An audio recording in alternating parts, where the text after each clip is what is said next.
Yes, hello, habari yenu. Karibuni sana. Yeah, welcome to our show tonight. Munaendelea namna gani? So it's my hope and my glad that you are okay.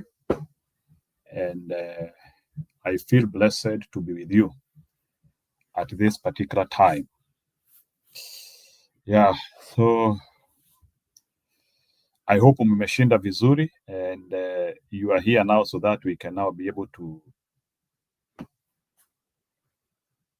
percolate the information which is here. Kuna jamaa amenishtua sana. Unajua first nasalimia wale waingia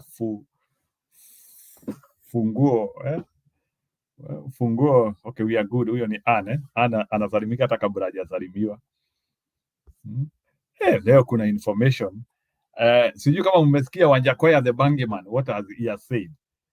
Wanjakoya amesema hiyo kanisa inajengwa State House, ataenda kubomoa pamoja na wavuta bangi wenzake. But first things first. Let me begin by something serious. Unajua issue yetu is not a joke. Our show is it has to continue being serious the way we want. So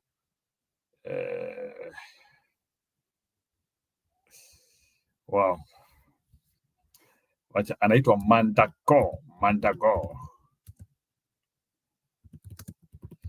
Mandago jana amekuja kuongelesha Wakikuyu kwa Kameme. I don't know why Mandago decided to go to Kameme yesterday.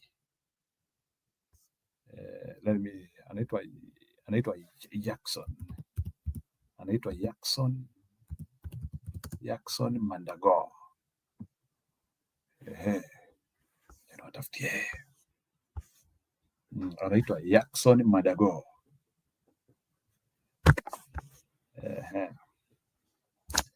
Ama tu niandike tu Kameme. He was in Kameme actually. Nilikuwa nataka mfurahi kidogo. Let me go to live.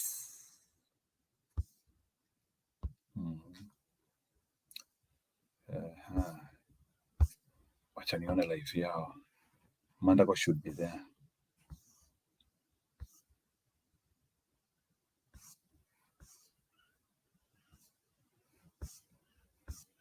Niliona Mandago jana.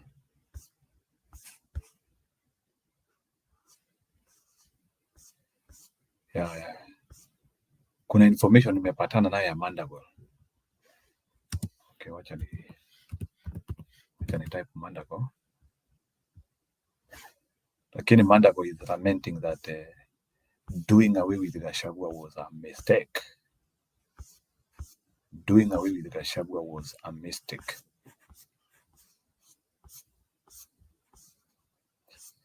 Wow.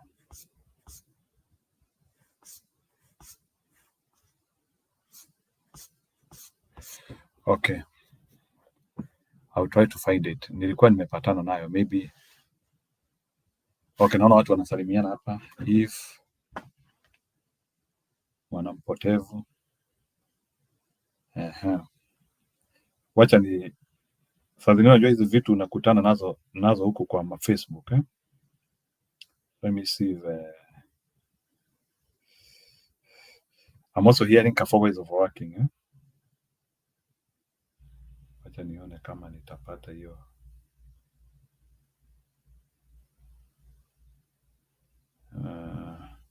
Wacha nione kama nitapata hiyo.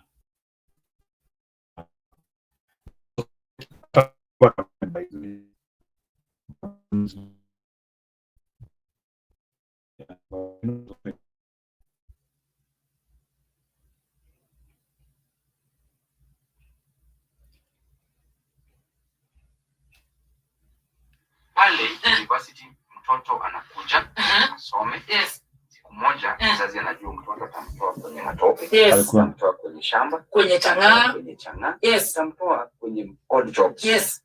Huyu mtoto akikuja Nairobi anafaa apate help. Yes. Anasomeshwa na serikali. Yes. Hii help ilikuwa only around 40,000. Yes. 28,000 inaenda school fees. Unabaki na 12,000. Yes. 12,000 inafaa utumie in a whole year. Ukidivide by 12 months, which means per month, inafaa utumie 1,000. Divide na 30, inafaa utumie 30 bob per day. Around 33 bob per day. Yes. Alafu hii help ina delay. Haitoki. Serikali haitoi. Na hii 2012. Huyu ni Uhuru Kenyatta mnabangaiza na bibi wake Ruto. Yes. Sasa hii help isipotoka. Mwanafunzi hawezi kubaliwa kwenda class. Okay. Kwa sababu hujalipa help. Yes. Mwanafunzi hawezi kubaliwa kwenda hostel kwa sababu unalipa accommodation kutumia help. Yes. Mwanafunzi hawezi pata chakula ya kukula. Mwanafunzi kwanza hawezi toka nyumbani. Kwa hivyo ukikuja nyumbani mzazi anakupatia fare ama ukopeshe fare. Yes. So help ikikwama, mimi ndio student leader. Yes. Wanafunzi wangu hawezi enda class, hawana mahali pa kulala, hawana chakula. Nikiongelesha hao wadozi wa help wanasema ya kwamba tungoje. Yes. Na ukienda streets unatoka haraka. So ninasema tuende streets. For important people, yes. Important. Yes. So mtu akikwambia hivyo, wewe Kasongo William Ruto. Yeah, so anyway, they are going there. Nitajaribu kutafuta more videos. Maraga spoke yesterday, that's why I'm a bit worried that lakini the most important news sahi ni capitation imepunguzwa. Wanafunzi, I think capitation has been reduced from 12,000, no not 12, 22,000 to 16. Wametoa ngiri 6. Sijui ani kama umesikia hiyo, na wewe ndiye mama Mushene hapa. Mama Mushene ina nice way. Wewe ndio unatuchukulianga hiyo data. So can you tell us nini imepungua na ngapi capitation? Because unajua hii serikali saa zingine hawajui economy, you know, with the time economy in Kenya.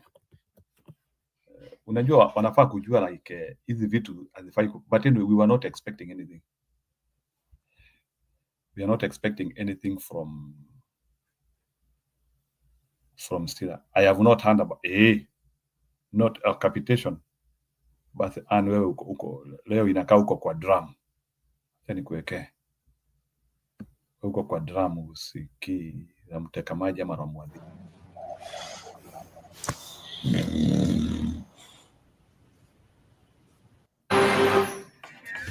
It is 4 p.m. on the nose. Time for Citizen Briefs on this 24th day of July 2025. My name is Melita Oletenges. We begin with the latest. The Treasury now says that government is unable to fully fund education in the country as a cash crisis in the education sector deepens, with schools receiving less capitation from what was disbursed last year. The Parliamentary Committee on Education raised questions as to why 22,000 shillings budgeted for capitation in secondary schools was not reaching schools, but instead only 16,900 per student. MPs also raised questions about disbursement of monies to ghost schools. The budgets cannot support the 22,000 shillings. And Honorable Chair, you know it is Parliament that passes the budget. And you can take the figures and calculate. And I say, you see, the problem is we live a lie. Let me put it this way. And I've been around here. President Kibaki started the free primary education. Then President Uhuru, actually Kibaki never attempted free secondary education. President Uhuru came with the subsidized. It was supposed to be subsidized secondary education. Then somehow he escalated it to free. Police Constable Jack. Yeah, ndio hiyo. Sasa ODM experts wanasema ati Uhuru did not do it. Hii confusion iko na hao wakereketwa even in the name of eating. Sijui kwa nini hao watu wameamua hataki kukula vizuri. Lazima wakule wakisumbua. And kidogo ni power naangalia ni kama my power is not entering and I don't know why. Poleni tu kidogo. I think imeingia sasa.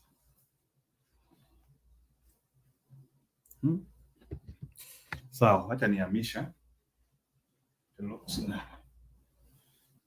Siwezi taka kujikuta vitu haziingiani. So unaona maneno ndiyo hayo. The broad-based government waliletwa broad-based ililetwa kufanya nini kwa serikali? Waliletwa kufanya mambo that hiyo ndio ilikuwa Chelsea ya serikali, watu wa kukuja kufanya mambo. So broad-based is not helping. Zile vitu walisema wanataka zifanywe hazifanywi. So nafikia pia Maraga amejibu Ruto jana.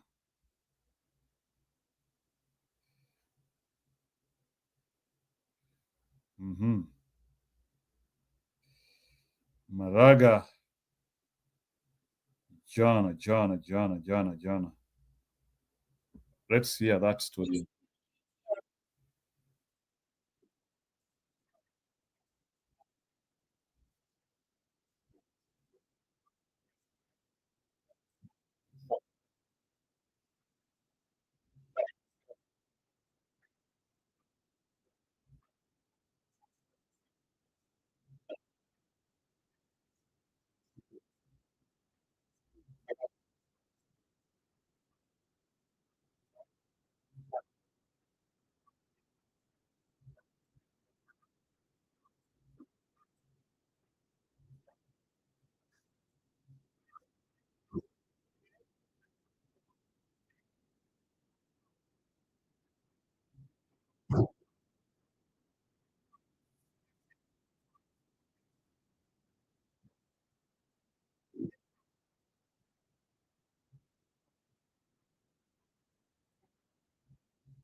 For the past 3 years leaves a lot to be desired. Talk to any Kenyan and they will tell you that they are suffering.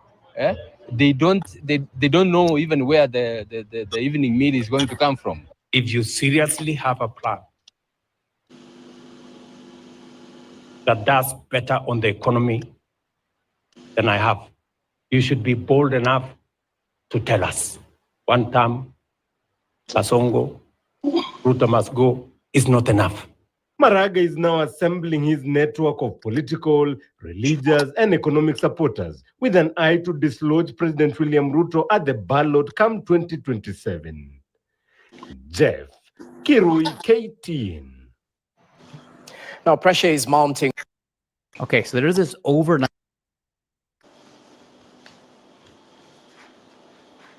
Bwana Arabi, kwani Maraga Sunday ndiye amekuja akakuwa serious ama ni aje? Maraga ameamua atang'oa Ruto ama? Cha kwanza nitasalimia kila mtu. Hamjambo watoto, hello cousins, watoto wenzangu, watoto wa Jamhuri. Bwana Njiro, hujambo? Kutoa maoni yangu, as you know, I have said, to me, this guy, he's a Ruto plant. Hiyo usisahau. This is just a dance for the gallery. Hakuna kitu ingine.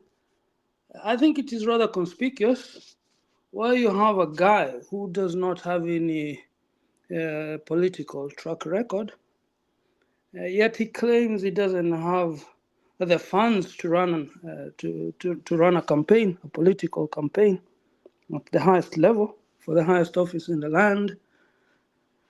At the same time, yeye ndiye anajitokea wa kwanza. Yeye ndiye anajitokea wa kwanza hata kabla ya kuliko yule mafia amekuwa akituambia maneno ya odious debt. Kwa sababu hiyo tunajua yeye ako na mpaka chama yake, and he's been very vocal. I'm talking about Wanjigi now. He's been very vocal, and to a certain extent, he has been the one who has educated majority of the enlightened masses on the issue of the odious debt, because he has appeared on numerous occasions on a television platform. Kwa hivyo huu jamaa mimi kusema ukweli, mimi hata even discussing him, for me it's a waste of time. I'm sorry to say so, because he's a plant, as per my understanding, despite him having a very ethical outlook, which is a fresh of breath air in itself and gravely needed above all. Yet I see him as a plant with a purpose, sole purpose, to divide the clarion call of Ruto must go.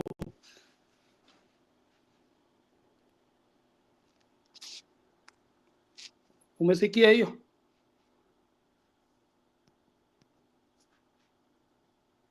Yeah, nimesikia. That is okay.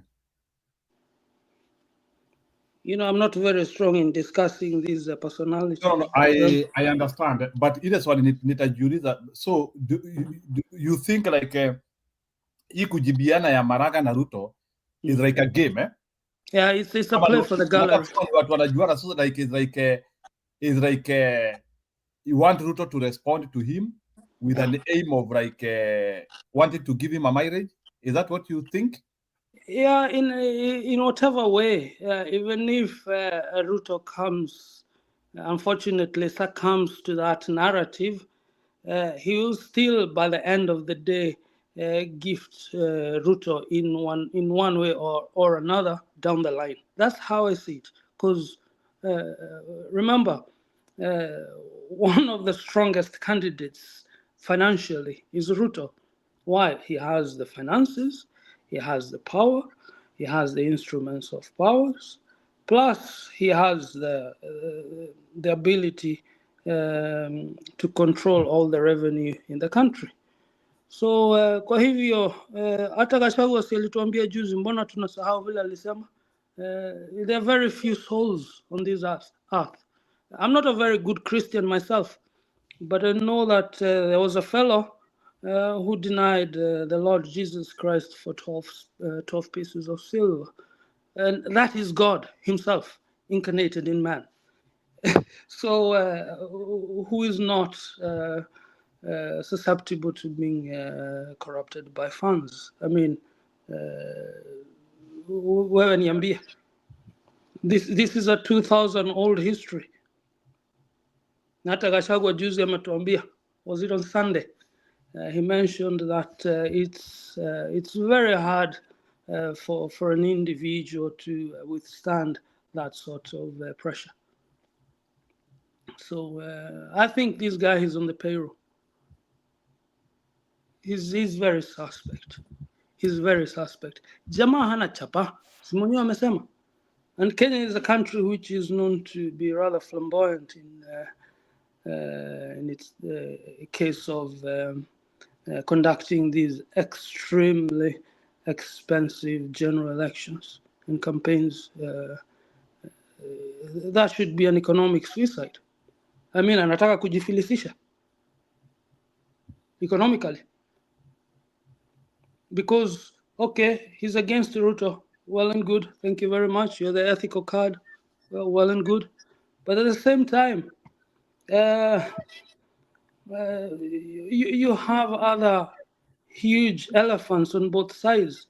in either Ruto, who has the government machinery. Yeah, Anna anasema kidogo nani bwana Atiana anasema ati there is a channel saying Omtata na Maraga ndio third force.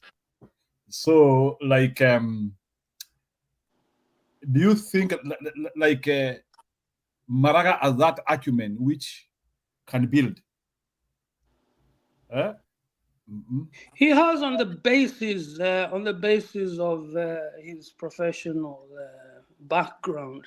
He has on the basis of on the fact that he has been up there on the echelons of power, being the head of the third arm of the government.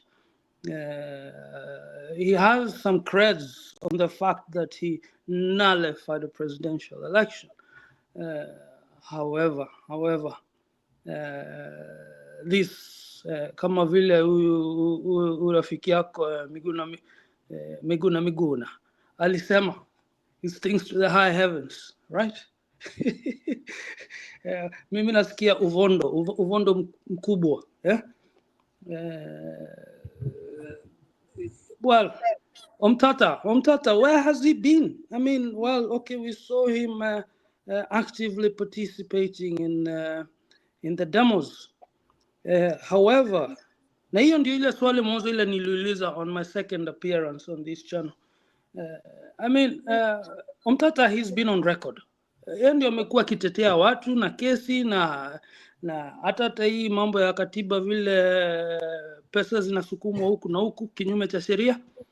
And above all, he's the one who's been working hand in hand and being financially supported by Jimmy Wanjege, though they come from two very different political alignments, you know. However, ujamaa Maraga, I mean Omtata, yuko wapi? Kwa sababu wakati kama huu ndio ungefikiria okay, now with the current climate, isn't this what the Maraga, the Omtatas of this world have been rubbing their hands for? How and why all of a sudden they've been rather lukewarm when it comes to carpe diem, seizing the day? Where have they been? Kwa sababu kama kazi yako ni tuseme unangojea ugali, yeah? Na sasa hii ugali inapikwa na uko na njaa sana, umeshinda huko ukivuna kahawa the whole day. Sasa umekuja jioni hata umefukuzwa ukaambiwa nenda ukanawe miguu. Na umeenda kuoga hiyo miguu yako ukiwa na hasira kwa sababu unasikia hiyo vondo ya ugali inakusumbua roho na tumbo. Hata akili zako sasa hiyo umechanganyikiwa kabisa. Sasa hiyo bado ukirudi baada ya kuoga unasikia hapana, hii ugali lazima watuipatie dakika 5. Sasa unakaa hapo tu yani ukijionea huruma, you know, biting your nails and all that. Alafu sasa hiyo madhe anaondoka. Kaugali kadogo kanaanguka chini. Sio ndio utakuwa kwanza kukakusanya. Lakini Omtata ni kama hiyo ugali hata akiwachiwa hapo ichunge, ni kama alitoroka akaenda kujificha. So that is very suspect, I think. Because if anything, he should have seized the day and demonstrate those leadership skills so that he can get to exercise and deliver his philosophy to the Kenyans. Something which he has, you know, to an extent put his own life on the line. I don't know how you see it, but that's the way I see it.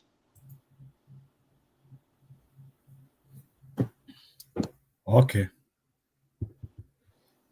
Okay, that one is okay. But so you are saying, Maraga, there must be more details than what you are saying. Yeah, there is more than that, Mr. I. Yeah, absolutely. For like, me, you don't prove me think wrong. like he is that guy who is actually understanding Kenyan problem, and he is not an agent to anyone. You don't think or you, because of poverty, that's why you think Maraga could be a prank to somebody, sababu ya umaskini, sababu ana chochote ako pale. No, si kwa sababu ya umaskini Njeru. Sidhani ni is a question of maskini kwa sababu of the 56 million souls we have in our country, I think Maraga is in the top, let's say, 15-20%. So, and we know the top 20% controls enormous percentage of the wealth chunk of our nation. So kwa hiyo see, it's not a question of being poor or anything, but I think it's more about hunger for power. Because maybe in one way or the other he sees that probably this opens up some potential opening for him eventually to flex his muscle. But as the way it is currently, my God, it's so flooded. You're swimming with sharks and piranhas on both sides. Na sasa kama unataka kuwa dolphin pale katikati, na hata pia hata huna mabawa ya ku what do you call fins in Swahili? Huna hiyo ya kupiga mbizi, simelikebu tazama itaanza kukunywa maji.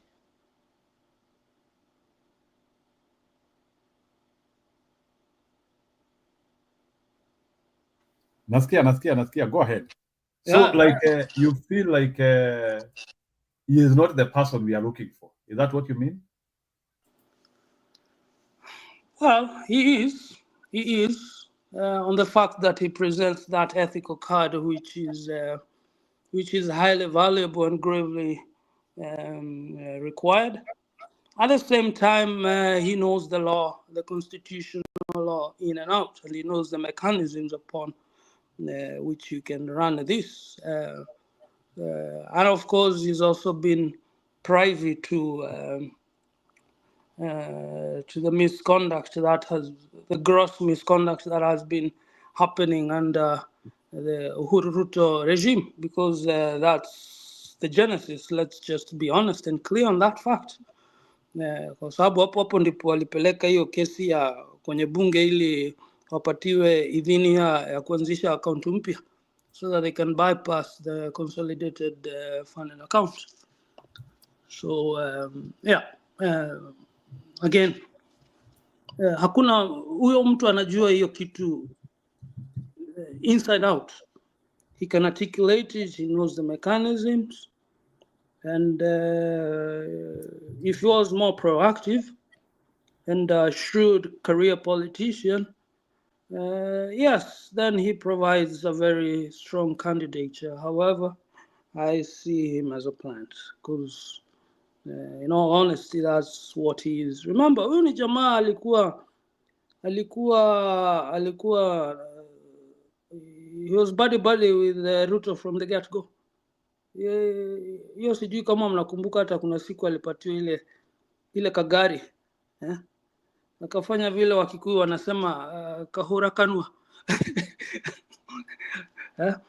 na kakasirika sana kwa sababu haikutoka kwa Ruto, ilitoka kwa Uhuru. So anyway, whatever that it's worth, I don't know, it might be gibberish, but however, I don't have any faith in this character. Sorry to say so. I wish, but you see, again, if wishes were horses.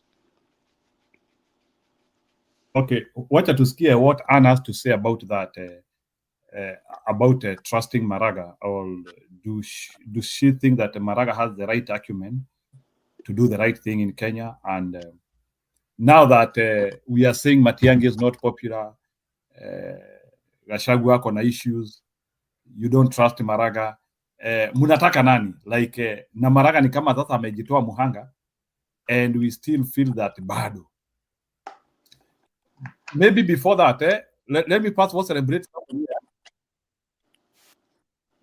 You celebrate what? Umekatika. Let me celebrate somebody here. All right. Courtesy of Anne. Juu nimeona amepost na nilikuwa nimeona hiyo news. Yeah. Let me just celebrate somebody hapa. He entertained us when we were young. Jamaa huyo ameenda. Hogan has died at 71 years old. Correspondent Jeff Paul is live with more on this, Jeff. Yeah, Harris, and again, a TMZ Sports reporting wrestling legend Hulk Hogan has died at the age of 71 years old. This coming through just a few minutes ago about the death of this wrestling legend that really transcended the sport, really put WWF, eventually WWE on the map. Now, medics were reportedly dispatched to Hulk Hogan's Clearwater home early Thursday morning, with operators reportedly stating that it was in cardiac arrest. TMZ also reporting that a slew of police cars and EMTs were parked outside of Hogan's home. And the icon, as they put it, was carried on a stretcher and into an ambulance. Just a few weeks ago, Hogan's wife, according to TMZ, denied rumors that he was in a coma, stating that his heart was strong as he recovered from some surgeries. But certainly there have been some rumors about his declining health in recent weeks. He was born Terry Jean Bolia in Augusta, Georgia. And again, it's really hard to put to words what he meant to sports, to celebrity, his signature blonde hair, his ripping of his shirt before a match. Truly one of the legends of the sports world and of the wrestling world. And we'll wait to hear more confirmation. But right now, again, TMZ reporting that Hulk Hogan has passed away at the age of 71. Jeff Paul, thank you for getting us at least a little bit more information about this. Not just. Yeah, rest in peace, Bwana Hulk Hogan. Yeah, lakini kama unaweka Hulk Hogan, mbona hukuweka Ozzy Osbourne? Na ameenda jana pia. Nani wewe? Yeah, Ozzy Osbourne, because he's the one who started heavy metal. Okay. Sema jina yake vizuri. Can you say the spelling? Ozzy Osbourne. Ozzy. What did he do? Ozzy? He's the one who started heavy metal. They are rather invented. Literally. Ozzy? Oh, yeah, the leader of Black Sabbath. Ozzy. Ozzy. Kwenye wale wanapenda heavy metal. Ozzy. You are calling him Ozzy Osbourne. Let's see. Legendary Ozzy Osbourne, dead at 76. Okay, I put for you him also. Weke pia. Okay, wacha niwaekee, nitawekea wote sababu wewe ni fan. Maybe my sister was a huge fan. You are an extreme fan of him. Wacha nisikunyime hiyo nafasi. Former frontman from Black Sabbath, and then Ozzy Osbourne as a solo artist, passed away today at the age of 76, according to reports. I first met him back in 1985 at the Rock in Rio Festival, then again in 2008. Happen to get some pictures of those. We'll try to get those up. Let's go to Jeff Paul right now. He's got a little bit more on this. Jeff, what do we know? We don't have Jeff at this point. Sorry. Sandra. How about Sandra? We've got Sandra. Sandra, I don't know how much of a fan you were, but certainly he was all over the place between music and the TV show. The Osbournes, real rock icon, and this really is the passing of a legend. He really crossed generations when he went into the reality TV show where his family opened up their home and their lives to the cameras, and everybody got to know them better. And his daughter Kelly, apparently he was on a stage less than 3 weeks ago, a throne on stage at Villa Park. Yeah. So he was still out there.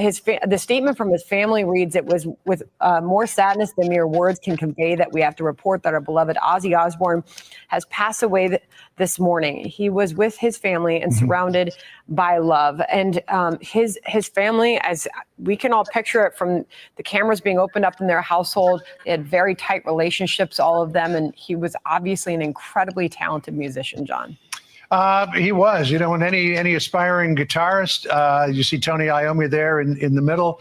Any aspiring guitarist wanted to play the Black Sabbath riffs from Iron Man and Paranoid and others. Some controversy associated with Ozzy as well when he just first went solo after leaving Black Sabbath. I saw him at the Rock in Rio Festival in 1985, and he tore the roof off of the place. Really was quite amazing. Jeff Paul is live in Los Angeles for us now. He's got a little more on this for us, Jeff.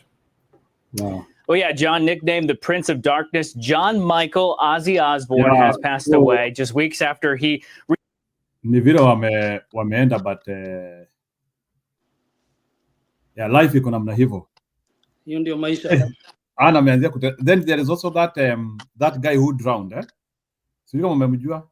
There's a guy who drowned somewhere in Pacific. He was a very serious fan. He was, I think, an actor. Oh really? Yeah, there's a guy who he died like nimesikia pia kifo yake iko na a lot of controversy. Hata wameanzia kuweka daktari into it. Yeah, anyway, no problem. So away from that, the information which is reaching us ni Madago alikuwa Kameme jana, and he really lamented that it was a mistake to impeach Gachagua. So that's sijui sasa kama ni mistake to impeach Gachagua, how can they recover from that? And then there is somebody from UDA who said that if we want Gachagua, ni kumulipa tu. It is, we just need money and we pay him. Hadi nikaanzia kujiuliza, hey, kwani hii maneno ya kununua watu kwani inakuanga rahisi aje? You want to tell me that you can just easily buy that at Didmas Baraza ndiye alisema if we want Gachagua back, we will just pay him. I don't know to what extent somebody can believe in that. Anyway, naona Man Abdiman ako hapa, nimemtumia message amekataa kunijibu na ni sawa tu. Pole, sikuwa naona simu hiyo nyingine, hiyo simu nyingine iko mbali, link sikuangalia leo, ina charge. Okay, no, there's no problem about that. So, can you react to wanasema Gachagua could be machinery ya kukombolewa? So before I react, nimepata hapa mkiona video za watu wamekufa. Hiyo tumesikia Mwai Kibaki akisema kila mtu ni one time. Sijui kama umeona hiyo video. So one time sijui nini watu wanashinda wakisema. Mwai Kibaki yule ako serikali? Amesema kila mtu ni one time Kila mtu meaning, can you interpret further? Unaweza cheza video, si video iko akisema one time. In which Naruto hata toa serikali. Angalia tu Mwai Kibaki say one time. Bold iko. Angalia Mwai Kibaki say in one time. Utaiona tu hapo. Nilikuwa nimeona kwa bold. Yeah. Lakini asikuwe nini kutuenjoy na tuenjoy. Unajua pia these people could want to be crowd friendly. Hata akitaka kuwa ground friendly ama ni bora amepitisha nini ujumbe. Ujumbe ndio tulikuwa na haja nayo sana. Wapi hapo iko Citizen ama wapi? Nadhani niko hizi channels zitagwa kina Kenya Media ama zitagwa aje Kenya News channel, I think channel 7 pale channel 7, I think channel 7 news. Akisa ni channel 7 ya Kenya, wacha nione vile inaitwa. Channel 7 ya Kenya? Iko channel 7 saa hii Kuna channel 7 Kenya? I don't see it. Channel 7. Channel 7. Kenya News Channel Live. Don't know. Niona tu hapo. Kama uko nayo tu tuchezee. Wacha nione kama niko nayo. Nilikuwa hapa, nilikuwa nimeiona kwa Facebook yangu. 1 minute. Yeah, kama uko nayo tuchezee. I will appreciate. Hata ilikuwa nimekumbuka ilikuwa wapi? Ilikuwa Nioge Media, I think. Nioge Media. Ilikuwa Nioge Media. Is it like ni kutaipiwa ama ni kitu alikuwa anasema? Alikuwa anasema amesimama mbele ya umati. Acha nione hiyo video itakuwa tu. Nimeona tu.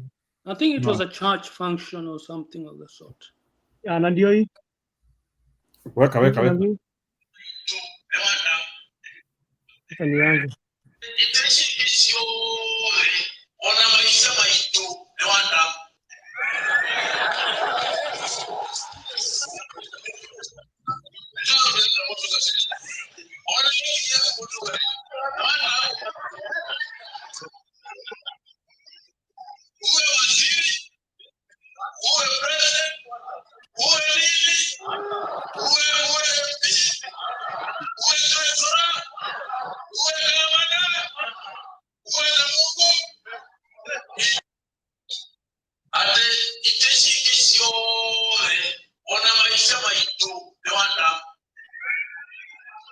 hivyo ndivyo alikuwa anasema leo.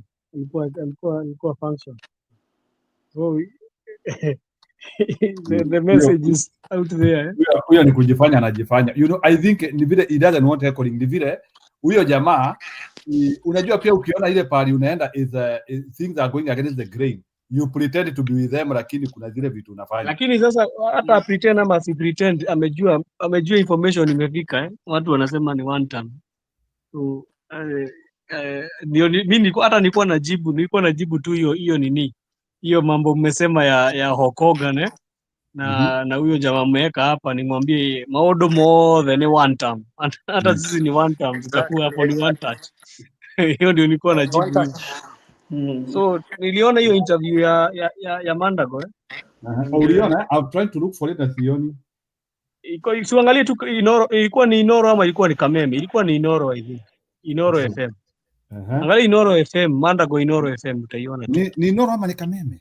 Ama I think ilikuwa Inoro. Ni Kameme ama ni Inoro? Maybe mimi nimekuwa nikitafuta. Ule alikuwa Kameme ni nani? Ule alikuwa Kameme ni Babu. Alikuwa leo. I think alikuwa Inoro. Nani alikuwa Inoro? Sema yeye ni Adhoniwa. So I heard him saying that well, impeach Gachagua, but that was a mistake. It's not only him amesema ni mistake. They already know it was a mistake they did to impeach him. And kama walifanya hiyo mistakes ni shauri yao. Sasa tutawasaidia aje sasa? How will we help them as akina Mandago? If they decided to take, ndio walienda wakavote hivyo wakiwa wote wakisemaga ni sawa. So si wakati hata ya kuja kutuambia ati walimuimpeach na wakasema wote ati alikuwa important. Hata hawezi rudi hapo. That's what I didn't understand. He said that even if he is called for another impeachment, he will do it again. Yeah, that's what I'm saying. So atusaidia hata akituambia mambo yote alikuwa anasema. If he still said that atamuimpeach tena. So hii mambo wanajua kile wanafanya. Unajua wanajaribu kucheza hizi michezo. Hizi michezo they are trying to be friendly to us. Unajua wanajaribu kutuonesha sisi hatuna shida. That's why he's even trying to come to Kikuyu TVs.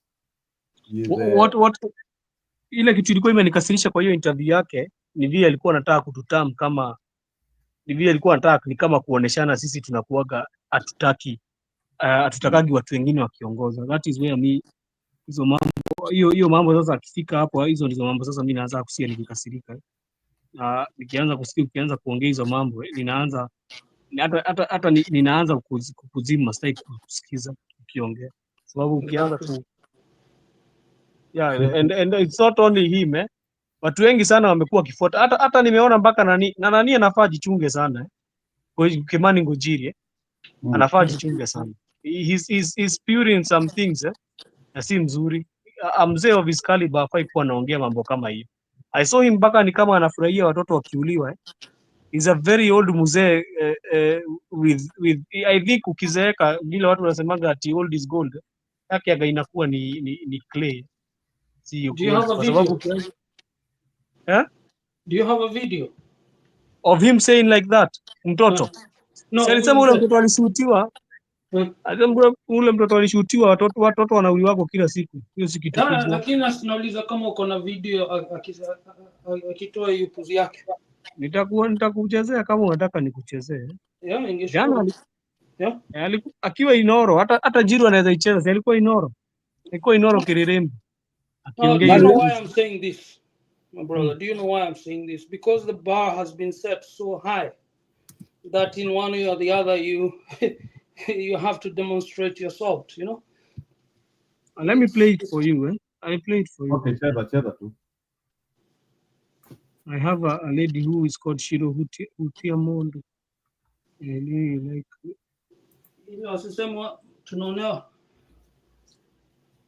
I have the video here with me. I will play it right now. Anachazaga hizo mambo. This one. Warathirwo akiona TV nyumba ri ni aciari ake magite kumuhe utari umucokagia wega muno isende to hau tugo professor tuno wa basi hapa yao these things happen kana iko chena cioragwo ikakoragwo na mahitia That is what he said. Eh? Oh my God. And he's an old man. Me watu wengine hata nikiangalia akili zao, I feel very angry. Eh? Anasema ati kwani ni saizi watoto wameanza kuuliwa. So watoto watakuwa kiuliwa, sasa tunakuja kusema they are being killed, so tukue tukisema ni sawa. Ni kitu imekuwa ikihappen. And that mzee needs to know what goes around comes around. Tulikuwa na akina Elachi hapa wakiongea upuzi. We are not hoping for him something bad, lakini he needs to grow up. That mzee needs to grow up. Me, that is what I can tell him. Already ni mzee, lakini I think bado wako na utoto. I also heard him saying that I also heard him saying that Gachagua anafaa achane na siasa, ati watu ni wakati wa kazi. I remembered for 3 years he has been kutusi the government that was there. Wakiambiwa waende kazi, yeye anatusi tu government. He was doing videos after videos after videos. So right now ndio ameona watu wanaweza fanya kazi ama ndio kumefanyika nini ati saizi ndio ameona watu wanaweza kaa chini kwa maofisi, ama ni juu saa zile yeye imemguza anaweza sema tunaweza kaa kwa ofisi. So this old mzee should give us a break. And he also added, Njiru huyu mzee anaongea upuzi. He also added and said, Ruto alisema kuhusu Gen Z. Akasema ati watu wamepatiwa freedom mingi sana na constitution. Na hiyo constitution, you know, is a mzee of akina Moi. Anasema is like the constitution need to be reviewed. Watu wamepatiwa freedom mingi sana za kuongea. So when you hear an old man talking like that, you become afraid so much. Ati hao ndio wana advise Ruto. Because he is one of the advisors. Saizi ndio unaona alirudi. Alikuwa anachapa Ruto juzi. Anaitwa nani? Wanjiri Kimani. Sasa ni vizuri hivyo alipoteza kura yake ya huko Bahati. Sasa aligongwa 10 lead na mtu. Yeah? Kumbe niyo Ngojuru ulikuwa unaongea story yake. Yeah. Kwa sababu kuna mambo amesema, unajua ukianza kuongea mambo vibaya ya community and you want to pit us against, unajua anataka kutupit Kikuyus wale the Mount Kenya people against the people who are living in the diaspora uko Nakuru and where, and that mzee needs to know his language. Umesema Bahati in Nakuru? You will lose it. Yeah, Bahati. Wow. Alianguka Bahati. No, but do you know the history of Mau Mau in the Bahati area of Nakuru? That was hiyo ndio ilikuwa center stage at one time. Suko ndiko kina nani walisomea kina Ongare Madhai. Yeah. The Bahati farm. And there used to be this Kamzungu there who used to have a guillotine in by day he was a farmer, usiku alikuwa polisi, na asubuhi kabisa before dawn alikuwa executioner. Nao kamzee wakiwa na Susan Keika wameiba mashamba huko Nakuru. Kaogope sana. Wameiba mashamba sana Nakuru. Waliitwa jana hapa Tokonia.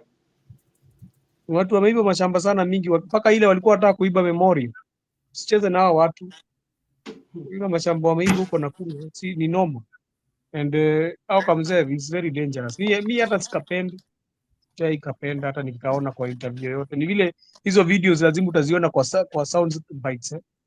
Siwezi sikiza upuzi anasema. Nikiona akiwa kwa interview sikizagi upuzi zake. But I think also these stations hata vile mlikuwa mnasema zimehijackiwa. If you look at Inoro ni kama inakuwa imehijackiwa kabisa. You see the people they bring, you can really know. It's like it has been hijacked totally. Naona Ana ameleta story ya joblessness hapa. Nimesikia wakali huko kwao ndani wanauliza mbona huyu mtu jobless anawasumbua hivyo? They are referring to Gachagua. Somebody who was supposed to be forgotten in 2 weeks. Ni kama karibu anamaliza mwaka. I think Gachagua ata celebrate anniversary yake vinoma sana. Anyway, Badman, you can finish up on that element. Alafu sasa tupe Julia, but I think all this energy we are supposed to collect it na tuone how we can be able now to achieve a winning election. So tusisikilize story ya lamentation ya kina Ruto na watu wake, because ni kama mtu kama Madago ni kama anajaribu kujileta karibu na sisi tuwaonee huruma, because whether they impeach Gachagua or not, it is immaterial to us. They did it thinking that wanaingiza mtu pahali they are helping themselves, kumbe they were hurting themselves. Jeka na jeka ndere maruru. That's what we say in my language. wakwende. You know why Njiru I listen to them? Because they always give up their plans, wakiongea mingi. Unajua watu wa Ruto wanaongeaga mingi and they don't know in the wrong line wanapatiana na zile plans wako nazo. Like if you had Cherargei akiongea bunge, you could know that they gave up the plan. They are giving up the plans that they have. Si leo hata Cherargei wamepigana sana jana, wamepigana sana na Boni Halwal.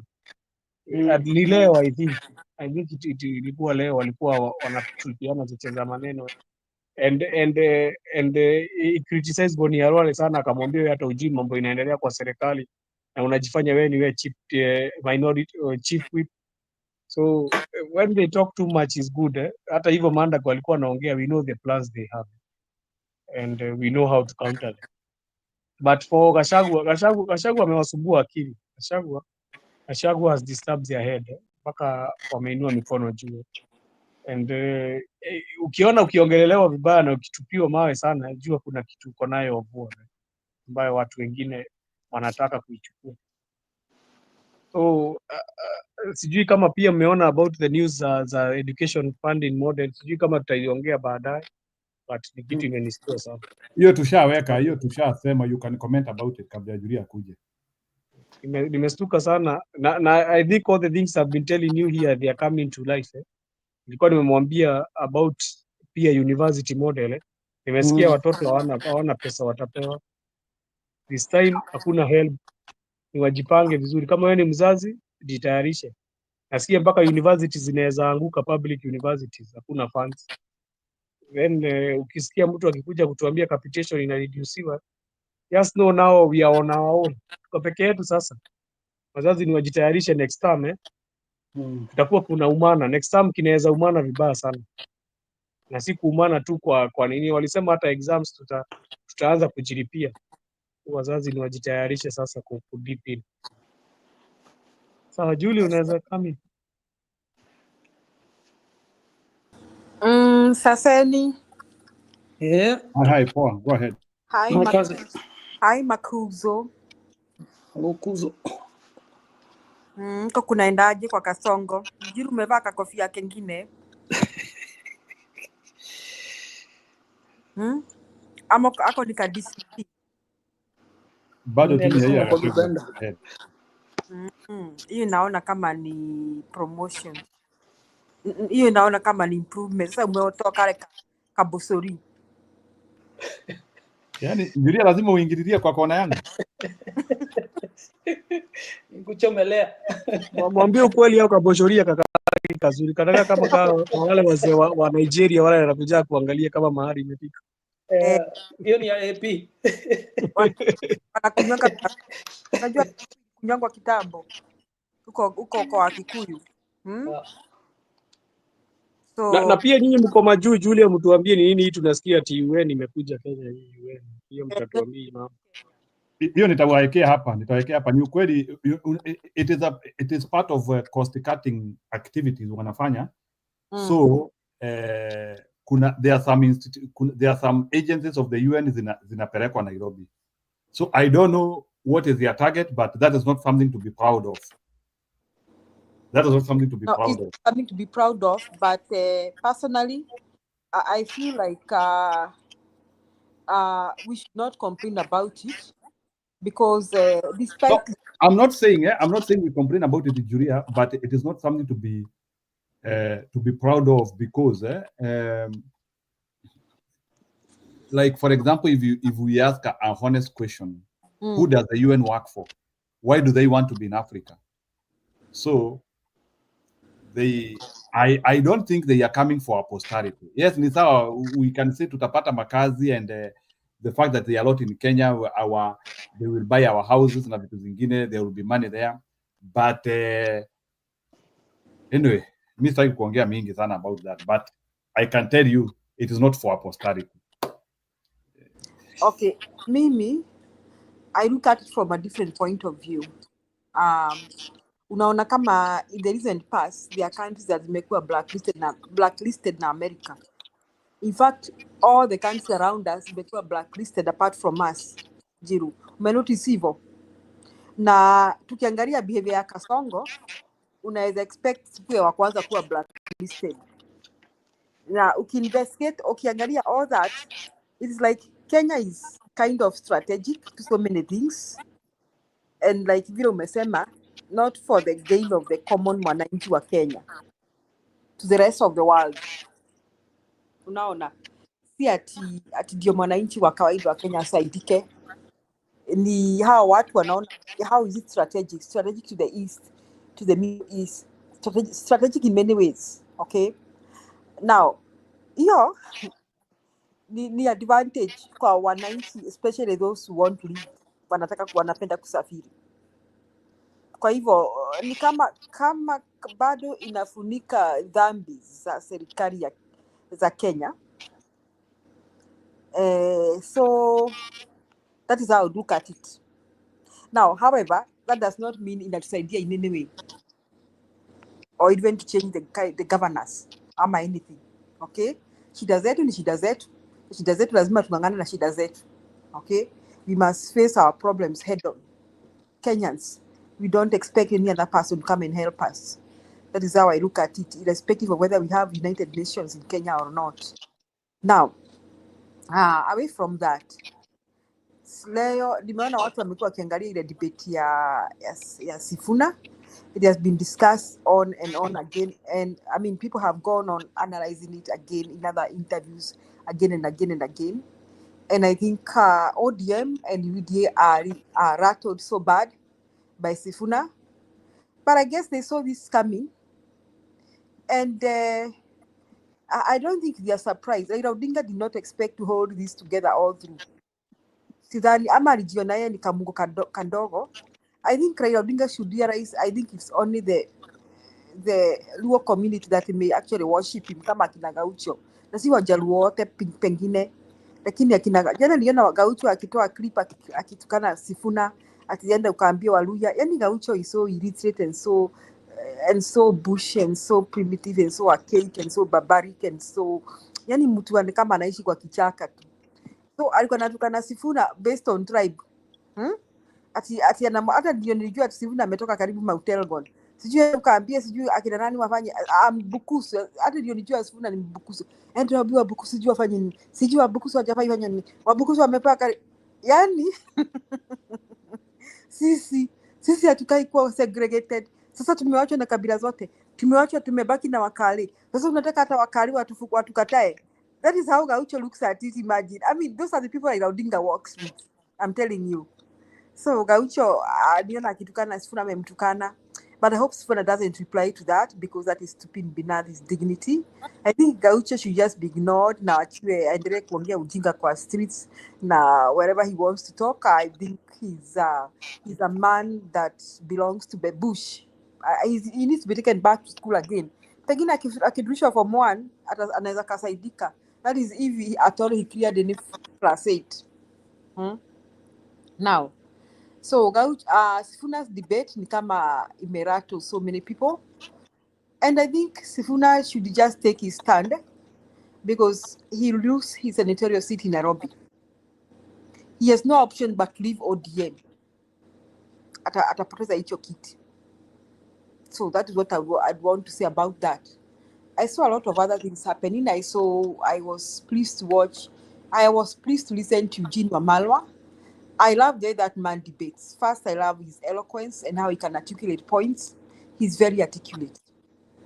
In fact, after listening to Eugene Wamalwa, my take was he should be one of the top brass of our next government. In fact, you know what I'm thinking, Jiru? I think Eugene Wamalwa is a better running mate than Natembea. Natembea is not a running mate material. Natembea and Gachagua are not running mate materials. Au wenye wanaweza sumbua rais wakimwambia nipatie nataka viti half serikali. So I'm not voting for Natembea running mate. I'm voting for a government where Eugene Wamalwa will be there. I like the way the guy talks. Another man that I would like to be in the government is someone like, I haven't seen him talk so much, is Okia Omtata. Napenda hata kama Okia Omtata has not been talking so much. I think I like the way he carries himself. Niliona Maraga alijibu Ruto na akasema he meant it. Hii serikali imeoza. He has no apologies. Because Ruto was insulting Maraga yesterday. Ati watu wamefanyia kazi serikali miaka 40. Sasa ndio wanasema this is a failed government. So Maraga replied to that. I wouldn't like somebody to be talking back and forth with Ruto. I kind of feel like Ruto should be ignored. Yani, Ruto stoops so low, like they just keep saying Ruto lazima ajibu kitu. Ni mtu wa kujibujibu. He's another president that stoops so low.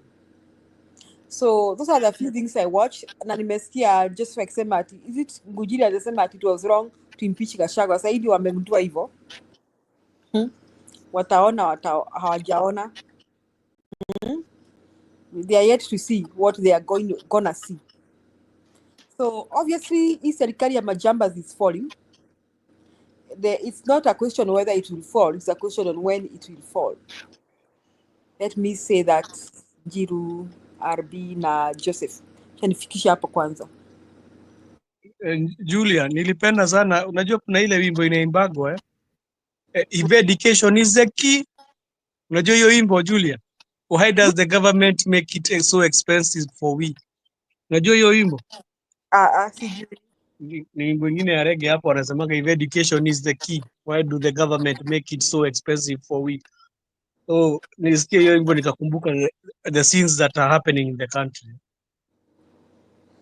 Hakutakuwa na masomo ya, they are not able to fund universities. The universities are hell bent on, the universities are about to collapse. Na hawana pesa ya capitation.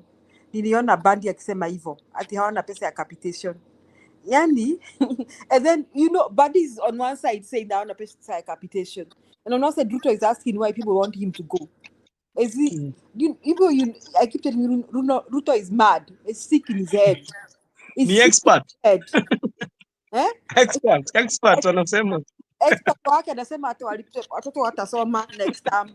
Na Ruto is sick in his head, asking why Kenyans want him gone. Don't you think Ruto is sick in his head? Can this guy listen to me and go tell Ruto that we think he's sick in his head? He's sick in his head. He's also asking at why tunasema help irudishwe. And on one time, they're not able to fund the universities right now. The students are not going to school. Why is asking us questions that are obvious? Julia, sick in his head. Hata ninaona kama Kenya itakuja kusimama. Very soon. Itasimama, alafu wameambia police ati mshahara tu imekuwa postponed next month.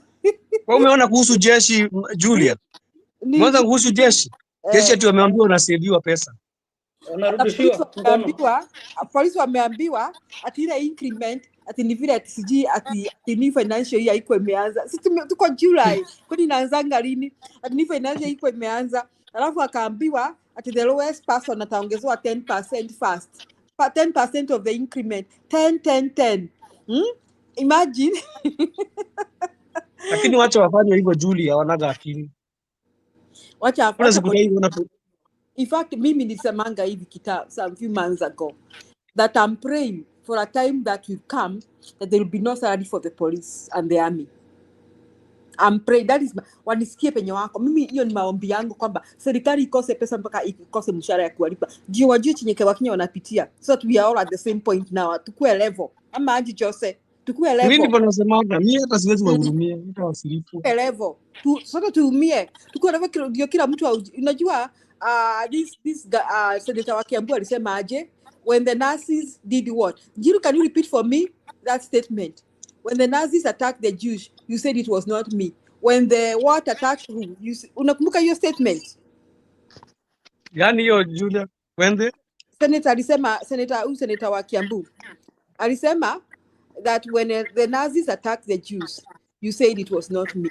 When this attacked, you said it was me. But when it came to my home, no, he gave a very good statement.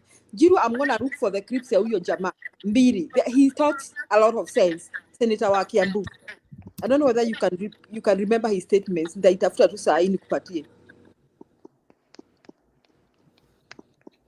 Yeah, wacha nikusomee Julia, It is a famous statement which is said, kuna mtu alisema, when Nazis attack, it is not me. When vizuri. The way he read it. Usomi poa. It's a very famous statement, It's a very famous statement from the school of history. Wacha nikutolea statement yote vizuri. Toa anasimanga vizuri sana. Na ingine ya Kenyatta, another one they quote Kenyatta for Uhuru.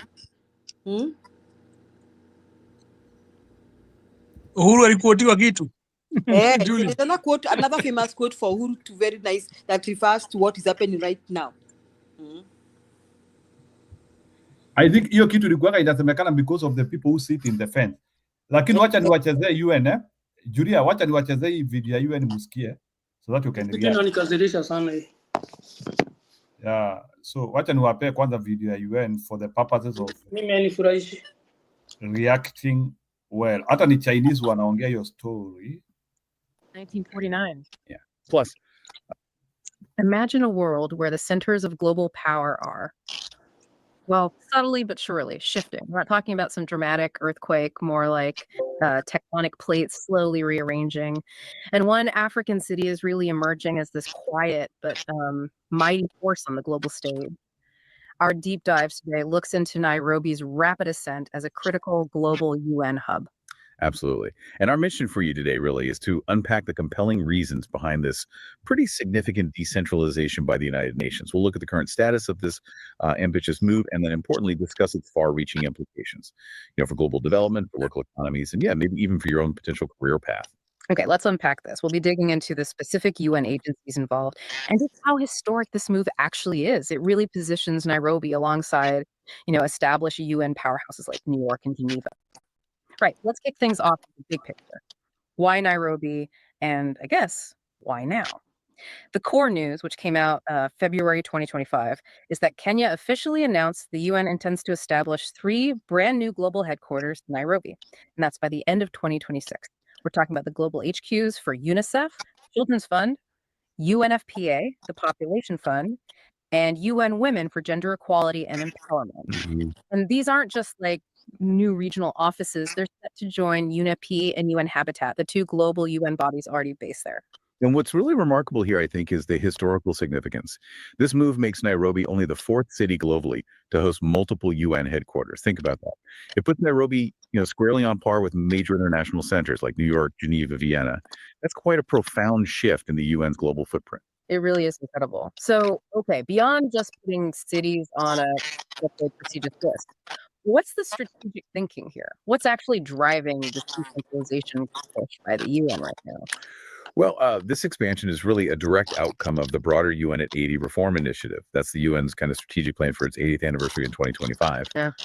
It's aimed at modernizing, but also decentralizing its global operations. Okay. The goal is to move operations to regions that are, frankly, more cost-effective and crucially strategically located. And Nairobi, with its growing influence and its geographical position, it just fits perfectly into that vision.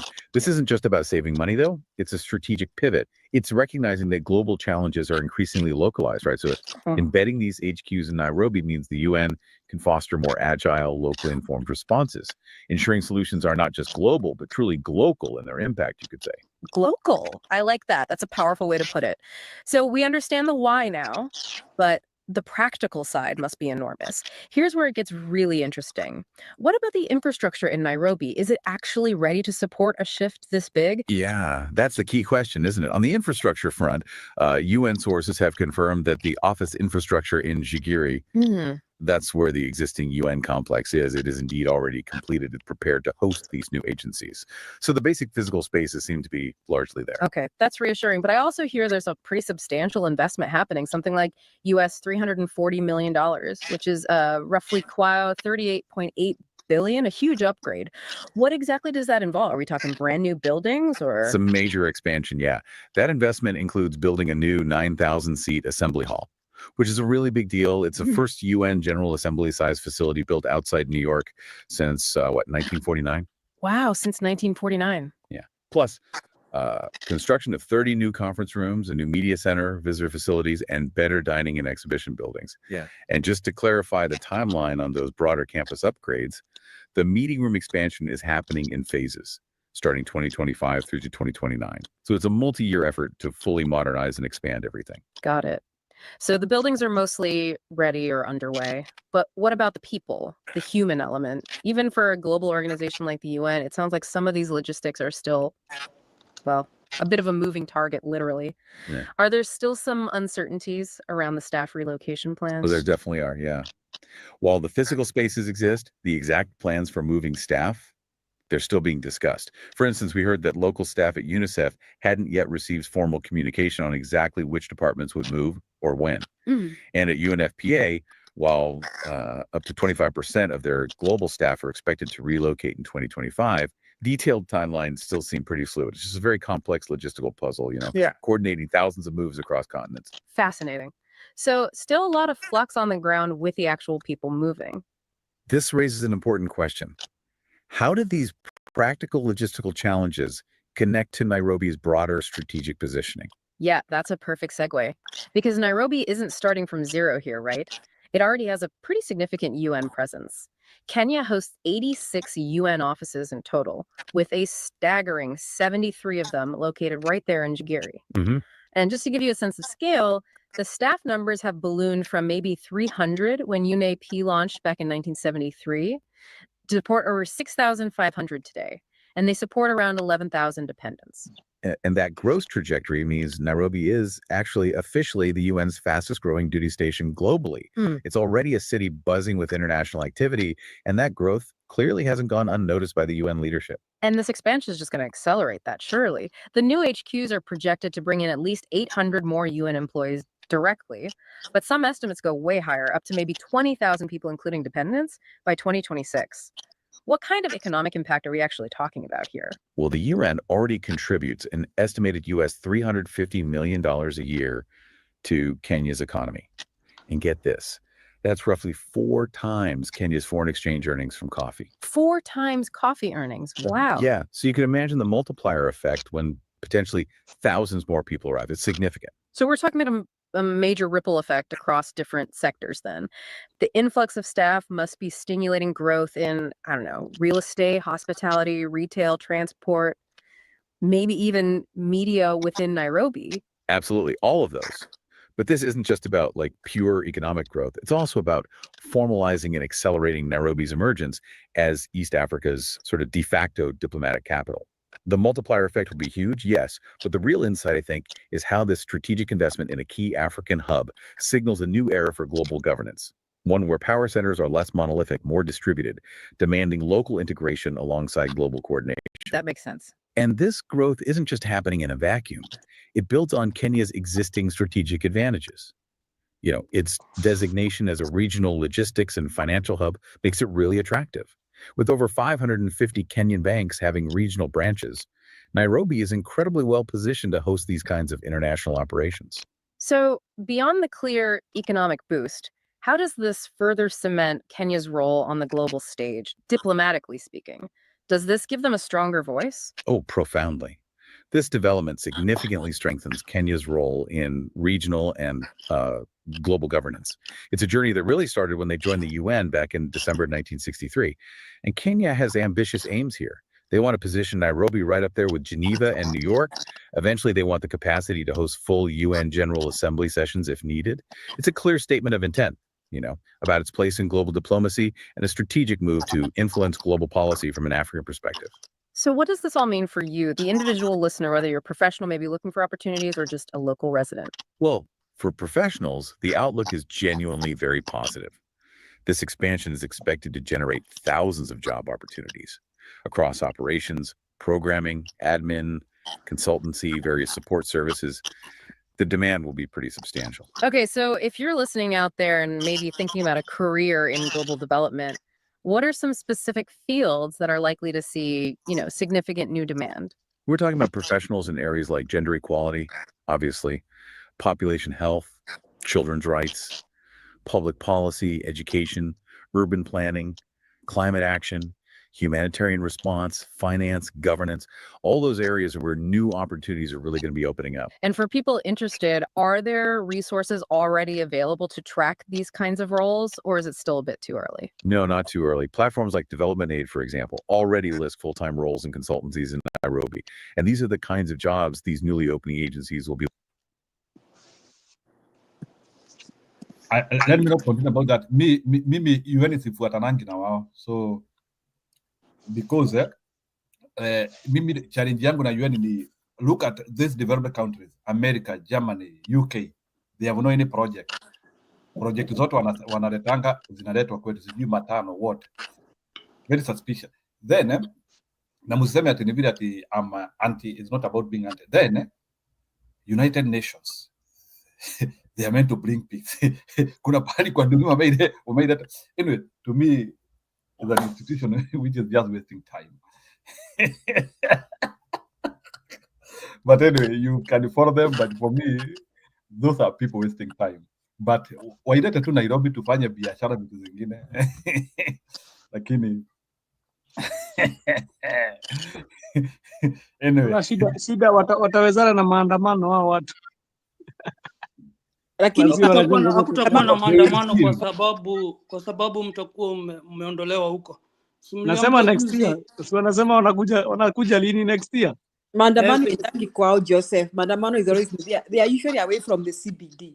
Maandamano never goes. Nasikia wako Nairobi, Julia wako hiyo campus ndio wanajenga.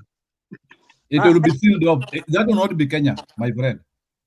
Kwani wanalaga wapi Jiru? Kwani wanalaga kwa campus? Nasema that will not be Kenya. Vile UN camps zinajengangwa, they are separated from your way of life. What is making me angry about that? The Western countries are trying to untie themselves from these Western powers. Lakini si tume open up our arms. Let me tell you. Open up our arms very very easy na tunasema mpaka tujengewe base. Joseph and Jiru, I don't know what is nanwasumbua na hiyo kitu.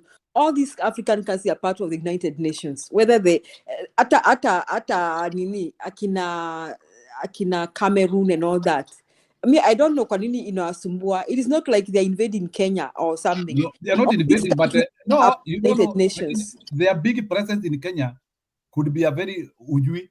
Lakini Julia, unajua tulipigwa bomb kwa sababu yao. In 1998. Whatever, let me say this, we cannot exist on our own. That is a fact. So why should we crack our head because of this? No, Julia is not cracking your head. Nakwambia. Why can't we exist on our own? If there is a dangerous institution in this world, niyo. Wewe kuata information utajua. Lakini mimi sitaki kuongea mingi lakini hapana. We cannot exist on our own. We are just. It's not about existing about our own. Let me tell you. How watu angalia zile vitu wanafanyanga ni the things which are critical to the society.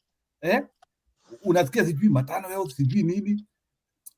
Anyway, let me say this. I don't like people blaming outsiders for our own failures. Unaona, we should first address the problems we have. I'm not saying that I'm not blaming them, but when you see those people in your country, you should also understand that unajua, Julia, there is something I want to tell you. If you understand the impact of UN in every continent, they have different mission. What the UN is doing in America is not what the UN is doing in Africa, and is not what the UN is doing in Asia. Americans and the Chinese or Asians, they are funding the UN. So look at like the whole of America. The whole of America, there's no any project of the UN. Do you want to tell me that in America there's no maternal issues? Watoto wakufi na vitu zingine. There are people who do not need vaccination there. There's nothing about population because the UN also has an institution about population. Why should the UN be concerned about like they have an institution called the Population Fund, something population? What are we populating? I don't get. Like, why are they concerned with the people's population? That's why I'm trying to tell you. I don't want to go to the details of that, but if you knew what that institution is, hata tufai kukua tukiwaongea hapa. But anyway, hiyo iende na upepo. Can I say something? When you made your discussion, so you are the one making them important. Mujikinge. Right now, you cannot tell them get the heck out of Kenya. We just wanaweza kuwa Kenya lakini mujikinge. Mujue bila mtabehave na wao. we just need to deal with Kasongo first. We are the one who is making them important now here. Maybe hata wamekuja kusaidia Kasongo, wewe hujui. Right now, we should not. We are over speculating instead of dealing with our own issues first. That is what I think we have to be critical, because by the end of the day, this is happening in our own backyard, and it's not like we have a lot of control in that backyard to start with. I mean, well and good. This will be a provision of employment, especially in the service industry. Na tushule, na vitu kama hizo.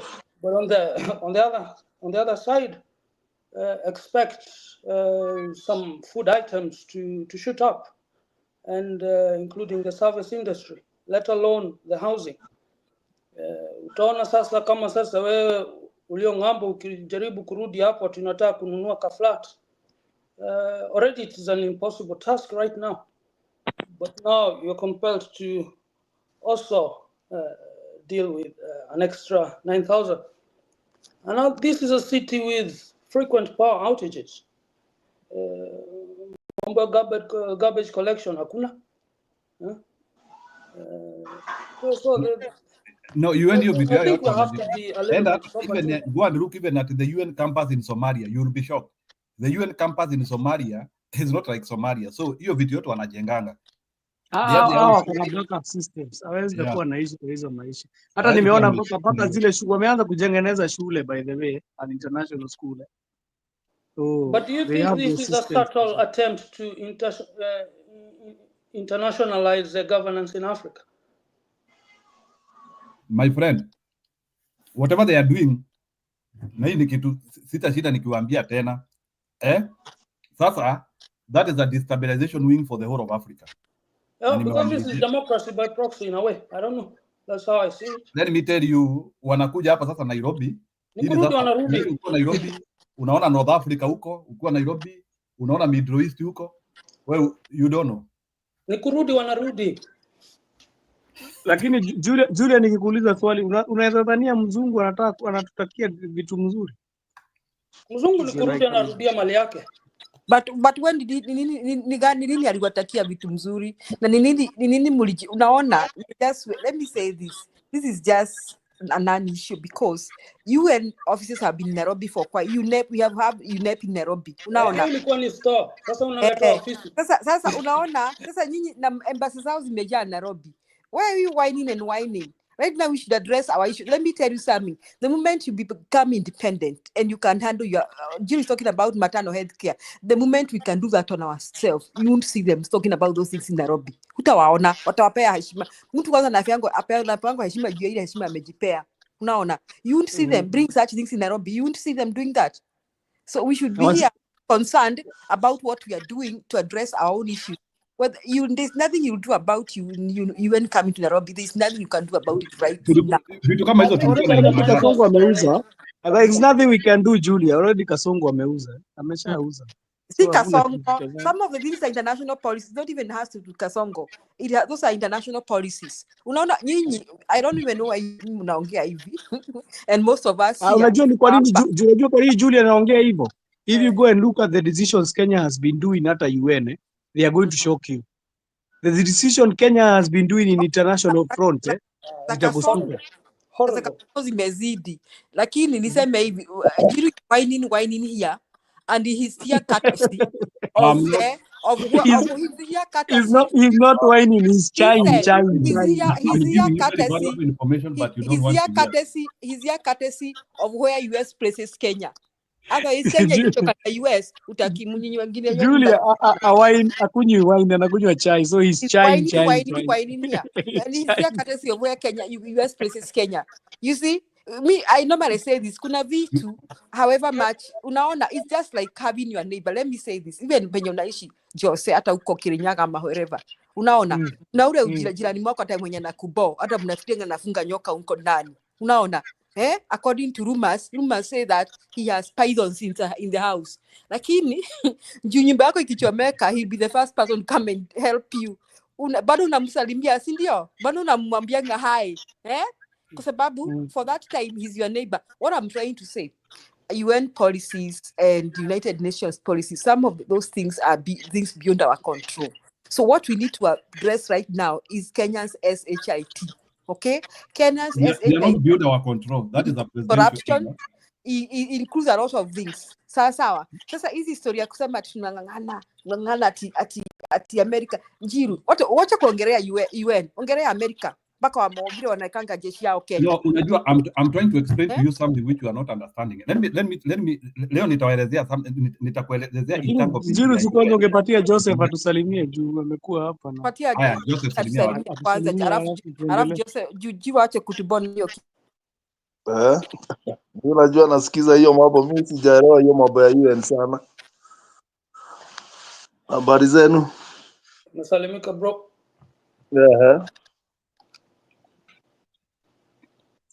Sikuweza kusikia vizuri vile ilikuwa Jiro umeweka hiyo video, sikuisikia poa. Ile kitu tunasema ni UN wanaambia watu Nairobi sasa. Nilikuwa nimesikia kunini wanakuja Kenya. Sijui wanabadilisha kutoka New York. No. Wanaongezea agencies Nairobi. Their presence. Ni department gani wanaleta Nairobi? Wanaleta zile department ambazo, let me tell you, zile department zinaletwa Nairobi. Zile department ambazo that is why we should focus on maternal health na population. Karibu tano, Jim. Ni karibu tano. But hizo za social things, mambo sociology hiyo. Wacha tugoje tuone vile watafanya. They have been around. Si wamekaa hapo almost 3 steps ahead. I think we should be 3 steps ahead. Lakini unajua ninasikia mnasema tu US, si US tu, si hata Geneva inaleta. Si umeona mpaka video ikisema hata Geneva inaleta. No, but unajua Geneva inaweza kuwa ni mambo ya cheap labor. It is not cheap labor, my friend. Kama ni cheap labor. Unajua ukiwa labor kama wako New York, unajua labor is expensive. No, kama ni cheap labor, why not India? If there is cheap labor in India, even than Kenya. Kama ni cheap labor, enda India. Yenyewe hiyo ni kitu ambayo ni subject to discussion. Nita investigate nijue kwa nini wamekuja Nairobi. I'm not aware of that. I will tell you the reason why they have come to Nairobi. I will give you the reason. These are not fair to tell you because this is the truth. Let me tell you why the UN was formed in 1945. Kwanza ilikuwa inaitwa League of Nations. Ilikuwa inaitwa League of Nations, then ikakuwa UN. And the League of Nations initially was formed by the pillar countries, the 5 pillar countries. Alafu wakakuja wakaingiza mainchi kama China hapo to be pivotal nations. But the pillar nations were kina US, France, Russia, hizo. And it was meant to pivot each country, not to fight each other. So it was like to be a checkmate. So the UN was supposed to be a checkmate. Like you are controlling Russia, you are controlling US. But what happened along the way? With the UN, US walikuja wakaivuta zaidi. I'm explaining issues now. After the US became the superpower, now UN like ilikuja ikakuwa is like an entity within the US. So ikakuwa sasa like Russians, Chinese, they have no control over it over time. So our walikuja watakuwa ni kama they have no control. Why? Number one, because the US was also giving more funding to it. And the US also, there was more mandate from them. So then the UN sasa ilikuja ikaanzia ku increase mandate yake. Initially when it was being formed, it was about peace and preventing provocation. Lakini where the UN increased its mandate on social issues is where I don't understand, and it is an explanation which you need to follow history. The initial mandate of the UN was about peace and preventing provocation of countries. But where now they said that like in Africa we will be dealing with maternal health, we will be dealing with the population. That mandate is the one which I don't understand. And I can tell you, when we are talking about those population issues, it is not only Africa which is being overpopulated. In fact, Africa is not over. So they are saying, because one of their pillars is that they want to make sure that Africa is not overpopulated, or maybe we are having a population which we can take control of. I don't know who told them that the population which is in Africa we cannot be able to take care of. I don't know. But I think China is having an issue of population ballooning. India is having an issue of population ballooning. But you will not see them over-concentrating with the issues of population there. But now the new agencies, zile ambazo zinakuja, they have like a way of wanting to get entangled into our lifestyle, into our way of existence. And So the issue of overpopulation, Dr. Njiro, the issue of overpopulation is tied and part and parcel of the resources that Africa possesses. That is the only thing. And this population is largely disenfranchised on all areas. We don't have autonomy. When they are talking about Unaona kitu kama population, hiyo chuma ya hapo Kwale mnaenda kuuza. Na ni kitu mnaweza mkajichimbia wenyewe. So I see it as hii mambo ya UN mimi naiona kama ni a wider scheme of globalization. Lakini Julia alikuwa anajibu kitu. Julia, kuna kitu alikuwa anasema kuhusu US. Julia, unasema nini kuhusu US? Wacha ulikuwa unasema nini kuhusu US? Julia. Nilikuwa nachongoa Jiru. Nilikuwa nasema US ndio inakusukumanga hizi vitu zote. US ndio superpower. Hata saa hizi sitakuwa surprise ndio wamesukuma UN iletwe nini wapi Kenya. So nilikuwa nasema kuna penye where US places Kenya kama a strategic place. Hata huyu mwenye hiyo video ame-explain that Kenya is very strategic, first geographically and other factors, akapeana other factors. There were the video just played. Yes, the video that Jesus just played. Unaona? Na nikasema whining for some of us. Hapana, wewe Julia ujui the reason why Kenya inapendwa. Sababu Kenya atulizangi maswali. Sisi ni watu tu kusema wageni kujeni. Wageni. Yes, that is why other places wataulizwa mnataka nini? In other countries. I agree with that. One of the reasons. We are very warm and we are even been conditioned to tether wealth creation to a foreigner. Let me finish, Njiru. Why Kenyans should not even wine? Why Kenyans, especially when you are America, wame benefit kwa sababu ya hiyo. They should even stop whining. Njiru ende wagaria immigration policies right now in America, especially the latest. The countries imekuwa blacklisted. Ghana is one of them. Na mnafikiri Ghana ina perform. Kenya imesarodiwa, imewachwa. Haijawachwa kwa sababu sisi ni wazuri ama Kasongo ni beshte wao. Kwa sababu ya this kind of reasons. So, why Kenyans, especially when you are diaspora, especially when you are America, should not even whine. They should not even whine. They should chill. They should chill. They should drink tea and not wine. Mtapewa mavaccine mshanga like unaona saa hii mumeletewa vaccine ya ukimwi. Sijui mumesikia na nimesikia sasa kuna dawa mumeletewa mnadungwa. Maliza miezi 6. Sijui kama umesikia hiyo. Yaani nimesikia. Na hiyo dawa you will not hear them RB. Hiyo dawa iko hiyo inchi huko is it there? Unajua jina hiyo dawa ya you don't need ARV. No. You don't do that. Ukidunga hiyo dawa you are good at dry kuenda kwa unaweza enda kwa pipa, unaweza enda wapi? Unaweza enda ka dry fry. Ungesema ka dry fry. Hiyo kitu hata inaweza ikafanya serikali ianguke mara moja. Na inauzwa ngiri 6. So wewe ngiri 6 miezi 6 uko chojo. So hakuna sema kuambia mtu I need your visit results. Haijaletwa saa hii. Imeletwa nani this guy who owns Microsoft, what is his name? Huyu jamaa hizo akina Gates na amekuwa kile acha nikwambie sasa mimi nasi yako UN mbaya huyo jamaa sio analipia hii kitu is a big UN financial kwa nini hii kitu yako hii gava yako yenye unapenda kusifu au niko nakonga hide these things so unaona unaweza na ndio Trump ametoka UNESCO. Hiyo wewe Trump ametoka UNESCO. Ametoka juzi. Unaongea na maneno ya moto kama umekalia mawe. Unajua that's why, because we have a leader who can see this. Trump ametoka UNESCO na ile ingine ya health. When it comes to Africa, he's part of it. When it comes to Africa, he doesn't care. No, when it comes to Africa, it is us to know what is good for us. So it is not Trump to think for us. Ikifika Africa ni sisi. Tukue na kiongozi. Unfortunately.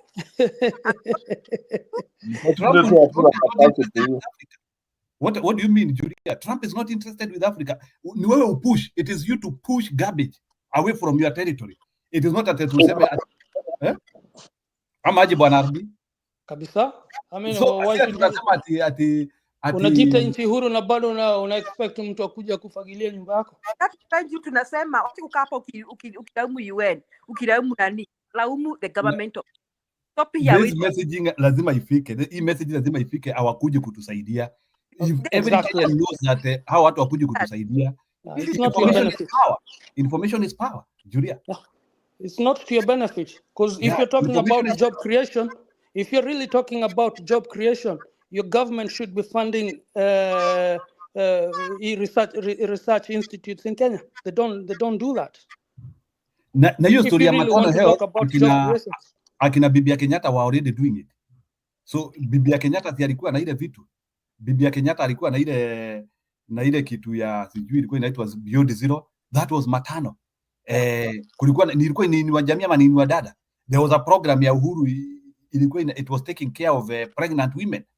Even so, when growing up, we had the Pangaluzazi. Ida Mama. Huh? No, those are the alternative programs which you Rida Mama. Yes, Rida Mama. So if you have Rida Mama na hizo vitu zote, you don't actually need UN. Lakini Julia hebu ongezea volume ndio tukusikie. Unajua unaenda kuongea tukusikie vizuri. Julia ongezea volume. Alizima. So mi amasi Njiru unaona I think you are mongering.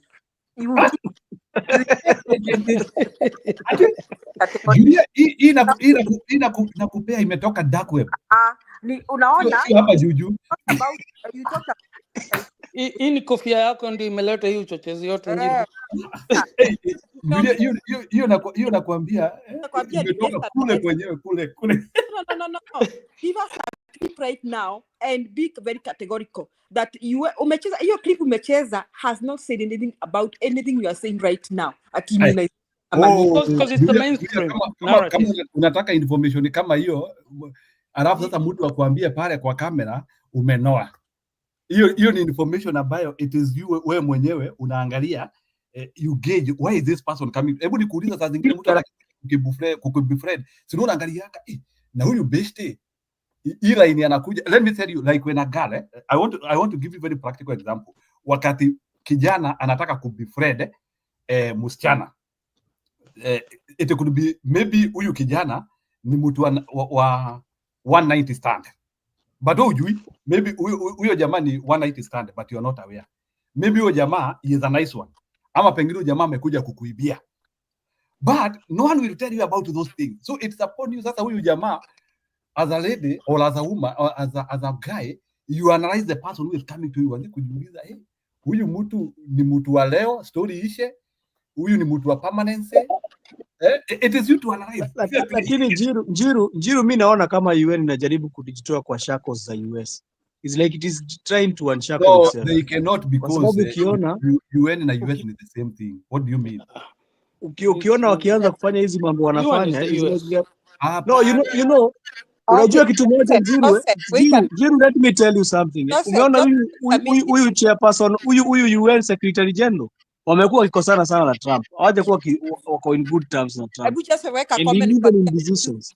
Just weka koma. Njiru amekuwa UN na US. Njiru, you are talking from two sides of your mouth. Si umenikataza saa hii nikwambia watu wanaleta hizo vitu. Sasa tena unaruka unasema US and US are the UN and US are the same thing. Come on Njiru, you're talking from two sides of your mouth. I'm not talking from the two sides of the mouth. Ile kitu nimekwambia they are the same thing because the US is the biggest financier in terms of financing, and whoever pays the piper plays the tune. That's why I'm saying is like they're trying to unleash themselves for challenge na that. The reason why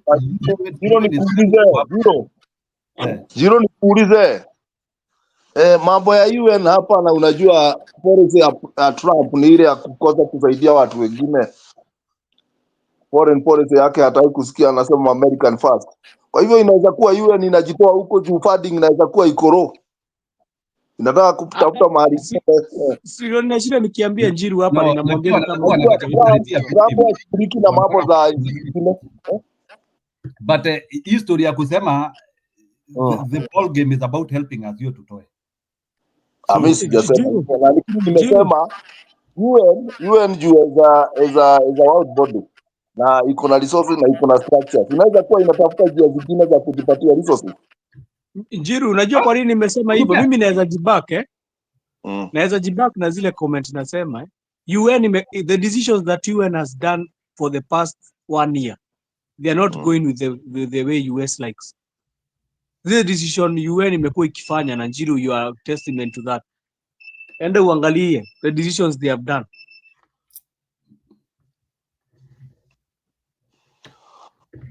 Wacha tuendelee na mambo ingine. Mi story ya UN mi sita discuss hapa because hata tungoje kidogo, unajua kuna mambo mengi ambayo zitatumia your mouth.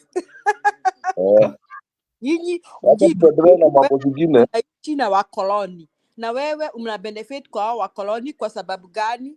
Kwa sababu wanafikiri Kenya ni strategic country. Otherwise wakiboeka na Kenya, hata wewe utakuwa na shida hapa Marekani. Sasa accept your fate and try and correct what Kasongo is doing. Yeah. Okay. Zero.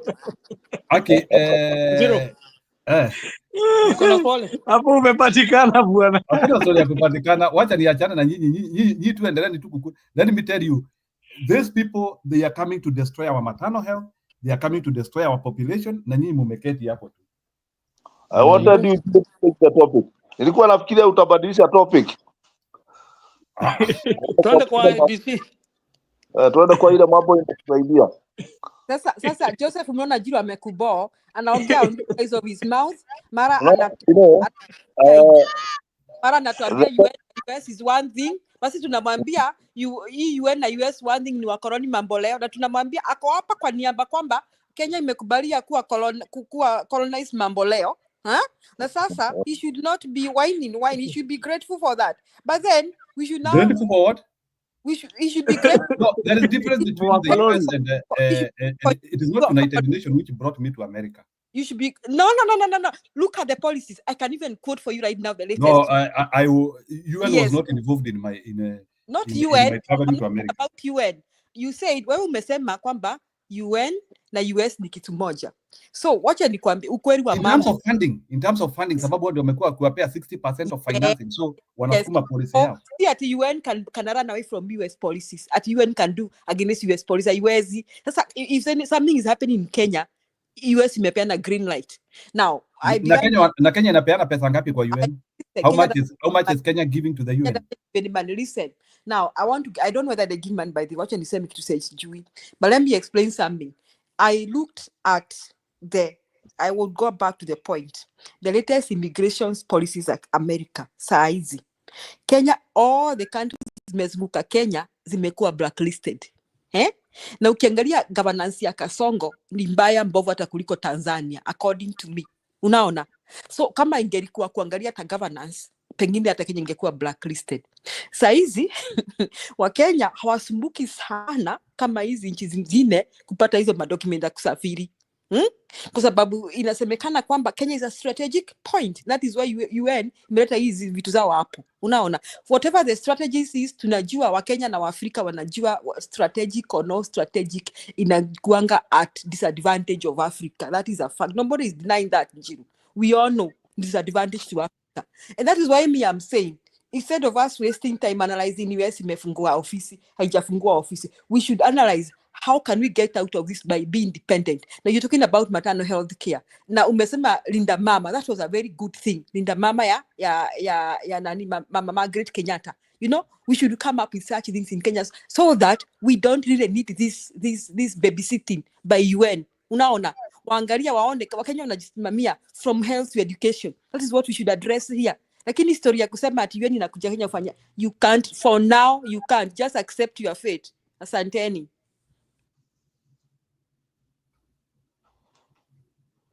Haya, Joseph aongee. Mimi sina mambo mengi. Nilikuwa nataka kusikiza. Although mambo ya IBC mmesemaje? IBC tunangojea tuone vile itakuwa. Tunangoja the litmus test ni by election. Ni by election. What there is, ile kitu ilikuwa naona ilikuwa tu inanigia ni vile Kasongo aliongea jana. Ni jana alikuwa huko kwa Security Exchange. Ile alisema jana ndio wakati alisema tumpatie muda angalau perform. Akiwa na huzuni nyingi. Akiwa na huzuni nyingi sana. Na tena nimeona Jiro, sisi kama unaona kama mimi nimeona Kasongo hana watu. Ulikuwa na expect Kasongo akuwe na watu? Gachagua kwa akina Kimani Kimonogo na watu yake akina Faruku. So Bwana Joseph ndio nakuuliza, unashtuliwa na nini? Unashtuka sana Kasongo hana watu, anatoa wapi? Ninakwambia ni kama vile tu unasikia kati head ya advisor na head ana advise himself. Na saa hii naona anapigana vita yake peke yake. Hukuona there was a newspaper. Kuna newspaper anapigana peke yake. Of course, uliona gazeti ya mass exodus walisema people expected to get out of UDA. Hata Kalinda wako wetu anajiandaa kuondoka. Although sijui anaondoka aende wapi. There must be something fishy is happening. Something bad is happening in UDA. Nimeona Kalinda anatoka, mnaweka nani? Anaitwa nani? Na nini hiyo nimeona anasimama governor. Anaitwa nani? Mondigi. Mondigi. Mondigi ni anasimama na UDA. UDA ni sawa. UDA hakuna kitu. Nimeona Mondigi. Anaitwa Mondigi tona. Mondigi mlimtoa wapi bwana? Hivi watu wa Embu mko na mtatuonesha mambo. Hapana bwana, unajua bwana. Sisi wa Embu hatuna shida. Sisi wa Embu ni you give yourself a very good nickname. Unaona? Huaga anajichenga na maneno. Embu unaona kama sasa nani kama huyu Mokonji si Mokonji sasa ni ashajipea nickname, form ni kujituma. So nani Mbalili akajipea jina Kalinda. So in Embu you begin by giving yourself a very good nickname. Huyo unasema stories zake ni Mondigi kama Mondigi tuonaga. So if you are nickname yako ikishika kila pahali wewe ndio unachaguliwa. So Julia, umeona ile shida inafanyika kule Embu. Nilikwambia bado mtapata Mondigi mwingine. Akikalinda wanatoa huyu na jamaa mwenye aongeaji wanaweka kajinga kingine. Ndio ninakwambia Jim wanaangaliaga slogan na nakwambia bado wataweka Mondigi mwingine. Hiyo slogan ikikubaliwa kama Mondigi tu anagani hivyo.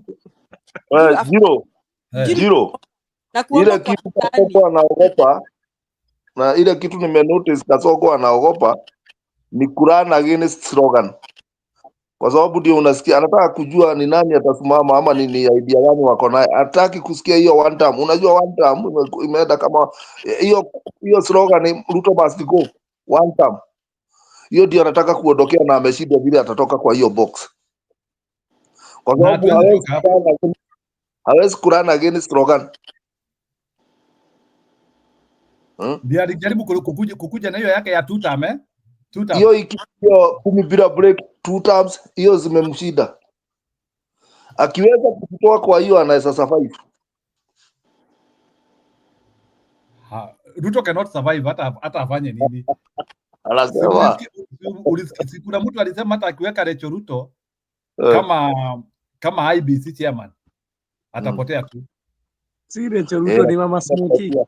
Kama hataweza hivi kama hataweza kuondoa hiyo tide hiyo ya slogan hata kama nini IBC chair. Aje ta Smoky. Unaona nani alikuwa anauliza kina Karongo Dhan walikuwa anauliza ati punda versus Ruto mtapiga nani kura, tunasema punda. Wanasema kondoo. Julia, uliona Kasmoki wanajaribu kuleta uvumi ati wametengeneza cabinet. Cabinet ya nini sasa? Ati wako na cabinet yao. ya Gen Z. Oh, Smoky ako kwa Gen Z. Wow. Yes, Smoky ako kwa hiyo cabinet ya Gen Z. Jana niliona akiattack Maraga na nilikuwa nafikiria Maraga ni project yake. Maraga alikuanga project alafu akanini akampinduka. Unaona ile story ya kutafuta ka girlfriend kakuake alafu akanaamua kuwa bibi. Bibi wa real.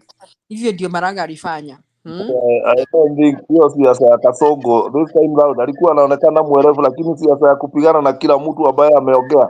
Unajua kama let me tell you what Maraga will do Bwana Joseph. Wanaweza pretend hivyo tuanzie kuembrace Maraga, alafu sasa Maraga na Ruto wakuwe timu moja, alafu sasa wakienda huko sasa hata Maraga mwambie sasa unaweza iba kura yangu sasa. Tushawachanganya. Na sisemi zaidi hiyo. Julia toka nisikie, unajua Julia nitakuwekea mimi toka nisikie hapa nani huyu wa Moi anaitwa aje, huyu wa Moi Rijiro, toka Rijiro aseme Matiba alikuwa mtu yao, mimi nimenyamaza. Julia, you aware of that Matiba was Moi's project? No, you are lying. That's a lie. Huyo jamaa acha kutuharibia. That is a guy is already got. Unaweza believe ni Njiru kweli? Njiru unaweza believe huyo jamaa? Don't do that. Discredited man. Unaweza believe Njiru? Big lie. Matiba is the one bunge who fought for multipartyism. Anaweza kuwa project. Wewe kwanza nyamaza nikwambie project ya how Matiba alianza. Nyamaza tu nikwambie. Matiba in 1989 resigned as cabinet secretary. Matiba akaambiwa umeresign, tumekufukuza KANU. Matiba akaambiwa akasema mmenifukuza KANU. When people are chased from KANU, where do they go? He said, from today, I, Stanley Kenneth Matiba Jindo, declare Kenya to be a multi-party state. Na akasema July 7, we are meeting in Kamukuji ground. Let me ask you, Njiru. You are saying Moi detains Matiba and then declares his project. Matiba was the most popular candidate, would have been the next president for this country. History it is Kibaki who spoiled the election, not Matiba. Wachaneni yo yenyu. Ati Matiba project. Kibaki ndio angekuwa project ya Moi. Aliharibu ya uchaguzi. Kibaki came from, listen Njiru, logically, Kibaki stayed in the government, refused to resign when Matiba and Rubia resigned. Matiba and Rubia were jailed and detained without being taken to court. You know, when Matiba comes out and Section 2A is scrapped, Kibaki decides to vie for presidency. Between Matiba and Kibaki, who was the project?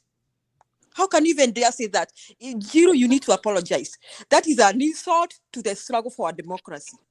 Absolutely. Njiru ni njaa ako nayo. Hebu kwanza withdraw Njiru. Hiyo lazima withdraw bwana. Hiyo lazima. Apologize. I'm telling you. Hiyo ni kukosea hiyo kitu heshima bwana. Hiyo ni kukosea heshima bwana. That is an insult to our struggle for democracy. I was Jiro mimi nilikuwa Nairobi na nilikuwa tunagojea Matiba pale Kamukuji. Na Matiba hakuwa ile mchezo ati alikuwa project ya Moi. Mtu mwingine alikuwa project ya Moi. Jiro ni wale watu hata he was so young, he was a kid, he does not understand what happened. Now he didn't even bother to read or to follow to find out what exactly happened between 1989, 1990 and 1992. He didn't bother. Mimi nilianza kuchaguana ile ya Murorogo 1988. If anything, Kibaki was the more project. Kwa sababu yeye ndiye alisema you cannot cut down. Arbi lazima withdraw. Jiru lazima withdraw. Hiyo ni mbaya bwana. Lazima withdraw. Tutafanya maandamano. No, you are not playing it, and people are not even when I'm here. They are not going to hear anything when I'm here. So huyu alikuwa mtu wa mkono wa Moi, hakuna kitu tutafanya kutu.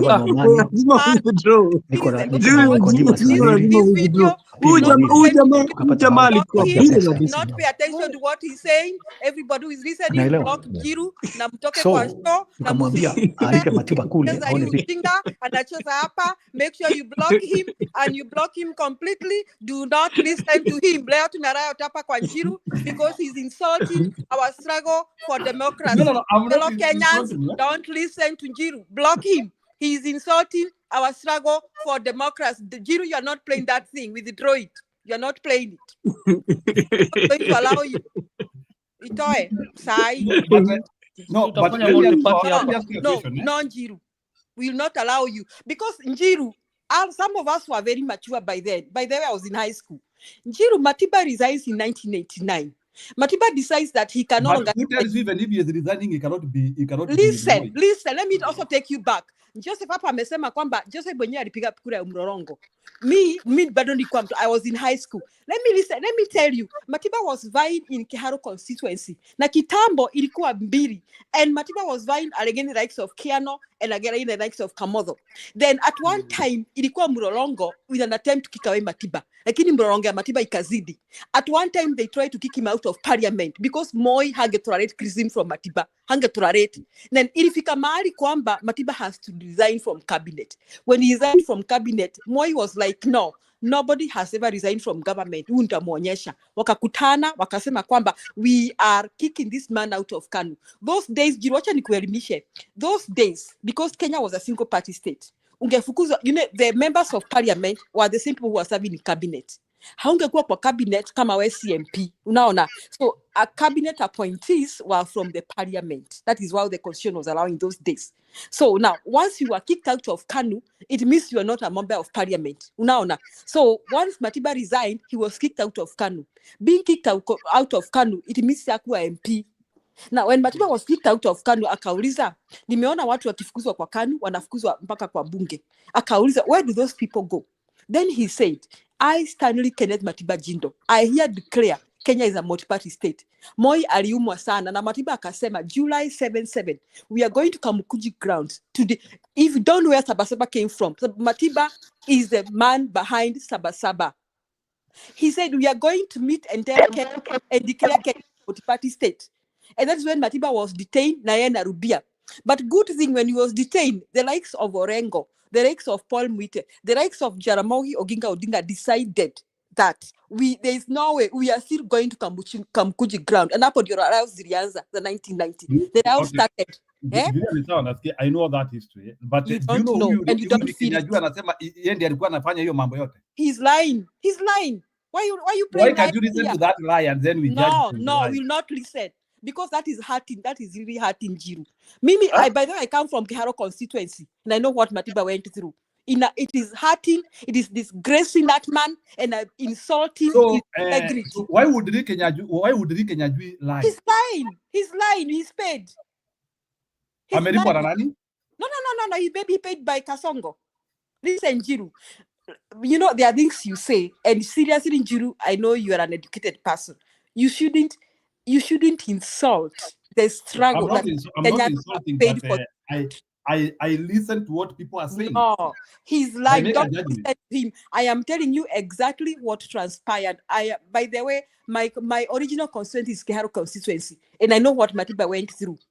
I know. No, I don't deny that, but there is a question which I'm asking. Mimi kuna kitu nasema hapa. Rike Nyajui said this. Wao ndio hata waliprintia Matiba poster. That's what he said. I think he's lying. I don't they went to the government printer. Ngoja kidogo, walienda kwa government printer, akapeana pia jina ya huyo mtu wa government printer, wakamwambia na hii siri ikivunja, we are going to kill you. It is Rike Nyajui saying, hii siri ikivunja, we not Kenyajui Rinjiro, tunaenda kukuua. Tunataka poster za Matiba hapa na ziwekwe kila pahali. They even went to Western from his own mudomo. They went to Western, wakaambia mpaka watu kuna watu waliambia huko, including even anyway, let me not discuss that because you don't want to listen from him and you judge from what he is saying. It's okay, but that explanation saa zingine ni vizuri usikilize and then you understand the dichotomy of Kenyan politics, ili uko unajua yani siasa ya Kenya sio vile saa zingine we want to take it like as so easy. Mtu wetu anaweza nunuliwa tu na tumesimama tu. Jiru, so kwa nini tunaendaga basi Sabasaba ama tunaendaga kitu ilikuwa imeplaniwa na government? It doesn't matter. It can be, it is something which just came up from the struggle of that time. I don't deny. So you believe Jiru more than the way you could have believed Matiba, or what do you mean? It is not, but Rike Nyajui was right inside that thing. No, he was not. Njiru tunataka uangalie history. Lee Kenyajuru was not even in the struggle. Why don't you want to listen to Lee Kenyajuru? No, because he's lying. Because he's lying. It's No. Why do you? Kwa nini utaki usikilize alafu you deconstructing utuelimishe utuambie kulingana hivyo amesema that cannot be true. No, it is not. Juru, wacha nikwambie kuna vitu watu wanafanyanga. Let me just tell you the truth. You know, we play with a lot of things and we make them look like right. But let me tell you, defaming Matiba, that's a very bad thing. Let me tell you, it's a very bad thing. I'm not saying he is defaming. Julia, just hold your breath. Nataka usikilize tu Lee Kenyajui. You tell me that what type of politics is this? No. I won't listen. I'm sorry.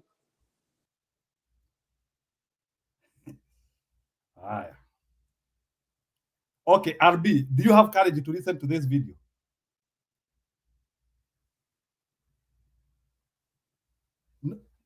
Because if it's a lie, is okay. We can judge. But I think that is. I hear you, but I think it is a desecration of. No, it's not desecration. If it's a lie, let's listen and then we judge. No, let's listen and then we judge, because I could not believe. No, you know, me, I can look at that's a different. Watu wangapi wamekufa kwa India? To manage. We went to government printer. We told the government printer was a lawyer called Sheldon Muchilwa. I think he was from Bonyore. We shall kill you. What we are going to do here, you shut up. We want hundreds of thousands of posters. Ikiwa na picha ya Matiba. And if you make any noise, we will finish you. Sema sawa. Posters ikatoka. Tuko na vijana kuwalipa kuweka kila mahali. Matiba for president. Tukaona Kamaru, musician from Muranga, TK Kamau, and other musicians. Chukua pesa. Tunga nyimbo. Sakusifu Matiba. Now, when Matiba was coming from London, we organized bus magari ya para state. Ikatolewa namba, tukaweka namba ya raia. Kupeleka watu who are friendly from Rift Valley. Kati Matiba alifika airport, wakifanya hivi, found us here. He went mad with excitement. Alipoulizwa, who will be the president? Akasema, let the people decide. Ameruka Kibaki sasa. So now, we convinced Matiba's press that people in the Rift Valley are so excited about Matiba's entry into the presidential race. They would like for him to face it. Tukaorganize watu kutoka STEM Hotel mpaka hapa Union Combine. Tukanjaza watu wakumshangilia na posters. Now we knew newspapers might downplay, so we bought space ya kuweka hiyo picha na nini. Tukaita Shikuku, tukampatia $5 million. Hello, my name is Adam Ferrari, the Chief Executive Officer of Phoenix Energy. I look forward to you. Tukamwambia hiyo, go and convince some of the parliamentary aspirants to run with the Matiba's party. So akina Benjamin Magwaga, Javan Omani, Nicodemus Ganiri, Apili Wawire, tukapata hao kapatia pesa ya kusimama. Unaelewa? Yes. So kamwambia alike Matiba kule aone vile anapendwa. So tukamwambia Shikuku sema na Kiluya ile ya ndani kabisa. Mchague Matiba maana ni mgonjwa, akikufa ni mimi tukua. Akasema bila halala. Matiba afire. Mbona akauliza Matiba. Si Matiba ni kweli? Matiba akasema ni kweli. But he did not know what agreeing to. Yes. Nasikia? Yes. So Now within Kikuyu area kuwa narrative.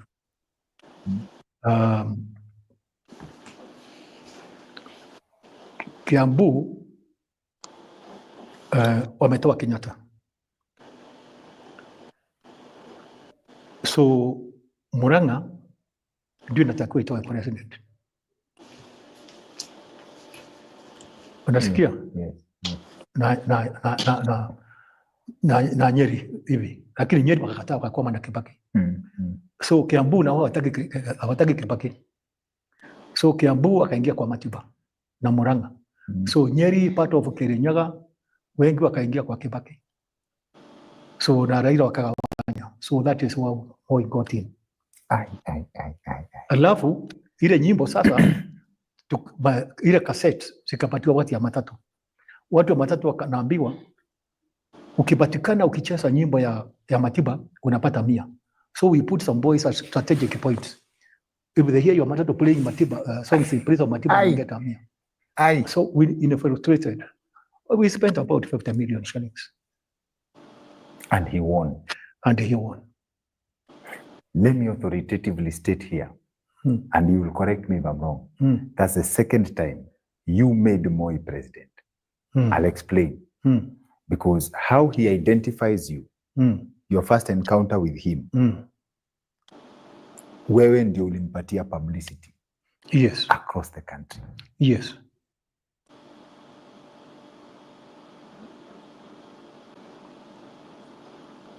So sasa Njiru, hii story yote umeleta, sijui hata unasema nini. Sinasikia ni kama walikuwa wanachezea Matiba. You know that one was Ruto. That one was Ruto 1980s. Hiyo si ni Ruto. Ndio nauliza sasa. That one was Ruto 1980s. Who was that? That is Ruto. We have to be aware of. Those are games we have to be, even as we plan 2027. But it seems Njiru ulikuwa unasema Matiba ni kama alikuwa amelipwa. Me I've not heard anything of him saying amelipwa. Matiba ni kama alikuchezea, walikuwa wanamchezea game na walikuwa wanatumia hizi skills za huyu mzee. Huyu ukisikia vile huyu anasema si ni kama walikuwa wanatumia skills za kumtrick. Asijasikia pahali amesema alijuu. Me I know that guy, that guy was nini? Alikuwa mtu ule wa principles. Maybe wakuwa walimchezea hivyo, unasema walicheza, lakini iwezeka kuwa ati yeye alijoin Moi. Hiyo hapana. Hawezi kuwa umetochariwa na mtu hivyo vyote Njiru alafu ukue ati ulimjoin. Ni normal.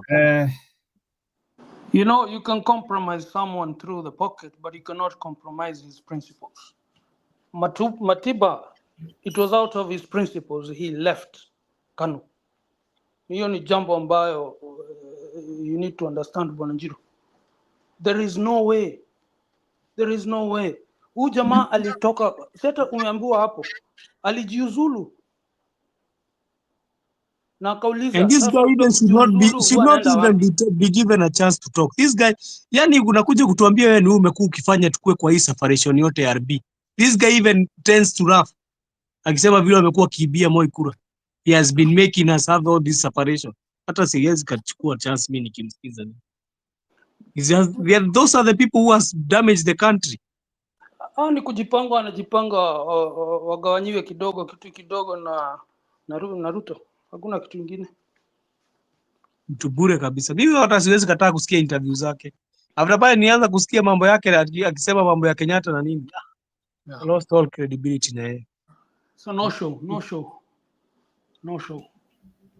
No, the reason why I was saying that, those are the games which we have to be very serious that they can be used to subvert the will of the people. It's a very bad game. It's a very bad game because I could not believe that people could do what Ricky Nyaju was explaining. I couldn't understand. Like they are saying that posters zinatolewa sijui nini inafanywa. I couldn't understand. Unajua amediscredit watu wengi sana Njiru. Nani? Unajua amediscredit mpaka Kamaro kwa hiyo kitu yake. Na DK. Amediscredit hata Kamaro kwa hiyo story yake yote. So vile unajua Kamaro sasa mchukulie in a different way. No, but you see this sasa kama ana discredit mpaka Kamaro. Anasema Kamaro ndio alikuwa anapatiwa kuimba. walikuwa wanaenda kwa magari. Sio nakwambia, is either we can trust this guy because the people who are supposed to come and counter that narrative they are all dead. Nani anaweza kuja aseme ni uongo? No, bado watu hawajakufa wote. Kuna watu ndio nani amebakia? Wadosi wenyewe walikufa na wengine ni wazee sana. Hataona nguvu ya kuongea. Wewe kwani ukusikia hata nani akisema SK Macharia the other day akisema vitu? That's why we have to be careful. Ulisikia vile SK Macharia alisema the other day? SK Macharia? There was a certain barrier. SK Macharia said a very serious statement. SK Macharia unafuataka huyo kondo? Mimi hiyo niache kumvuta kitambo sana. He is giving you ukisikia mtu kama SK Macharia anasema statement kama hiyo, you should now know that maybe it could be as late for the next wave for the next 20 years. Maybe kuna mtu mwingine atakuja kujitokeza kufanya hizo vitu. SK Macharia in a certain barrier alisema sababu sasa mimi nimekuwa mzee, nataka sasa kusema ukweli. Sisi ndio he claimed amekuwa akiparticipate kwa wizi ya kura. Wacha niwaekee. Hiyo nilisikia huyo. Nilimsikia akisema hivi. Si SK alisema kwa mazishi pahali akasema wacha niambie watu and I want us to get this information ili tujue sasa tusianzie kupanga siasa without knowing what has happened before. Lakini anachezea namba gani saa hizi? Hiyo ndio swali. Angesema hiyo mambo yote lakini anacheza namba gani? Wacha nikuwekee SK uniambie.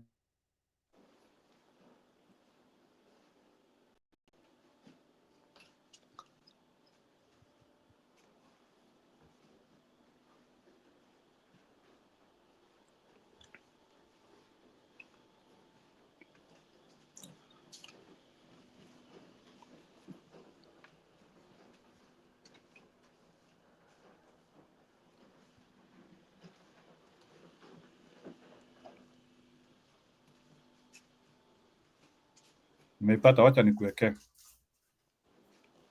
I want us to I want our discussion to be a bit dynamic and we have some of this itatuleta kwa IEBC. Kibaki to compete in a presidential election with Uhuru, and it was a Nisia election for Kibaki.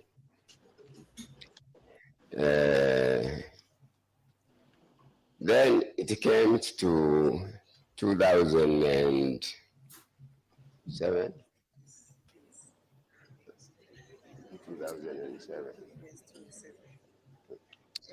When Raila Odinga and the current President Ruto were presidential candidates against Kibaki. And again, Kibaki is a Kikuyu, and I happen to have been campaigning with for Raila everywhere in the country. That always gave a huge, and now that I'm going to mention, Betty, why she's a senator, is because she was charged by Mrs. Macharia to be in all those road shows and campaign, always to make sure that I'm well fed.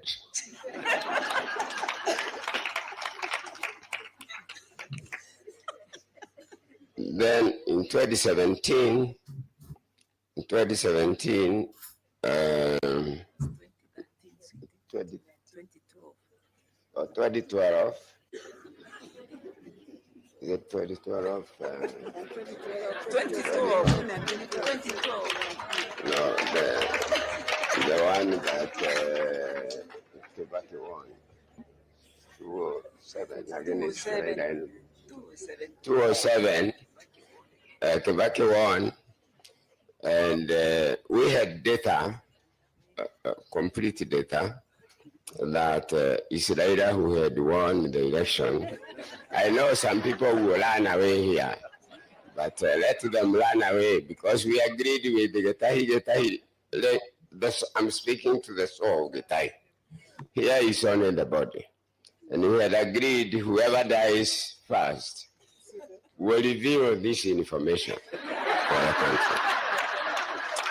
So that's why I'm doing it. Our data was showing Laila had won with 1.8 million votes.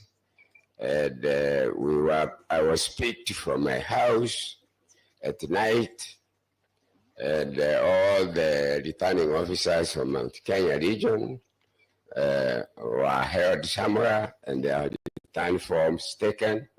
And I was taken to my office. I found some people, I'm not going to mention their names, and we changed all those figures, and Kibaki won the election against him. I'm not going to mention about 2013 election, which again was Uhuru, or 2012 to 2013. Again, I campaigned for Raila, and Royal Media had already started then, and Inoro TV and Citizen TV were switched off in the whole of Mount Kenya region, but that could not make me change my belief in Raila, because Raila was left to me by his father.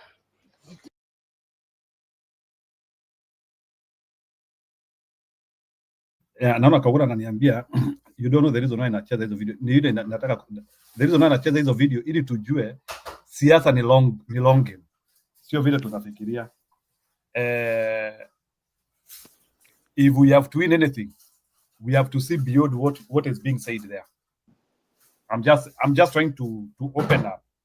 Lakini politics is beyond what we can see. It's beyond like who you are ongei na huyu afanye na hivi, huyu anatusi huyu. That's a very subservice way of looking at politics. Kuna siasa ya ndani, yani there is politics inside politics. That is what we should be looking at. So it's unfortunate that some of us are not privy to that level of discussion. We need like to audit our statement. Like why did the SK do that? How can we audit such things in the future? I don't know. You can answer this because siwe ni mwalimu wa computer. Okay, go ahead. Siwe ni mwalimu wa computer. Yes, that's okay. I don't know. I heard someone talking about probably employing the blockchain as a medium of conducting elections in Kenya, as they have in other countries like Estonia, at even some of your states in America. Because that thing, it's impossible to corrupt it. Kwa sababu utachukua hii wanaita nini? I'm not very good at crypto, not crypto, but blockchain. But I know that it produces, I don't know, there was a video which was out there. Sijui kama niko nayo Julia alinitumia, nitacheza hiyo. I have that video ya kutumia. Maybe you can play that because it's relevant. Nitacheza. Wacha kwanza tukaribishe Budi. So Budi, you want to react to something? Budi, go ahead. Let me say hi to you. Wengine tuko kazi, unatuchokoza mpaka tunawacha kazi. Unajua saa hii hapa bado kazi haijaisha. Let me say this. The history of Kenya is so bad that if we go back to history and we start excavating every election in honesty, without putting tribe or affiliation or anything, I will guarantee you that the Kikuyus will be so guilty to the core. And not just the Kikuyu as a community, but its leadership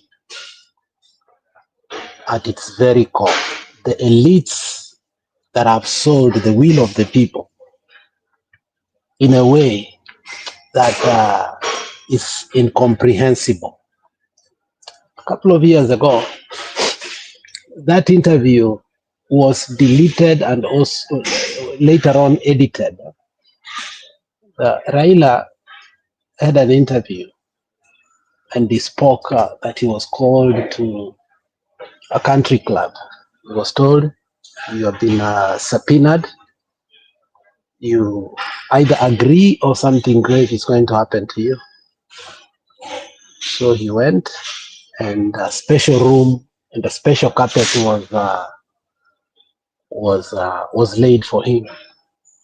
So as he sat there, he was told his security is guaranteed, as usual, because his bodyguard trusted was there. So as he sat there, and he was told, you have a special guest coming. That special guest came in and he said, congratulations, Mr. President. And that person happened to be Machari. And they sat down for 15 minutes, they had a chat. But after a while, akamwambia, you know, I've been sent here to speak with you because I think you're the only person, I'm the only person that you could agree to speak to.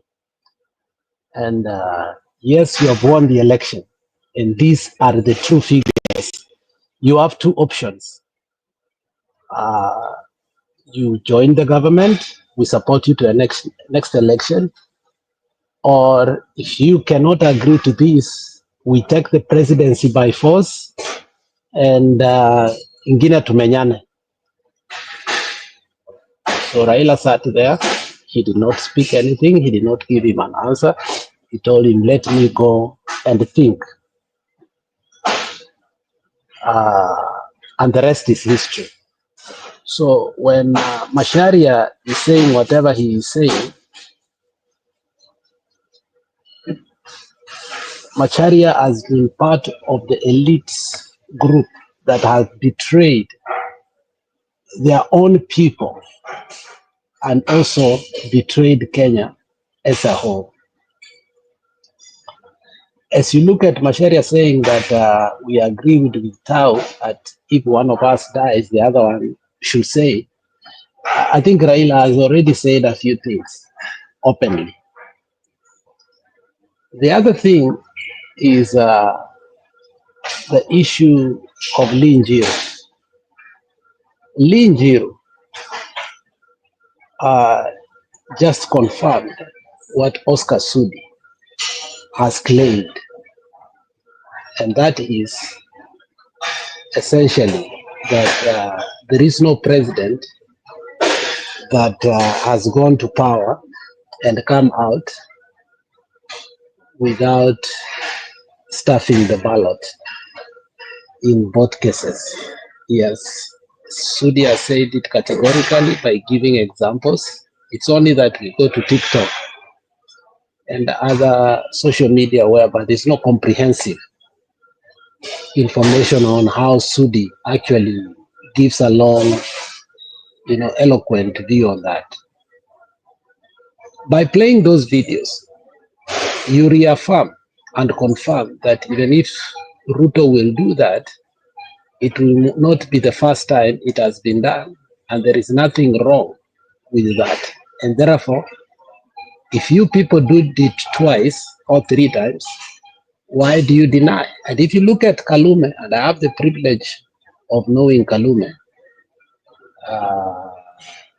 and knowing Eluo, when Mbadi was ready to take the government job, he went to a certain funeral in Gwasi, Bita somewhere there, and he said, we are not going to play the politics of populism. We have tried it, we win the popular votes, but we are never in government. We have done it several times. we have to know how to get to government by all necessary means. If it means we have to renegotiate and find a way, the same way other people get into government, because elections do not matter and do not work, I think that is what we are going to do. We have used money, we have used energy, we have used every possible means, including demonstrations, but I think you have been on the receiving end. You know, Kenya, as it sits today, the Luos have been vilified. That was said. It was in a funeral. I think Oburu Odinga spoke in that funeral. Raila did not go to that funeral. So it was Oburu Odinga who spoke it. Badi spoke, Timothy Bosire spoke, and who else? I mean, there were 4 people who spoke in that funeral that, you know, an elaborate view on why they will get to the government, whether the people understand or not. Now, the other day somebody said here, and in as much as I disagreed with him, but that was a fact in Kenya, that, you know, whether we will like Kalonzo or we will like Matiang'i, presidents are not made by election of the popular people. Presidents are nominated in the boardrooms. And as those boardrooms, you know, convene, as Lin Jiru has already and Macharia, you know, confirmed, the one thing you will hear is that they plant their people in there. For instance, you hear that by the time, and I've said it here, when you hear, you know, I was young, and when I heard Matiba say this, I was shocked. But it was in a primetime media, and my father was sitting there, my mother and I, and Matiba said, Waluya ni malaya wasioko. And that one came later, after he realized the role of Shikuku, and what Nani has already said there, Linjiru, Linjiru, something of the sort, yeah. That the greatest betrayal was to allude Kuwa, this is a dying man, and he's going to die in office and I'm going to take over. And you know, he has already received 5 million votes. I think Wamalwa did the same. Wamalwa alikuwa, you know, Wamalwa has confirmed in Kijana Wamalwa on how he was paid money to destabilize, and his house in Karen was actually bought by the Kanu regime. So the question now lies, we can go on with so many, a catalog of examples, not even a few, a catalog of examples on how the state infiltrates, and eventually the will of the people is what that is twisted. As you look today, and we have said it, whether we are aligned there or not, the biggest thing that Gachagua wants to achieve is to make sure that he has a voice and a place for negotiation, which he will do, which means he will make sure that the DCP has whatever it needs to have. Again, you know, that's what Raila has done all the time, to get the members of parliament, and when it comes to the negotiating table, you know, he knows what to give the members of parliament, and he gets what he wants. You've seen how Uhuru became a president in 2013, which actually, and let me tell you, that was even more worse than the 2007. You know, Macharia himself says, I will not talk specifically about 2013. That is a different case, which means it's worse than what happened in 2007 in terms of the staffing and, you know, taking over and how even the Supreme Court was untwisted.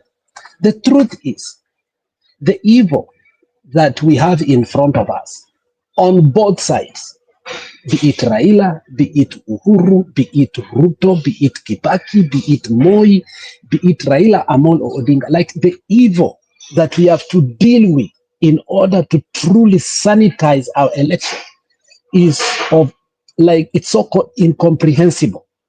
If history will accept that truth be written down so that we can be like a sort of truth and reconciliation committee, we set a new pattern and pace whereby we can honestly look back and see how insidious we have been. Then I think the young people will understand why they are suffering today. The reason why our politicians will never care, it's because they understand the risk, the amount of money, and the deals they made in order for them to have the seats they have today. You think when you say we elected Ruto, you think that your ballot mattered. But Ruto knows very well that that was just a process that ya kuvumba wewe na mimi. But what actually made him the president was nothing like IBC. Let me tell you, IBC has never made or ECK except in 2002. And we need to thank Arap Moi, honestly. Whichever way we may take him.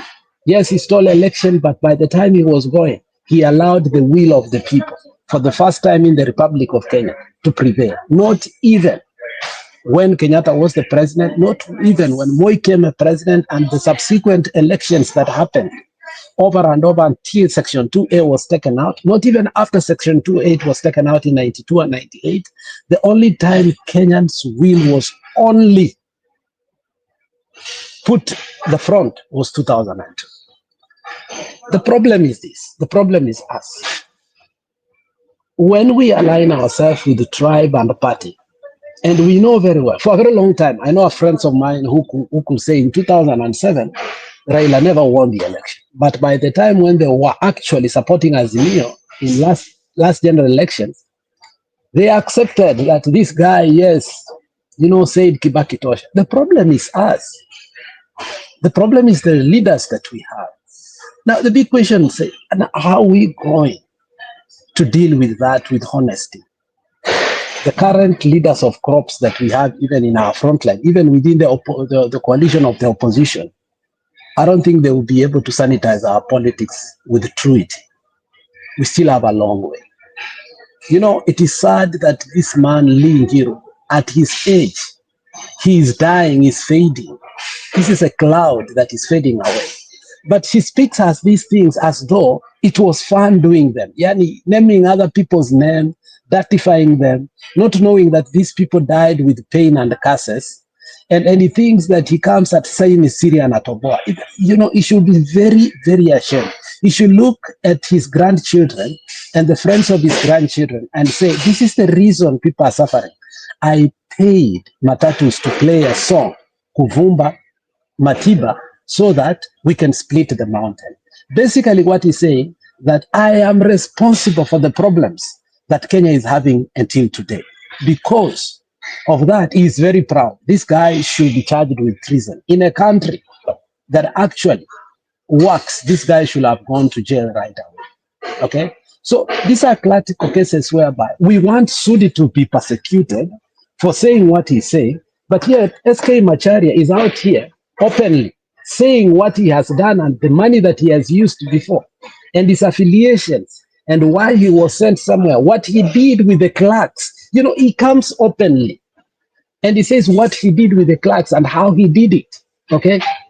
And people out, because the guy has money, the people that are around there are laughing at the graves of people who have died because of the election. Those videos are not a fact. People reveal who they are without unintentionally, without knowing what they are telling us. These two people have actually told us the reason you and I are out of the country, the reason you and I are suffering, the reason why this country is in deep turmoil is because of this man who lives in very affluent and opulent environment. And until we destroy this elite club that you see today, until we destroy the Lee Njiru and the mongrels and the ancestors that they had and the children that they have left, this is going to be a game of ping pong. It reminds me that, we did this and this and this by finishing. I can talk for 1 hour. It reminds me of today what is happening with the Standard newspaper. I've always asked, is Gideon Moi truly honest when he puts all these headlines and lies to us? Sometimes I sit down and say, this is what Ruto wants. That, Kenya is democratic, the newspaper, the space, everything. But in reality, in the boardroom, Macharia has never stopped doing what he's doing. Macharia is not only a gambler. Macharia is the man giving sacrifice to all our media. You know, he's saying this as if he wants us to congratulate him that finally Macharia has said the truth.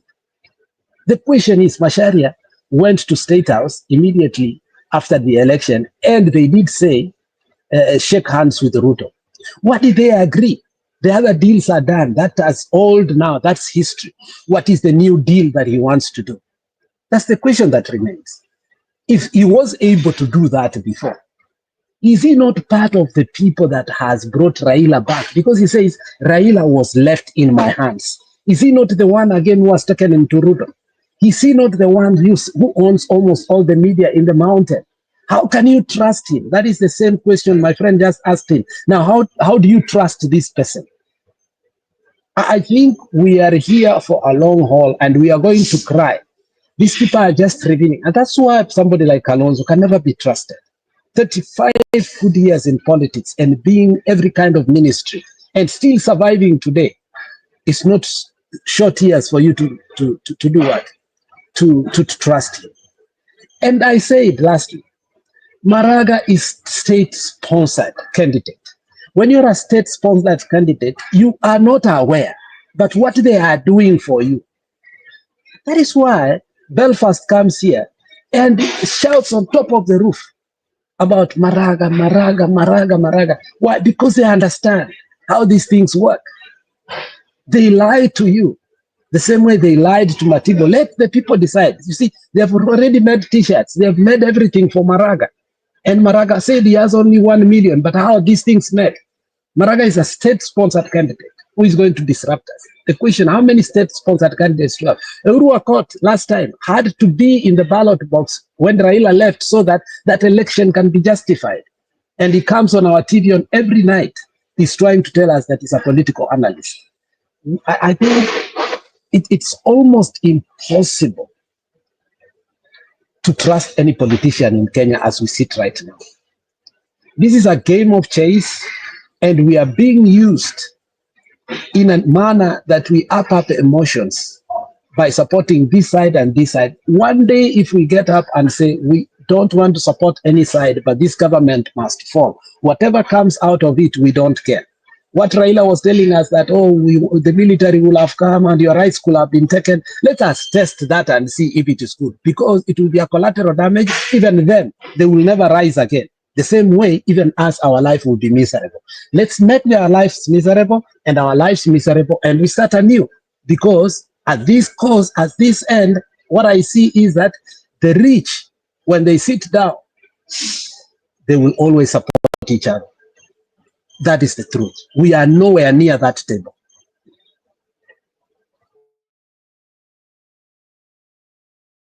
Yeah. Okay, thank you, Alex. Maybe Julia, you can react. Najua umerudi after nimekukasirisha. Pole sana, madam. That is, you see, Madam Queen. Juicy, I was very mad with Jero. Jero mwingine, when he was insulting Raila Odinga. Unaona, mimi, I like to be fair to people with what they have done. And calling him names that he kills, and she couldn't even come out clear with what she was saying, and she got mad with me. Because I was feeling like Raila Odinga ametubo na issue ya government ya Ruto. Lakini anyway, we shouldn't frame him for the things he has not done. It is very unfair. When you talk about Lee Kenyan now and whoever, me, what I know, I was in high school in 1990, okay? And in 1988, I was still in high school. I just joined high school. I come from Kiharu constituency, for your information. That is where my parents come from. So those days, wakati wa uchaguzi, tulikuwa tunaenda home. And my mother was working at the PC's office, that is Nyeri PC's office. And I remember, because I was close to my mom, there was an issue of my mother hearing phone calls, overhearing phone calls from Musila. Musila was the PC by then. Musila getting instructions from above to make sure Matiba doesn't win. Now, my mother has a pain to have a brother-in-law who just passed away, who was a close Matiba associate as chief campaigner. And they struggled so much to make sure Matiba is not rigged out. It was a war. It was those days, kura zingebebwa zinamwagwa kwa mto, unaona. Mpaka Moi akaleta hiyo, until to one point now Moi had to split Kiharu and Kangema, just to have his people like Dr. Kiano to win Kangema and all that. So though I was a child, I can recall what was happening between Moi and Matiba. Matiba was coming out to be someone that Moi didn't want near him. And Matiba was appointed several cabinet ministries, and one of them I can remember, it was culture and social services. And Matiba was another Michuki. Wherever he went, I believe he performed. But then, because I think he was proven to be Kichwangumu, they tried pushing him out of the government, which he actually resigned eventually. And because there are a lot of things happening, assassinations and all that, corruptions, he resigned. And Rubia followed and resigned. When they resigned, they were kicked out of KANU. And those days you were kicked out of KANU, you are no longer a member of parliament. So when he was kicked out of KANU, he was no longer a member of parliament. And Matiba said, you can even look up his statement. When people are kicked out of KANU, where do they go? And he said, I, today, Stanley Kenneth Matiba Jindo, I declare that Kenya is a multi-party. That must have been 1990 or 1989. And then he was not alone. Now, he was arrested and detained with Rubia when they said that we are going to go to Kamkunji on July 7-7. But there are people who joined him, people like Jaramogi, the old man, Odinga, people like Paul Muite, people like James Orengo. So sometimes when somebody would come out and make outrageous statements about these people, it is very hard in Jiru. Because we know the role, it is because of them that we have multi-party right now. It is because Matiba declared Kenya to be a multi-party state and called for protest and all that. So me, I'm asking, how can somebody who suffered for Kenya and even died, again be the one who been bought by Moi to vie? Matiba was the only person who could have beaten Moi for presidency. The person who ruined that presidency, according to me, is Kibaki. Kibaki should not have vied for presidency. Because he didn't even fight for anything. Kibaki, by those days, Mukiangari alikuwa anaitwa General Major Kigwaya. Central is the biggest coward. Because he gets stuck with Moi, he compromises with Moi, he decided he refuses to not declare his stand to the end. To the end of the struggle, to the end, watu walikimbia barabara, people were killed, people were arrested. Kibaki stuck in the government to the end. And when now Kenya was a multi-party state and we are going to have an election in 1992, Kibaki jumped ship and declares as he has a party atasimama kama president. What was he doing? Ruining the results. Because of course they shared votes with Matiba. And even irrespective of that, Matiba still became number 2 to Moi because Matiba had a national support all the way back, even in Luyaland and Kisii. If you want to know when Matiba came back from England, from treatment, look it up, the reception Matiba received in Nairobi.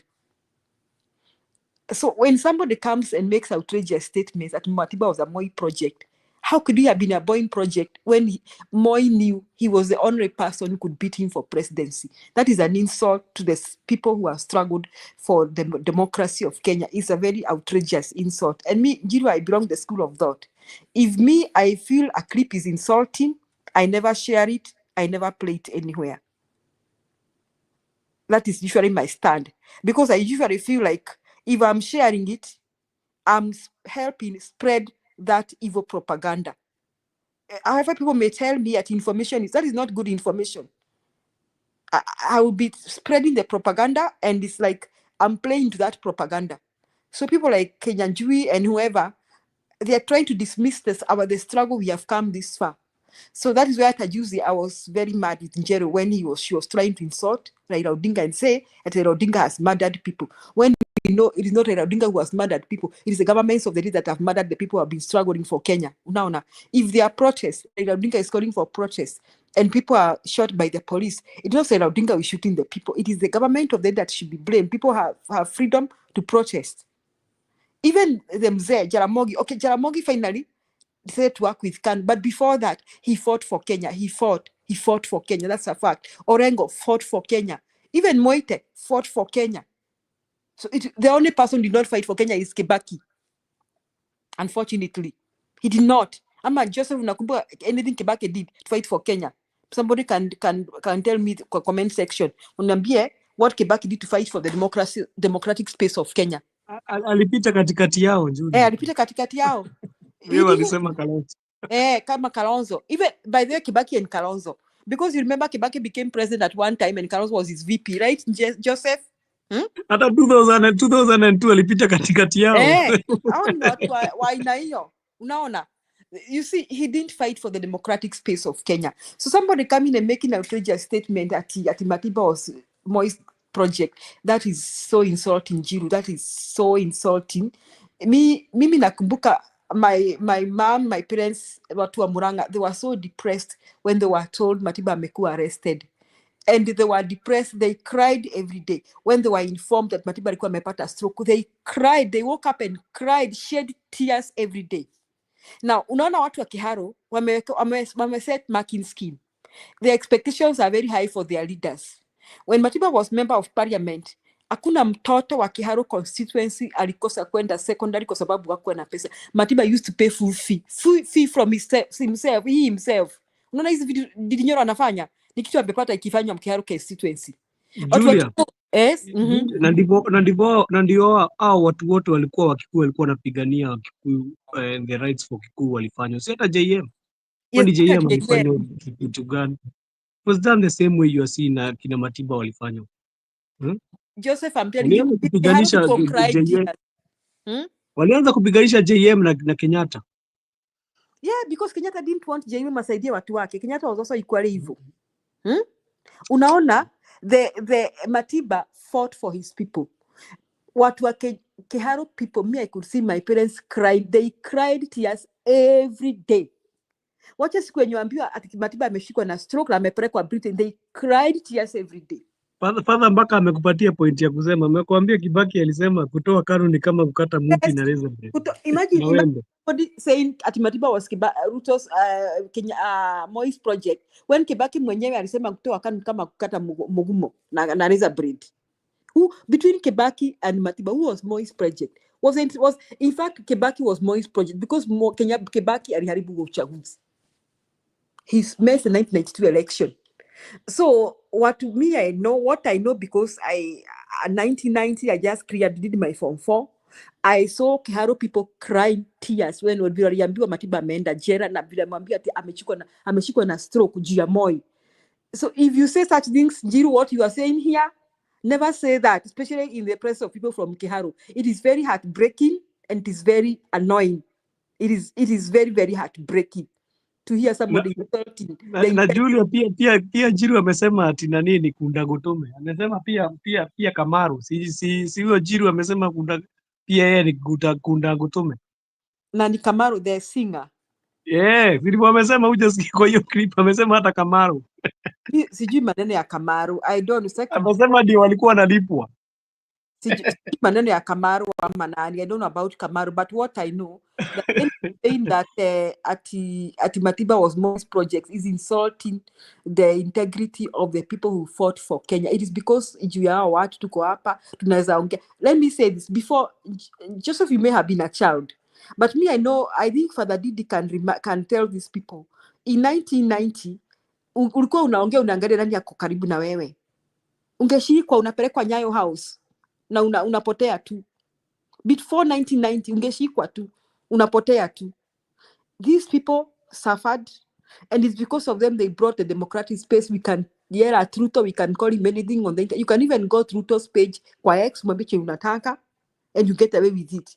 It is because of these people that we have this democracy. People need to be taught the history of Kenya so they stop yapping left and right. Na nimesikia nikikasirika kwa nini Julia? Did you see Matiba the last time alijaribu kusimama elections? Paka ni kama ajijui. He didn't somebody even who did not know himself. Paka anaulizwa unasimama. No, Matiba didn't vie for election, remember. He didn't vie for election in 1997.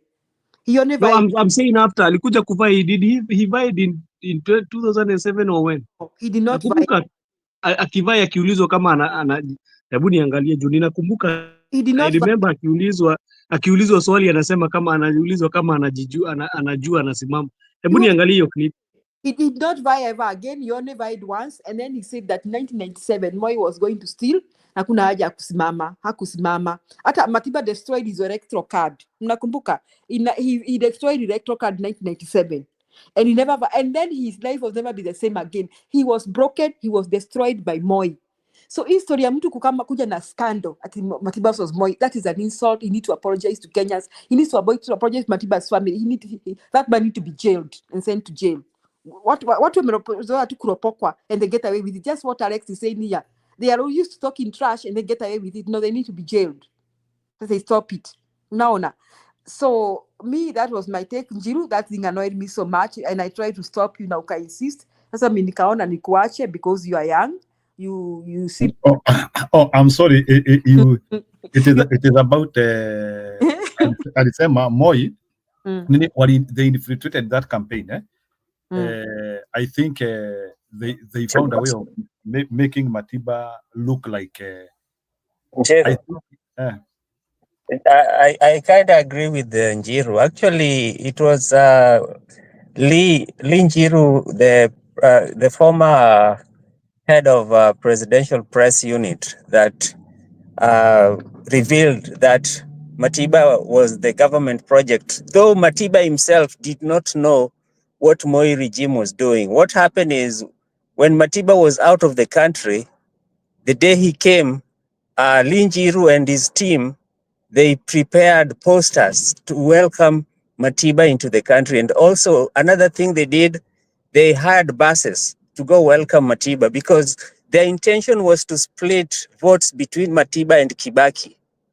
That was the primary intention, so that Moi could get a small margin of win. Matiba himself did not know that he was a project, but the government then took advantage of the situation to make Matiba feel like ametosha mboga. So Matiba saw how popular he was and he got so excited and kept on pursuing his presidential bid. So that's exactly what happened. Matiba himself, he wasn't even aware that the government was using him so that they could have a small margin. Moi just needed like a small margin from the opposition splitting their votes so that he could become the president. That's the tactic that he used. And it's Lee Njiru who actually testified on that recently. So, Rasvik, what I want to say is that even now, Ruto will try to do that for your information. Yeah. Does not mean that Matiba was bought by Moi. No, he was not. He was not. What Moi regime did, they spent a lot of money to advertise for Matiba's campaign without Matiba himself realizing. You know, he thought that people loved him so much. He thought that people created the posters for him and stuff like that, not knowing that it's government that was doing that. But the truth, last week, Matiba was a candidate with or without Moi campaigning for him. If you look at the genuine votes Matiba got from across the country, see kama Kibaki. In fact, Kibaki was the spoiler here because Kibaki ametoka Mount Kenya. And if you look at those people, between Kibaki was more likely to compromise with Moi than Matiba because Matiba was fighting for the rights of Kenya. Matiba was fighting for democratic space. Matiba had his clear-cut principles written out. He was, and let me say this, he's the only person who did not compromise with Moi afterwards. Because even Jaramogi compromised with Moi soon or later. Mnakumbuka Jaramogi akiamuka siku moja after the elections for 1992 akasema that he'll be working with the president. And that is where the old man, Oginga and the Odinga crash. Unakumbuka hii story watu wanasemanga ati Odinga disagreed with his father. That is where the disagreement came. The old man came out and said he was going to work with Moi. Matiba is the only person who never compromised with Moi even after the election. So history kwamba ati Matiba, ati Moi was genuinely backing Matiba. No. Julia, it's not Moi was genuinely backing Matiba. Moi was taking advantage of the situation to ensure that Kibaki or Matiba doesn't get into power. So that is what Moi was doing. But neither of them knew what was happening. If maybe they could have known what the government intention was, they could have compromised so that one of them, can vie. But all of them had that, felt like wametosha mboga.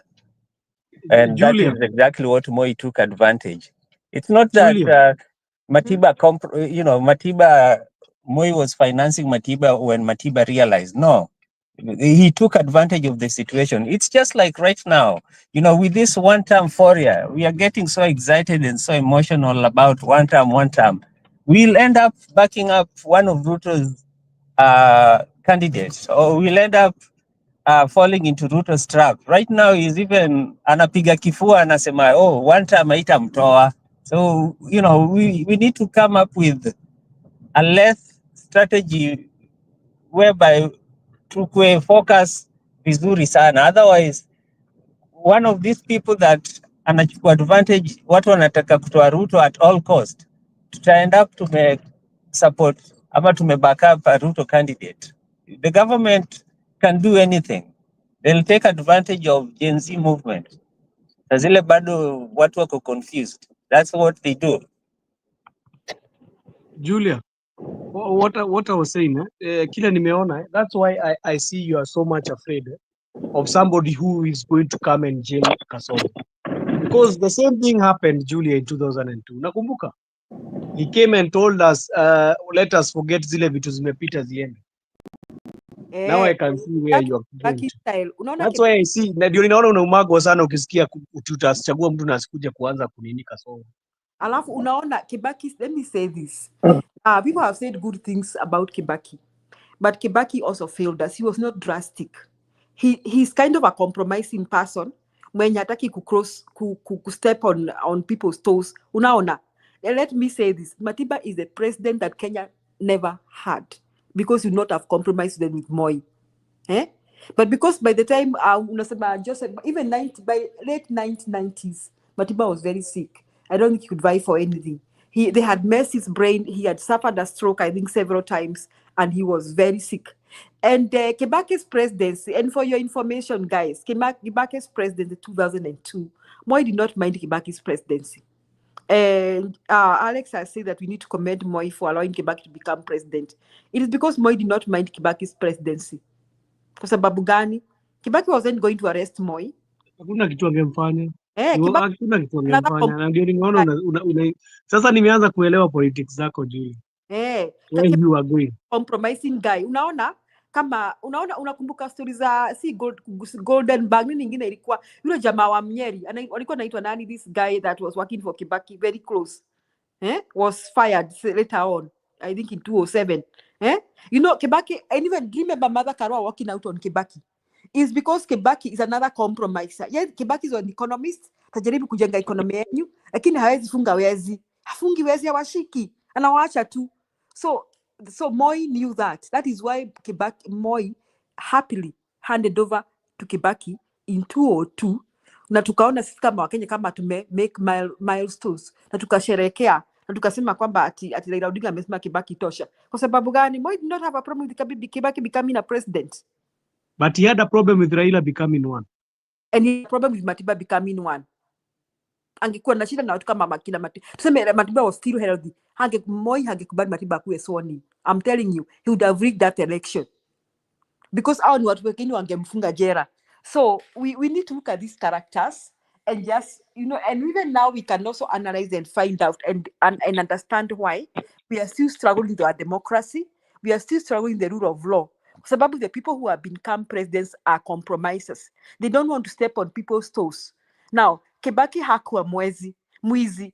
But why he didn't want to step on people's toes? Why? You see, that's a problem we have. Now, then in 2013, nilisikia kwamba Kibaki did not want to become president. I don't know whether alicheza game nyingine bado. Alicheza game nyingine. Ati he wanted sijui Mudavadi ama nani akwe. Yeah, the one you have said.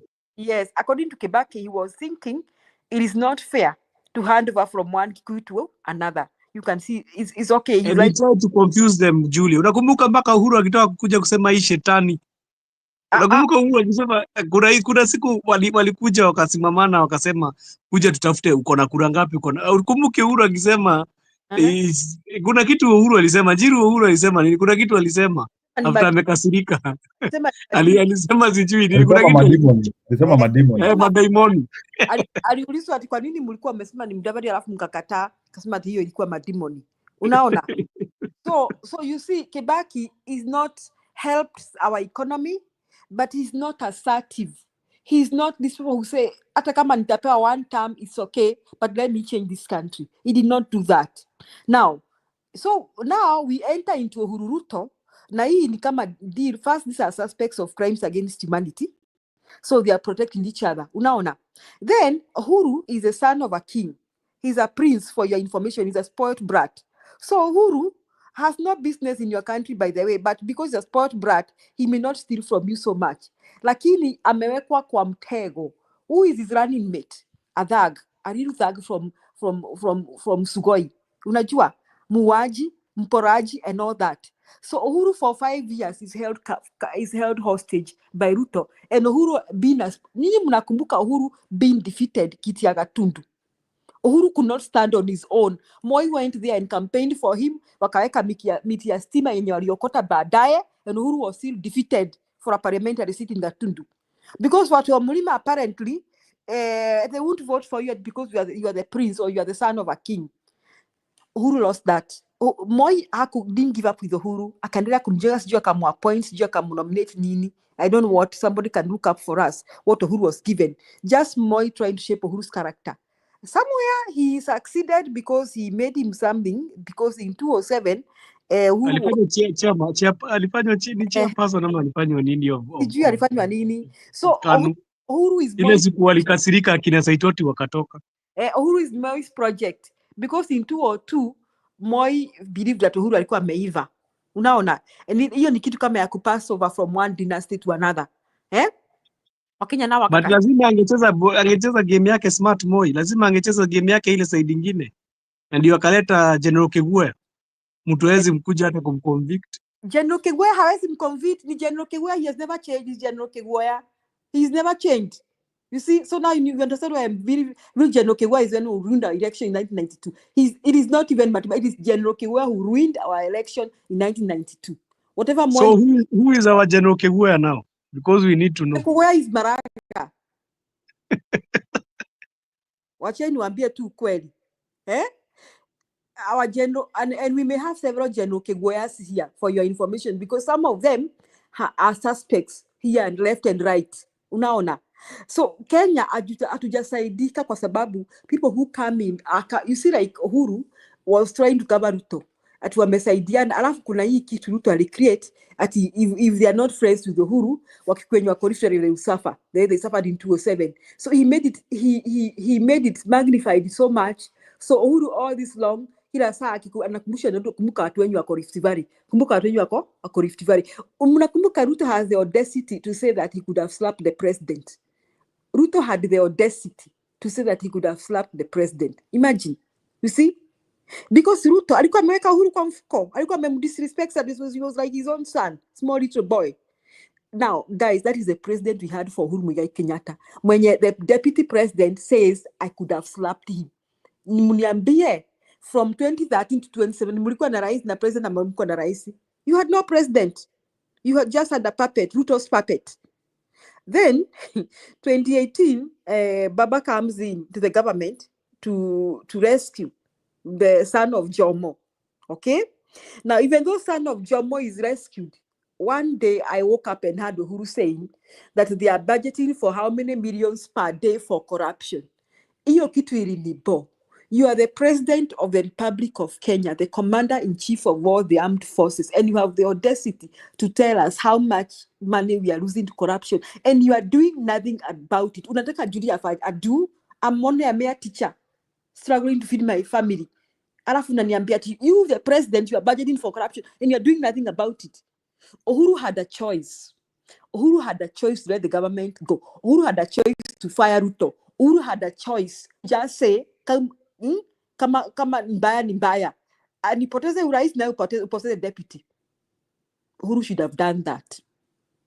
But he preferred to save his legacy and presidency and kept this thug for 10 years.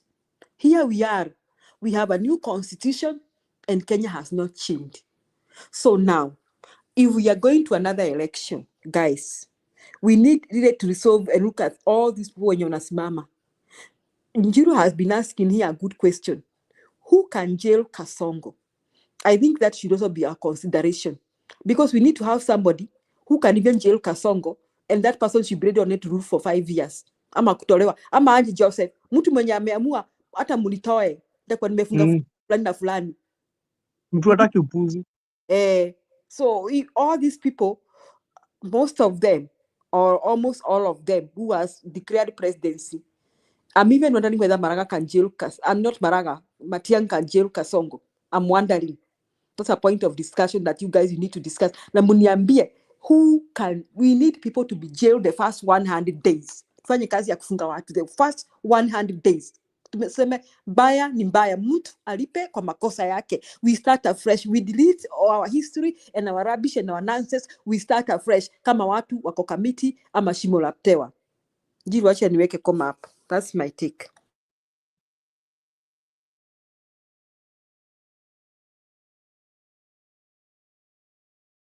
Okay, sawa. Last week huko. So in other words, mnataka kusema sasa hawa kina Lee Njiro, they are some of the people who are being used now to destroy our nation. Yes. Wanatumika, alafu unaona, it is those are side shows they are giving us Njiru, na they're just giving us side shows. They are trying to tell us atuendi anywhere. Unaona, me that is how I see it. Hakuna mahali munaenda. Unaona, okay, Njiru, as you people, I know you discuss election. Kuna kitu nilikutumia leo. I saw somebody talking about some system Kenya can embrace. I don't know whether you watched that clip. Somebody was saying what we could embrace to address electoral malpractices, and he's saying that some of the states in the US have embraced that, and he's also saying that Estonia, unajua ile kanchi kanaitwa Estonia, very rich country in Europe. Estonia has embraced that system. Ebu angalia, you can also play it briefly. I was impressed. And when he was being told that Kenya at technology, akasema kuna some analysis. Kenya has made so many milestones in terms of technology, even beyond some European countries and all that. So it's not like we cannot use technology to fight electoral malpractice. But then he was explaining it. If ukipata nafasi Njiru, you can play for us. We can analyze that. Yeah, we need to play for us. Yes, so that we can analyze that and see whether it makes sense. Julia, when you are saying like that, nimekumbuka kitu very crucial. Do you think these Gen-Zs can kubali hiyo mitambo ikuwe hivyo na wakose kuhack? Kama wanaweza hack bank ya Tanzania. Alikuwa nasema hiyo system. Hata hizi mitamba zao. Anasema wacha Njiru acheze. Anasema it is one of the systems used in cryptocurrency. Vitu kama hizo. He was trying to explain that why cryptocurrency uses that, because it is next to impossible to hack the system. Njiru, if you find time, you can play it. We can analyze that and discuss, because they were asking him questions, and eventually they were left with the only question that he didn't answer is how to educate Kenyans on that, and how to ensure that mtu akienda kwa police station atadanganywa ambiwe pigia Joseph badala ya Julia, because it is like once you vote, you have voted. There is no way you can interfere with it, and only you can see your vote. You can see other people's number of votes coming, but you cannot know who voted for who. I mean, he was trying to explain it. If you find time, you can play it, then we can analyze that. Ndio nilikuwa nasema Julia, uone kama maneno wanaweza hack hiyo nini mitambo. Anasema is not hackable. He's saying Estonia. Akisema hiyo Estonia, anasema hii election tunaenda, uone kama Gen-Z wanaweza hack hizo mitambo. Hii tunaenda tu if we don't change the systems. Uone kama wanaweza hack hizo mitambo. Kwanza hii kama wanaweza hack bank. Na wa hack everything. Hii tunaenda, wacha nikwambie what will happen Let me just pray for you a scenario what will happen. Si nimesikia ati Raila Odinga wamesema ati kuna si Raila Odinga, Bandi was saying ati kuna voter register from Nyanza, kuna watu hawajakuwa registered ati I don't know how many millions, isn't it? I also heard them somebody saying that ati in Northeastern ati kuna watu hawajakuwa registered. So wamesema the plan is to rig. Wamesema 400,000 na 500. Yes, their plan is to rig. Now Alex has been asking here swali mzuri, nani yako na monopoly ya kujaza? Si alimekuwa akiuliza hivyo? Sasa unajua chenye unafanya, wataanza kujaza Northeastern na kwingine pia kutajazwa na watu wenye kufa watafufuka. Unajua hivyo? Lakini sasa Julia, swali ni Gen-Z wenyewe hawezi hack hizo mitambo wajaza. I'm still telling you the chaos that will be there. Zile nakuuliza because watu pia waja count Gen-Z wanaweza hack hizo mitambo. If Gen-Z ni watu wanaweza hack hizi vitu zote tumesikia mpaka wana hack mpaka Sudan. Sasa ni kwa ka system kako hapo tu Kenya ndio wanashindwa kuhack. wataanza kwanza kujazwa, kutaanza kujazwa wataanza kujaza Northeastern na kwingine kutaanza kujazwa, unaona na mpaka watu wenye mekufa wataanza kufufuka wakipiga nini kura. Sasa mtaona namba zikianza kuingia zenye zinakaa wazimu na saa Sio hiyo unakwambia, unaona kama hao jamaa watahaka na hizo hujaweka Gen Z hata wao watakuwa kenga namba zao. Hiyo sio election nakwambia. Unajua anaweza hack pia waikasirika. hiyo itakuwa so chaotic. So ebu Jiru, if you get a chance you can play that guy. Na kila mtu atakuwa overwhelmed, ukumbuke Julie. Kila mtu atakuwa kazi mpaka because polisi. mtaona namba zenye zinaingia ni kama za wazimu, kama zile za Tharaka-Nithi.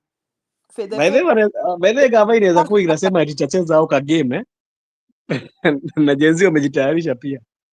Si ndio nilikuwa nauliza ati wanasema ati kama mama kingine hapo Kanonzia kalikuwa anasema tutajaza, unaona kama mama ana MP. Tutajaza. Mimi nashangaa. Kwani ako ndio kako na monopoly ya kujaza? Ndio nimeuliza kwani jenzi wenyewe kwani hawana nguvu ya kujaza. Kama hao wenyewe wana akili hizi vitu. Si hata hizo mitambo. Kwanza wakianza kuona zikienda hewa ya si watazihaka. Ama mpaka wahako waanze kuziclean. Ama ujui hivyo Julia? Wanaweza hako waanze kuzitoa. Ama tuanze kwa tuseme ati 0 votes counted. Watu unajua wanachezaga pia na agency. Unajua kuna wengi wao wamesomea technology sana. Unajua Kibaki hata tukimwita Kigwe alifanya hao majenzi wakasoma sana. Kibaki alisaidia sana. Kibaki alisaidia wakasoma Kibaki walisoma. Achieved a lot of things. The only thing he didn't jail criminals. Everything else he achieved so much. So maybe we need somebody I like your discussion, you people. Mlikuwa mnasema kwamba sasa hatutaki ujengewe hata barabara first. We want somebody to do the right thing first. Naona that is the discussion we need now. Before utambie tajenga barabara, tajenga nyumba, tafanya nini? You first do the first things. Arrest Ruto and team and jail them before tujenge barabara. Nasifika kwa hapo, hata tuambie na yeye.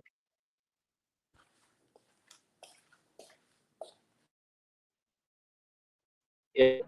Well, mi yangu tu ni, watu wakwe tu on a lookout because Kasongo sahi yuko so desperate, so he's gonna try to use any kind of means just to split votes so that he can have he just needs a small margin, 50+1. That's all he needs. So he's gonna try his best and to field as many candidates as they can. Some of them won't even be aware that Kasongo is supporting the operatives because he's very desperate at this time. But that system, if IBC uses the same system they used last year, I won't be surprised at one point ikigonga ukuta, kwa sababu there'll be so many people with access to that system, au wataalamu wa gava watakuwa hapo wanafanya utaalamu yake, na pia Gen Zs and other people will also be playing in that thing, because by next election that system will have been kind of old because it has been used over and over, and so many people already have administrative access. Wale watu walikuwa wanabadilisha hizo maform kwa system wako na administrative access, and hizo administrative access in the last 5 years maybe wameshakosana, wengine wameshare hizo administrative access na watu wengine. So I won't be surprised at one point zile kura zinaingia, system ina stall mpaka wana suspend hiyo kitu for some time, wakifikiria vile wanaweza piga ukarabati ingine. So let's be very cautious on our candidates. Utaona the former Gen Z candidate sahi, there are some scandals coming up ati alikula pesa, vitu kama hizo. I don't know how true that is. Just hoping that that wasn't the case. People really were looking up to him as maybe an alternative. Unfortunately, he took advantage of the situation that Kenyans were, akasanya kusanya. So sijui ye mwenyewe haja respond to those allegations, so we're just waiting to hear what he says about those allegations. But already one of the co-founders were injected.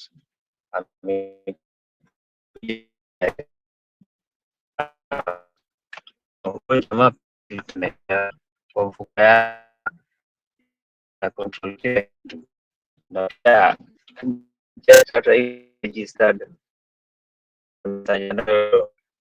So there's a lot of terms that will come up because in the Nasbik network iko na shida. Naongea na scratch. That's why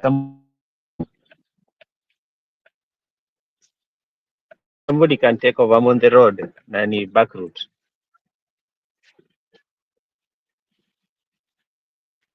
Sawa. Julia, ati ulikuwa na nini nyingine ya kuongezea?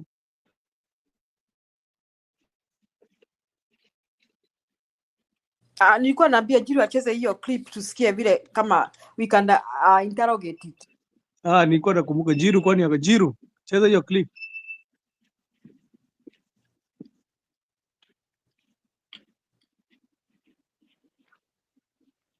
Tuone kama sasa unasikia Joseph, ninakwambia we want these people to buy. We are trying to look for the best among these people. Lakini Julia, let me tell you, unaona mpaka vile watu wanasema itaibiwa. I think everybody is preparing to steal. Because they are unajua kwa nini people are preparing to steal? Because Kasongo thinks akona monopoly ya kuiba. Yeah, everybody will steal. Wacha nikwambie, unaona hivyo wanasema atajaziria hizo area, nasema atajaziria. Just be sure. Hata hii side hiyo atajaziria. Karewang no bikawi. Unasikia Julia? Hata sisi hii side nyingine watajaziria. Watajaziria. Me, I know that is what will happen. Nasbik uko mute Nasbik. Tunasikia story zako Nasbik.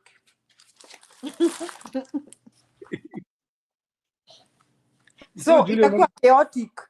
Zile kesho zitakuwa Kasongo, unajua afu unajua Kasongo ni mbaya, ni mwovu. He would like chaos. Kutakuwa kunoma Julia. Mie no. Wacha unajitaribu. Na you know, umesikia vile baba yao amesema. Unasikia vile anadanganya Kasongo Julia. Nani Raila Odinga? Anamwambia ati kila mtu atumie ID usitumie voters card. Wacha wajaribu hiyo mchezo, wakijaribu hiyo. Na si ninakwambia, wacha wajaribu hiyo mchezo. Unajua nadhania wanajifanyia mazuri Na si ninakwambia Joseph, mimi nimekwambia, I have voted several places in Kenya na juu najipatanga kama nimehama in the next election. Hata sasa nataka kurudi Kenya nipige kura Nairobi because I want to kick out ODM and UDA. Watu wa ODM mlisamea, lakini ODM ni yangu. Kama nimekosea mtu acha niombe kama Mwai msamaha, naomba msamaha. Lakini nia yangu kick out ODM and UDA from Nairobi.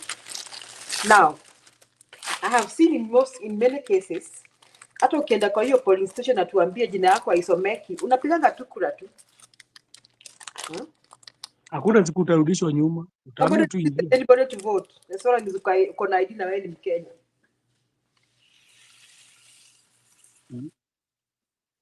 Viki hivyo ndivyo wanataka kuchukua advantage. Au watu wapatie ma IDs waweze kuvote, si ndio? Hata labda hata yeye atakuwa surprised. Watajuaje kama hata hao watatiki Kasongo out? Kwani mtu akienda kuvote kwa booth unajulikana kile utavote Julia? Unajua kuna mtu anakufuata kuangalia kile unavote. Wakikuyu wako na msemo mukugi akorire musemi ama ni musemi akoria mukugi na endanga aje. Hata kwa Kiswahili nasemago pwagu kapata pwaguzi. Panguzi. Unaweza kuwa unadhania ni unajaribu kuua watu ama kuwafanyia mambo pata ni unajinyorosha. Kwani huyo hao Somali unasema utawapatia idea muwapatie hizo vitu unasema 2 milioni. Utajuaje kama wote hata wengine watakuwa wakisema Kasongo hapo kwa ballot kwa kiroho? Unasema huyu Kasongo namba zikianza kuingia ati Northeastern wako na 2 million extra. Nini nazuia Kenya ikuwe na Kenya ikuwe na 4 million extra? Na hata umeshindwa kura, kwani utaanza kuenda kuambia Wasomali ati nilishindwa? Nikuulize, if numbers start entering ati Somali ati Northeastern wako na 2 million extra, nini tazuia Mount Kenya ikuwe na 4 million extra? Alafu unasikia vile wameanza kuongeza na nisikia hii upuzi ikiongewa na Cosmo. Cosmo ati anasema ati Mount Kenya watu wazaani. Hiyo ndio upuzi wanataka kuanza kuleta ati watu wazaani. Nisikia akisema ati watu ni pombe tu huko. Hata hakunaga nurseries. I think ukisikia hao watu ukiwasikia wakiongea Julius cheze na kuna kitu wanakuaga wakijua kile wana plan. It's just because Mount Kenya unaona is bad to say this, lakini Mount Kenya the death rate, infant mortality rate is also very low.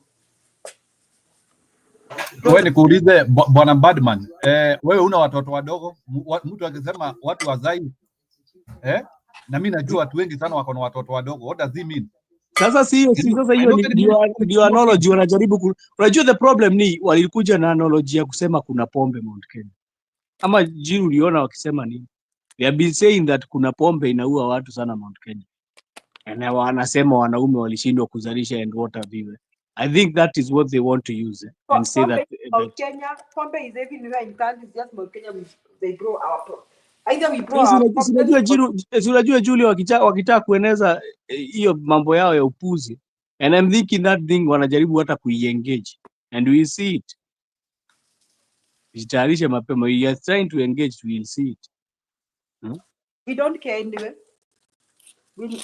Nimekwambia kwangu. Lakini mimi nimekwambia Julia, usistuke nao watu wanashinda wakiongezewa. Haujui hata kama mtu ataenda atoe hiyo Kasongo.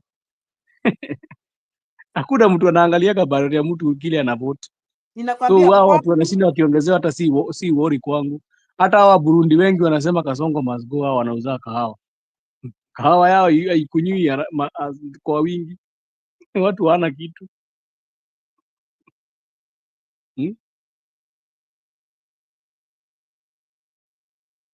Hiyo ni propaganda bana. Hiyo story ya kusema ati watu wazaani.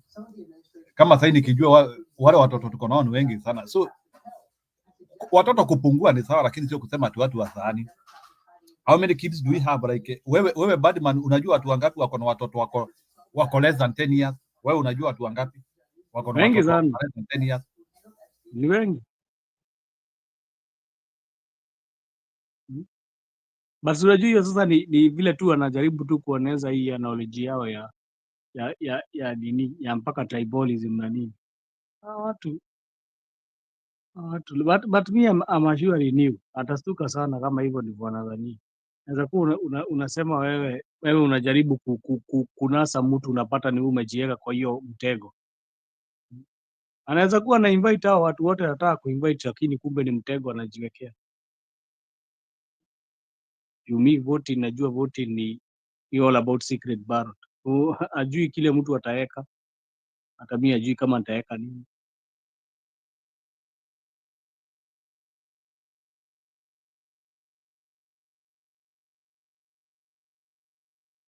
Sawa, tuweke conclusion sasa, tufunge. Tuende kwa mambo zingine. Takuja kesho.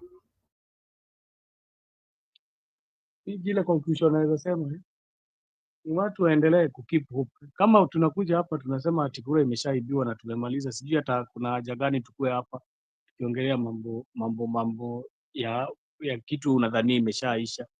Umedhani imeshaisha ni sawa, hata hakuna haja ya kushinda. Hata ukikuja kwa conversation, just relax pale huko ugoje basi swear nini kama unadhani hivyo ndivyo kuko. But kwa wale watu wako na hope, tunaweza toa huyu jamaa, just keep on coming here na to spread the word that anaweza toka, he can come out. Kwani yeye ni Mungu ati hatuwezi muondoa pale? Kwani yeye ni akona all powers ati ati atafanya kile atafanya na hawezi ondoka hata tukinini kura zetu. So hiyo mambo ya kuambiwa ati ameiba ama amenini, mambo tumeiona. And also us, si ati hata watu watakuwa tu wachache. So hiyo kitu tumeiona na uzuri tumelearn. We have been learning also. Kaona vile zinafanyagwa. So if we come here and say that already is taken, I don't see the need of us coming here and talking about this debate kama tunaona imeshaenda. So unaona kama imeenda, there is no need of you coming here to debate. Just it's better even you be hustling in other things. Sawa Julia.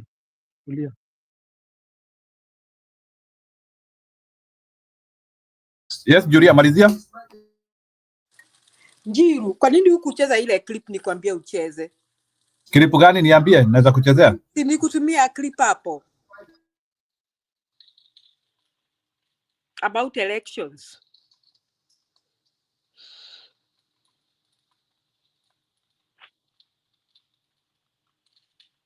Umeipata? Ngojea kidogo. Okay. This is about people in Kenya. Wako abroad, most of them in diaspora.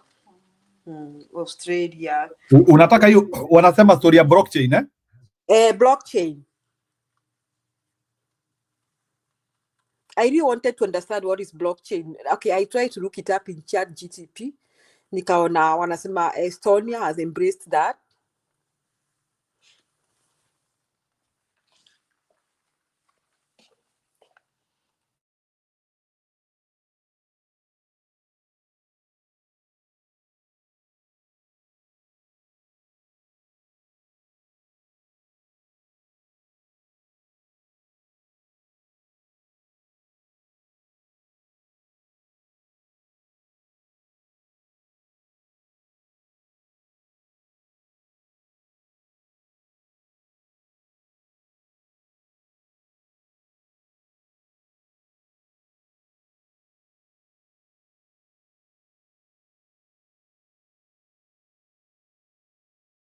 Julia, lakini ni mrefu sana, but wacha tu niweke tu 47 minutes. Okay.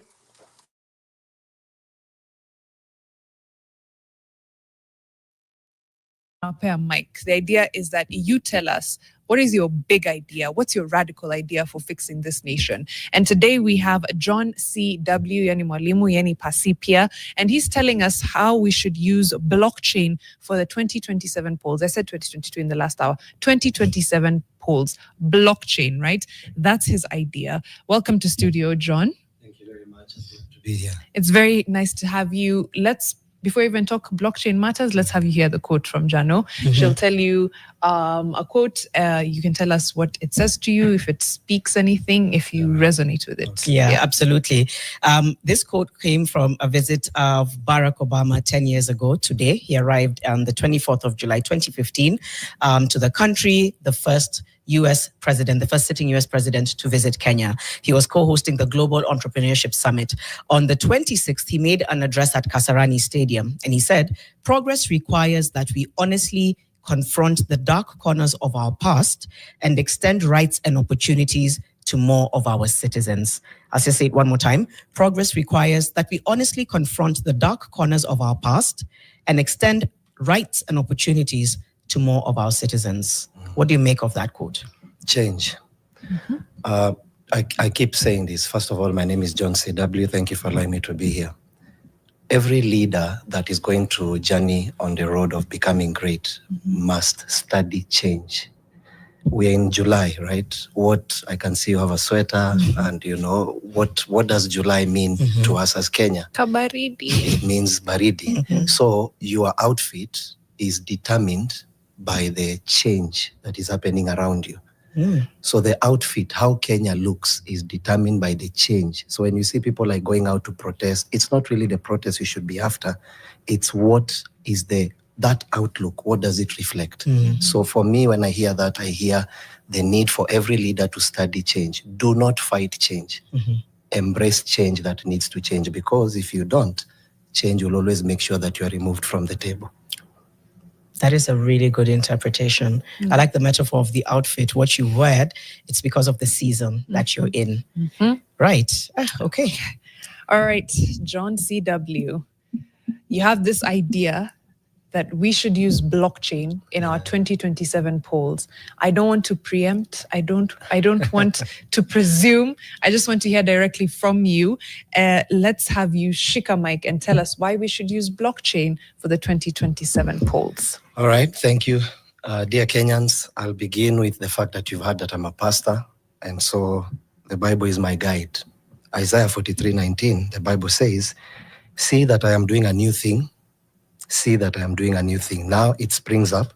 Do you not perceive it? I am making a way in the wilderness and streams in the wastelands." The reason I have begun with that Bible verse is to explain to you that God is a God of new. He himself doesn't change, but God created things to change. For example, you remember you were a young girl and then you've become who you are. I was a young boy and then I've become who you are. So the way creation is designed is that it's designed to change.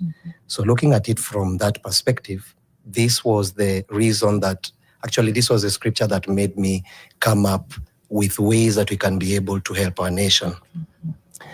And so in 2022, we participated a lot in making sure that, the leadership that is in power comes into power. The president had come to my church and things like that. And I remember that particular time I told him, if you allow us, would you allow us to come in and help you to run the country? Because we are young people. So these were the kind of things that we wanted to bring on board. But unfortunately, so today is that day. So we begin our blockchain revolutionary agenda, and I thank the Lord that it's on fixing the nation. It's part of how we are going to fix the nation.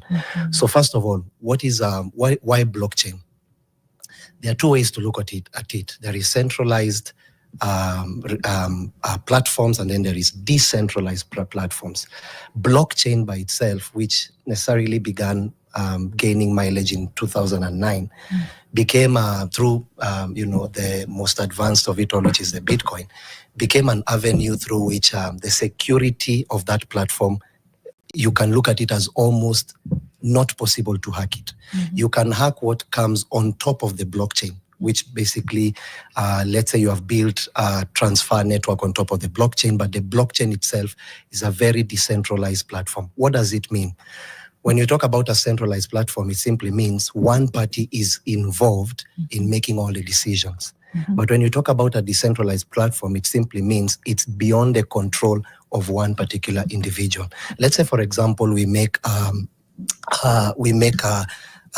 initiation of a transaction using a centralized platform. It means it can be one way or another, an individual still somewhere on the back door is able to determine how far this particular change goes. But if you make that same appeal on a decentralized platform, it's beyond what one party. So in the event of a blockchain, let's say you have like 10,000 computers and you have done something on this computer. The ripple effect of that thing plays on all those. That's why it's called a block, one block plus one block plus one block, and it becomes a chain of blocks. So in that platform, it's very difficult for you to go and manipulate 10,000 blocks in order for you to get what you're looking at. So by looking at it, we came up with this platform whereby in my church, we have very many young people that are into the tech space, myself too, and we started building a technology, that can be able to help the nation of Kenya during this electioneering period. And this is what I'm going to explain. Now, number one, let me say this.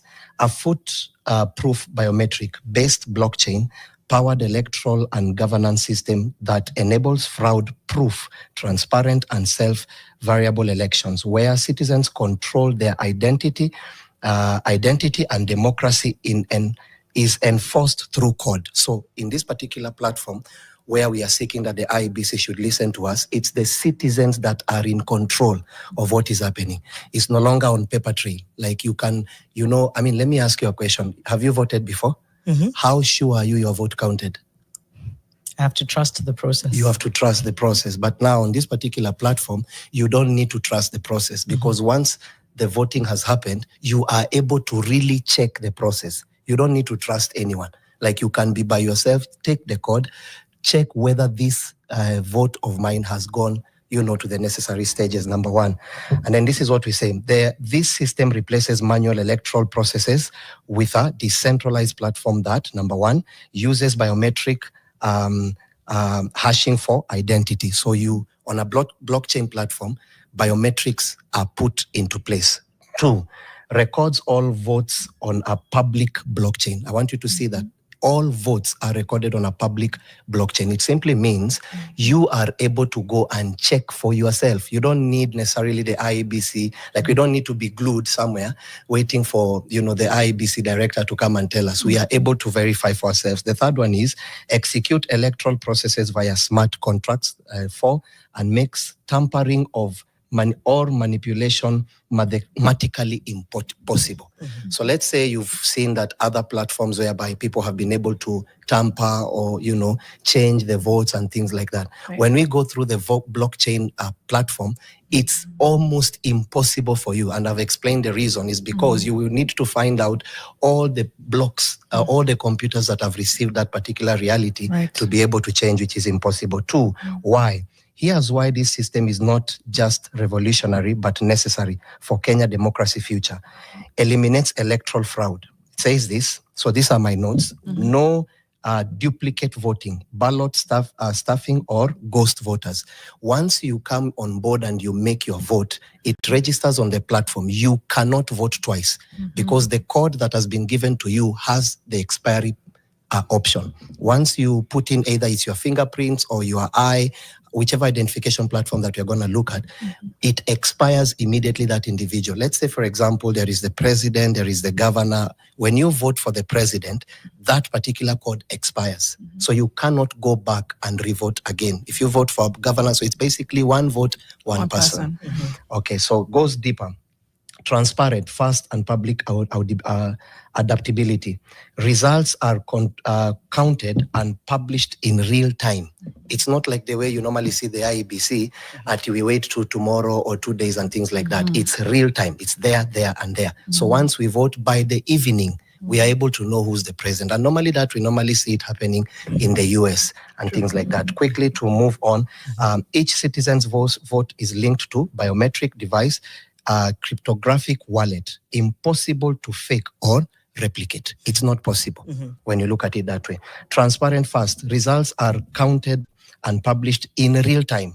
Another thing is anyone who can verify voters using blockchain explorers without needing to count intervention or observer report. Once you make your vote, you are able by yourself. You don't need the IEBC, you don't need anyone. You can clearly come in and see what that vote means to you. So these are the part of the things that we've been looking at to making sure that when you look at it from a blockchain perspective, it might not be necessarily have done in Kenya.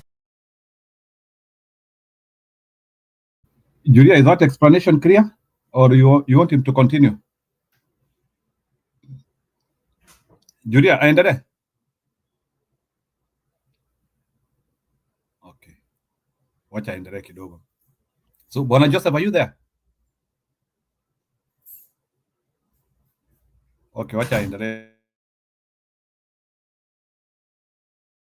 But again, as I kept on evening, we are able to know who's the president. And normally we normally see it happening in the US and things like that. Quickly to move on, each citizen's vote is linked to biometric device, cryptographic wallet, impossible to fake or replicate. It's not possible when you look at it that way. Transparent, fast. Results are counted and published in real time. Another thing is anyone who can verify voters using blockchain explorers without needing to count intervention or observer report. Once you make your vote, you are able by yourself. You don't need the IEBC, you don't need anyone. You can clearly come in and see what that vote means to you. So these are the part of the things that we've been looking at to making sure that when you look at it from a blockchain perspective, it might not be necessarily have done in Kenya. But again, as I kept on telling people, Africa doesn't need to wait for the West to do something in order for us to do it. M-Pesa is our product, and other countries M-Pesa became a big thing beyond many countries that they could ever think We can of. pioneer it. Yeah. So many, and that's Shika Mike. Thank you. Okay. We Wait, normally let's give do you that. your I flowers. know that Hold we'll on. come I to don't know if you've questions. done before that. Oh, before that. Do you have any cases or case studies of this kind of technology being used in the Estonia. world? Just go and study Estonia. In electioneering? In electioneering. Go study Estonia. Russia has already embraced it.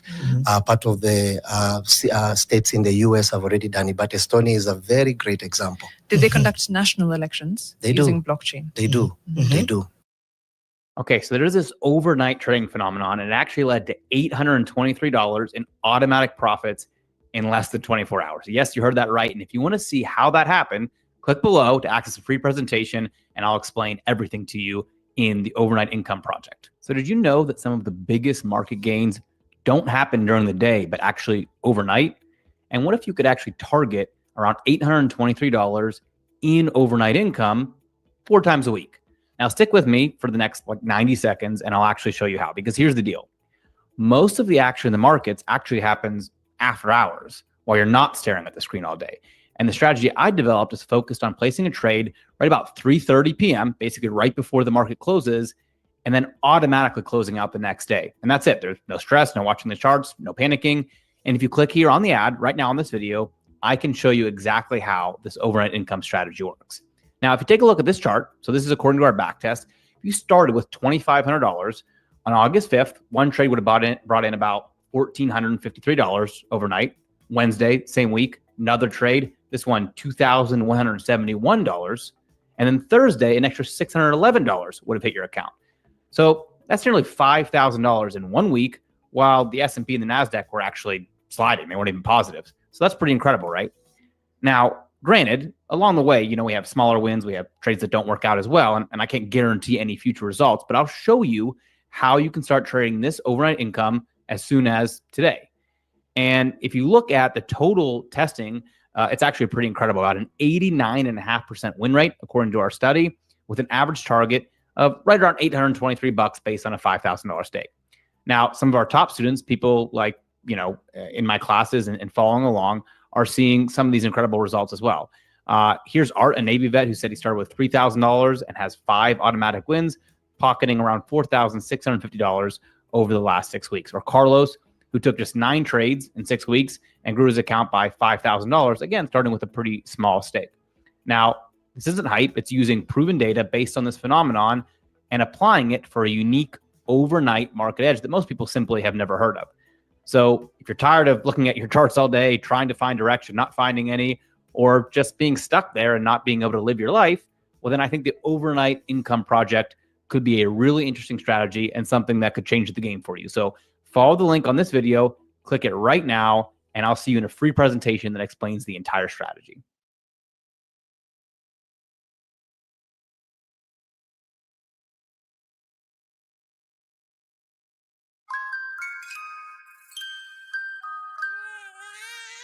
Big ideas don't come easy. But when you get one, use that moment of clarity to create a new reality. To turn your pastime into your full-time. Your personal style into your signature brand. Your homemade recipe into a household name. Your daydream into your dream job. Your talent into a movement. From taking the first step to seeing it all come together, you can do it yourself. Wix.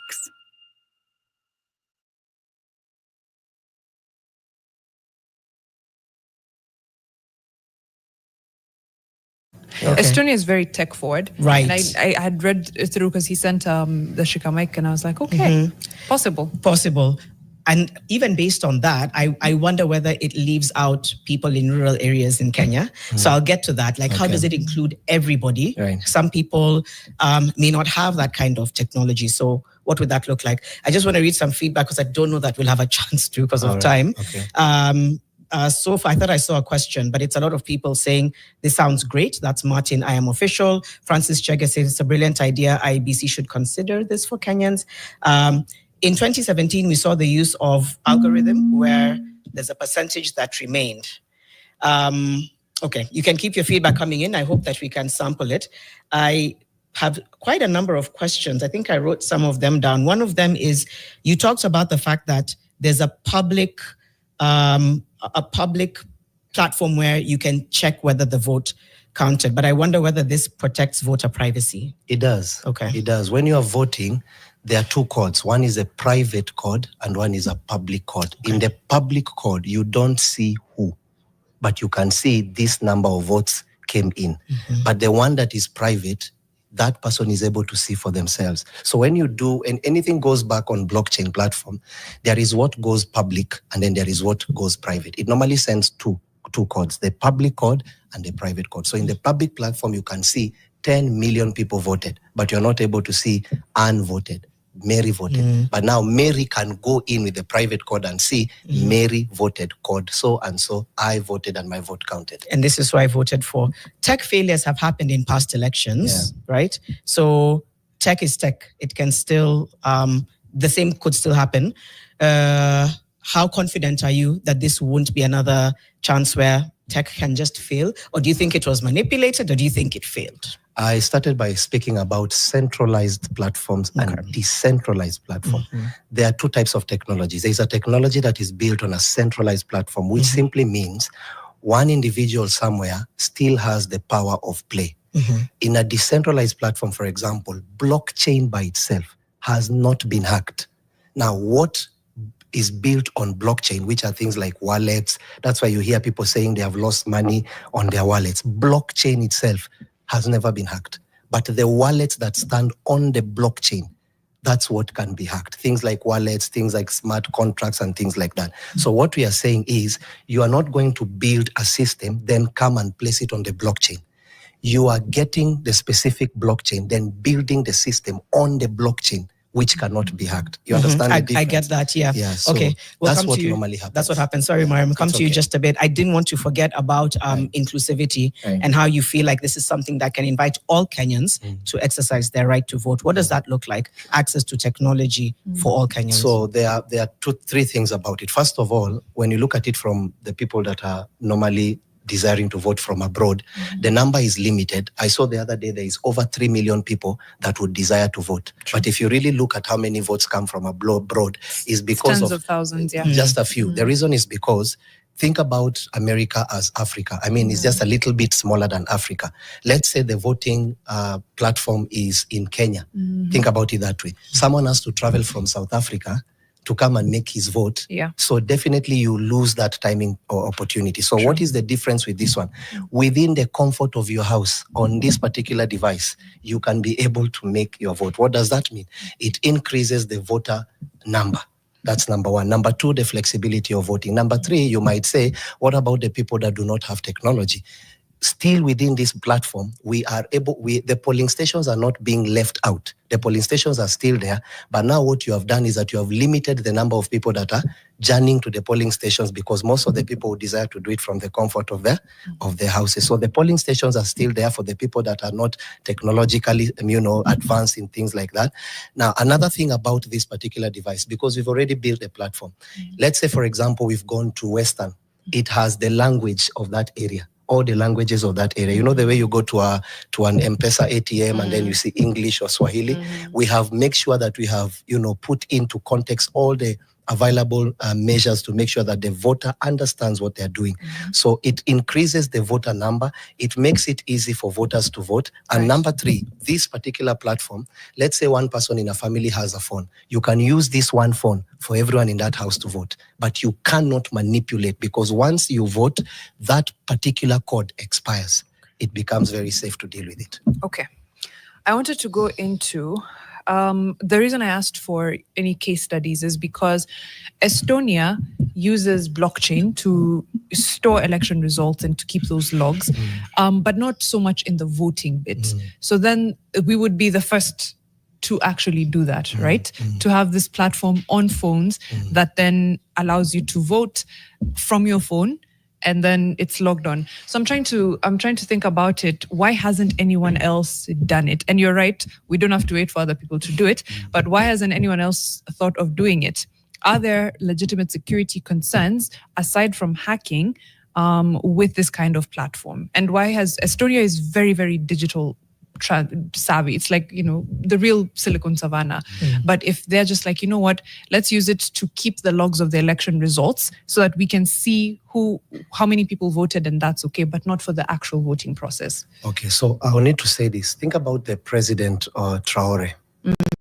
What Traore is doing, has any president in Africa ever done it? No. Now imagine if Traore sits and says, why would I be the first one to do it? Let me wait for another person to do it. We will never really get to that platform. Right. Kenya has amazing tech people. I mean, to even think of comparing Kenya with Estonia, you cannot. To think about comparing Kenya with the US, and I'm not speaking like that in a layman's, but I mean, like you don't need anything to start something. Already the fact that these things are existing in this capacity and in that capacity and in that capacity, that shows that they can be pushed to any capacity that can be able to drive a national agenda. And I'm here to tell you, comparing blockchain system and paper trail system, I mean, clearly speaking, you can see how there is no even comparison. There's no comparison. Clearly, there is no comparison. It's very easy for you it's easier. Let's even assume there is a risk factor. It's easier for you to manipulate a paper trail platform that is centralized than a blockchain platform that is.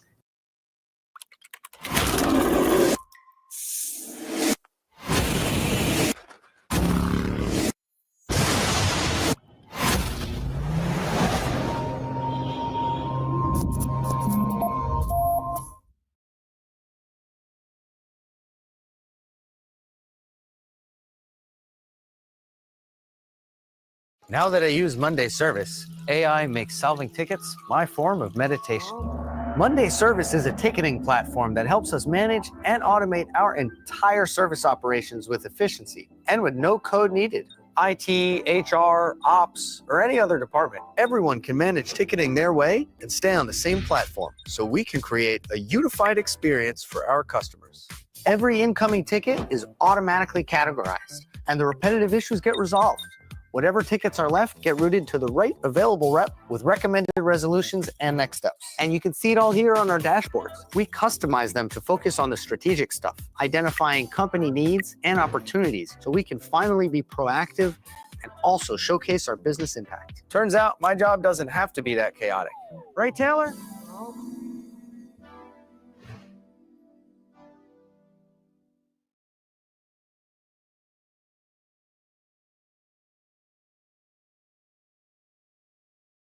Decentralized. Would this also mean, would there be a role for IEBC in all this? I'm just wondering, maybe there's oversight. Talking about decentralization, it means people take back the power to exercise their vote and for them to be able to see that their vote counted for something. Walk me through where you see IEBC coming into all this. Definitely the fact that it's the legal, it has been given it's the body that has been given the right to do that.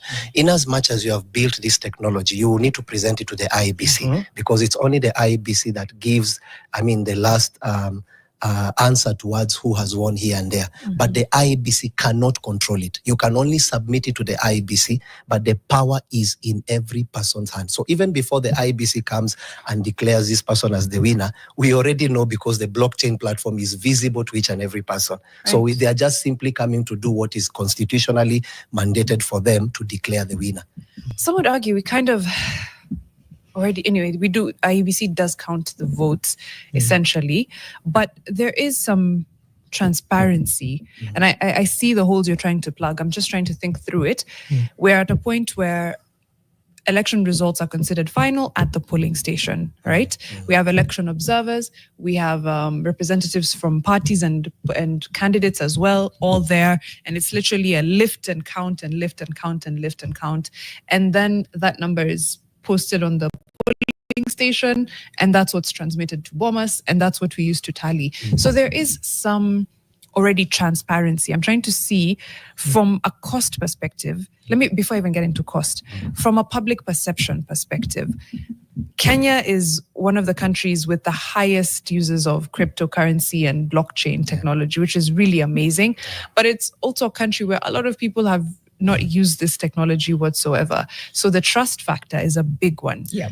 Trust is what we're dealing with the IBC right now. How do we get people to trust blockchain? Why would they trust blockchain that they've never heard of? And it's like, it's not backed by anything. It's, you're like, what? Just think about it. You're a voter who has never interacted with blockchain technology, and then someone is telling you there is a ledger somewhere keeping your information and we'll be able to see, we being all the people who are able to access. What happens to everybody else?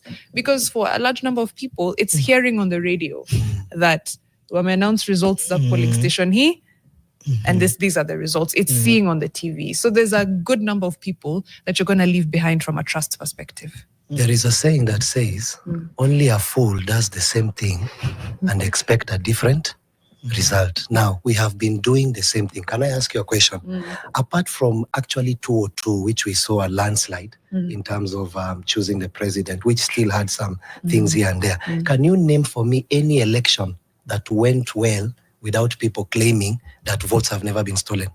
So now that particular way of doing election has been tried and tested.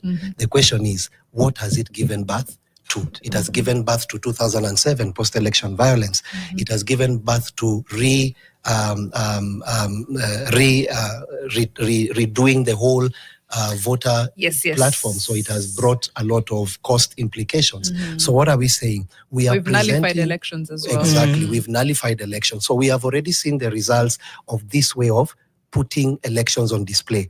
We are bringing a new way to say, we have not tried this, but these are the possibilities of A, B, C, D. Number one, I've heard you speaking about, the people at the tallying station. You don't need anyone to be at the tallying station. The reason is because the system does everything. Two, you are sure that whatever, let's say, for example, a police station has declared 3,000 votes for this particular individual. You can literally go on the blockchain platform and recheck whether truly there were 3,000 votes that came in. So what is basically we are giving the people, we are telling people you have power of data in your hands. We are literally giving the people the opportunity to decide, to check. And in as much as IEBC has said this, here is the platform. Check for yourself. If it's 3,000 votes for this person, we can clearly go to this blockchain system and see it was truly 3,000 votes for this person. But we can't discount the trust factor. We cannot. 2 years from 2026.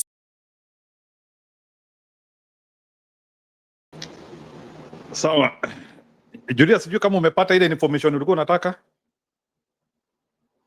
Julia? Wow. Mama Nyakairo, you can contribute. Julia ndiye aliitisha hiyo. Mama Nyakairo, go ahead.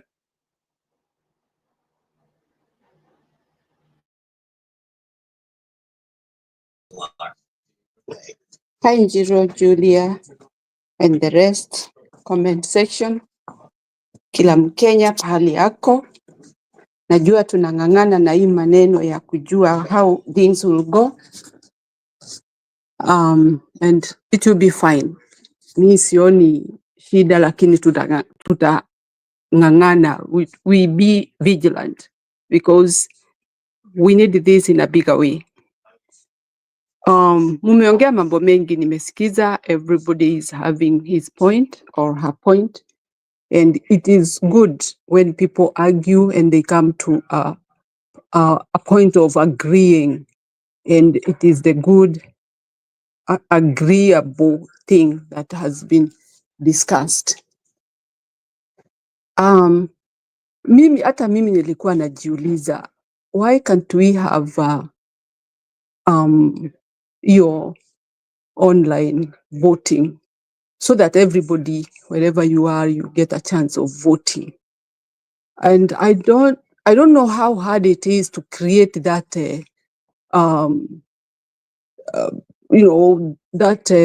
I don't know how I can call it, that way of voting online, because if it works, really, it will be a very good thing. However, because of this hacking, how can we control it? Because hata huyu Kasongo, there are hackers that he can deploy to do those bad things. But if we have people in Kenya who are able to go online and be controlling this voting, I think it's a good thing for Kenya to try. And I'm glad that huyo mtu ambaye ameongea sahi amesema vizuri sana. The way Traore is doing in his country, if he sat back and say that because other people have not done it, I still feel like I can't do it. And he feels like I shouldn't be the first. But he took the risk, and see what he has done to his country. He has really changed the whole country. It is now everybody is watching and admiring the work that Traore is doing in his country. So we can try this time round because people really want to vote. Some of them will not be able to go home to vote, and they really want to do that. They want to vote because they really feel some of them are in some places where they shouldn't be. They are maybe suffering where they are, and they could be doing good things in their country. So those are all elements that we should look at and see what is the best way to do it so that we can be as many as possible, millions of people voting this guy out. He has really messed up our country, and people mostly who have left the country or fled from their country, it's not their wish. There are people, really, I can repeat again, who are suffering somewhere where they are. People who wish not to be where they are because of what they are facing. But what can they do? They have to kuvumilia until things change. Our country needs a bigger change, very much. Kwa sababu hii mambo ambayo imeendelea nchi yetu, it is really a big havoc when you look at how this guy is operating our country and how mercilessly he is doing things. Ni mtu ambaye hajawahi hata kukua na haja na hii nchi. If you look at his history, he has never liked his country or even countrymen or fellow folks of Kenya. Yeye anajisikia tu yeye ndiye anatakiwa kuwa hai na ndiye anatakiwa kuwa anafanya biashara zile zote anataka. Can you imagine somebody is in every sector of business? One person, na ni president wa nchi. How can that be? No wonder that is why he cannot serve Kenyans. No wonder that is why he can kill Kenyans, because he sees enemies that are going to spoil his businesses. So me, I'm praying that that guy, the way he has said that people, we can try to do something different historically. I pray that that happens so that even me and the other person can be included in the change of our country. And that is what we are looking for. If it can happen, that will be a great thing and it will be historical. So let's build up that idea. Let's follow that man. Let's follow and hear how our Gen Z are going to build up this thing, because I believe they are also in it and they are going to do wonders for their country. This is my point and that is my take. And I believe we are all going to agree that voting is the most important thing to get this guy out. So we try and convince our people, not even convincing, but telling our people what they have gone through will be too much. It will be double or 10 times what they have gone through right now if they let this Kasongo go back again to that chair. We are looking forward even for him to go even earlier before 2027. That is my prayer. Because the mess that he is doing and the way he is trying to ask people to give him a time, what kind of time is he getting? What good, and especially who have killed the people, he should not even be talking about to give him chance. Chance for what? A murderer, a thief, corrupt mind. No, we cannot agree with that. Na hata aombe namna gani, sisi hatutaki kubahatisha tena, tunataka aondoke, aende. My point is, if it can happen, if we can all join together, this guy to go even before 2027, we are sick. We are totally sick. We are losing our people, losing our country. The taste of Kenya is really going. It's really down, very down.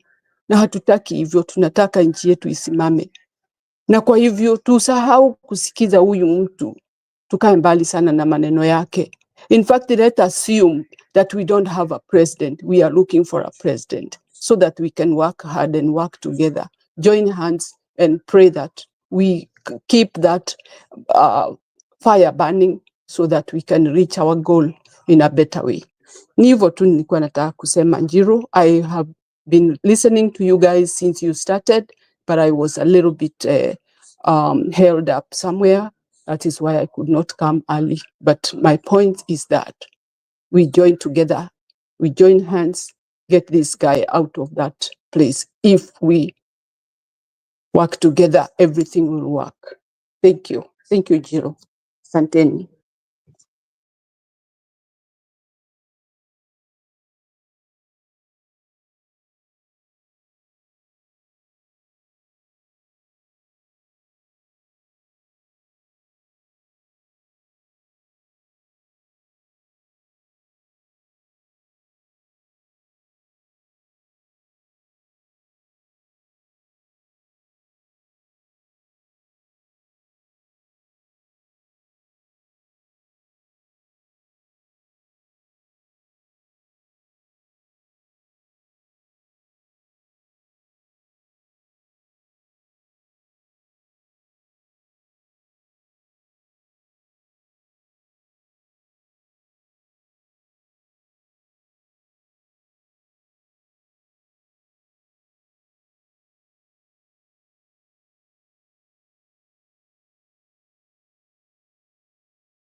Njiru, where are you?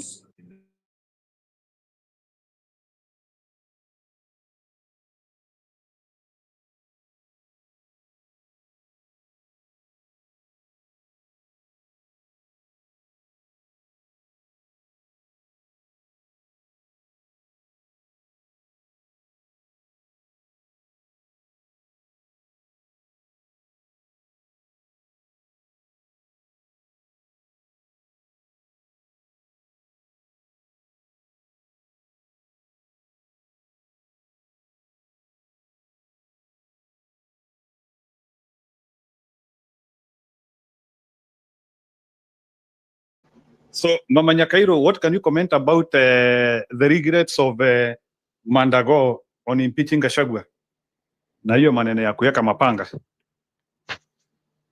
Hiyo Amenya alisema jana. I think you also shared with me. Mama Nyakairo, can you hear me? Yeah, I can hear you. Can you Njiru, comment about those regrets? I feel I feel so disappointed when people show that the war is the solution, or mambo yao yote ni vita. Kwa sababu najiuliza, where is this idea coming from? Hakuna watu wanapigana, hakuna watu wako na shida na anybody. The only thing is about that they don't want to lose the election, so they prepare for war. What does that mean to them? What are they trying to tell Kenyans? That this country has to have war because someone has been defeated? Does that mean that is how they talk about democracy that they keep on preaching to people? Is that how Constitution stands for? I think, Jiro, if I'm not wrong, Constitution inasema ukishindwa, you either go to court, uende upeleke kesi yako kotini iangaliwe.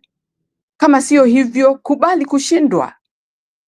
And at this very time, they are very much aware that things are not going to be at their favor.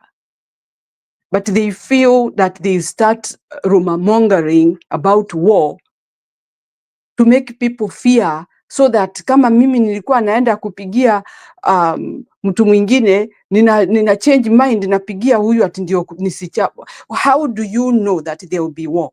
How do you know that you have to keep weapons because there will be war? Who are you fighting with?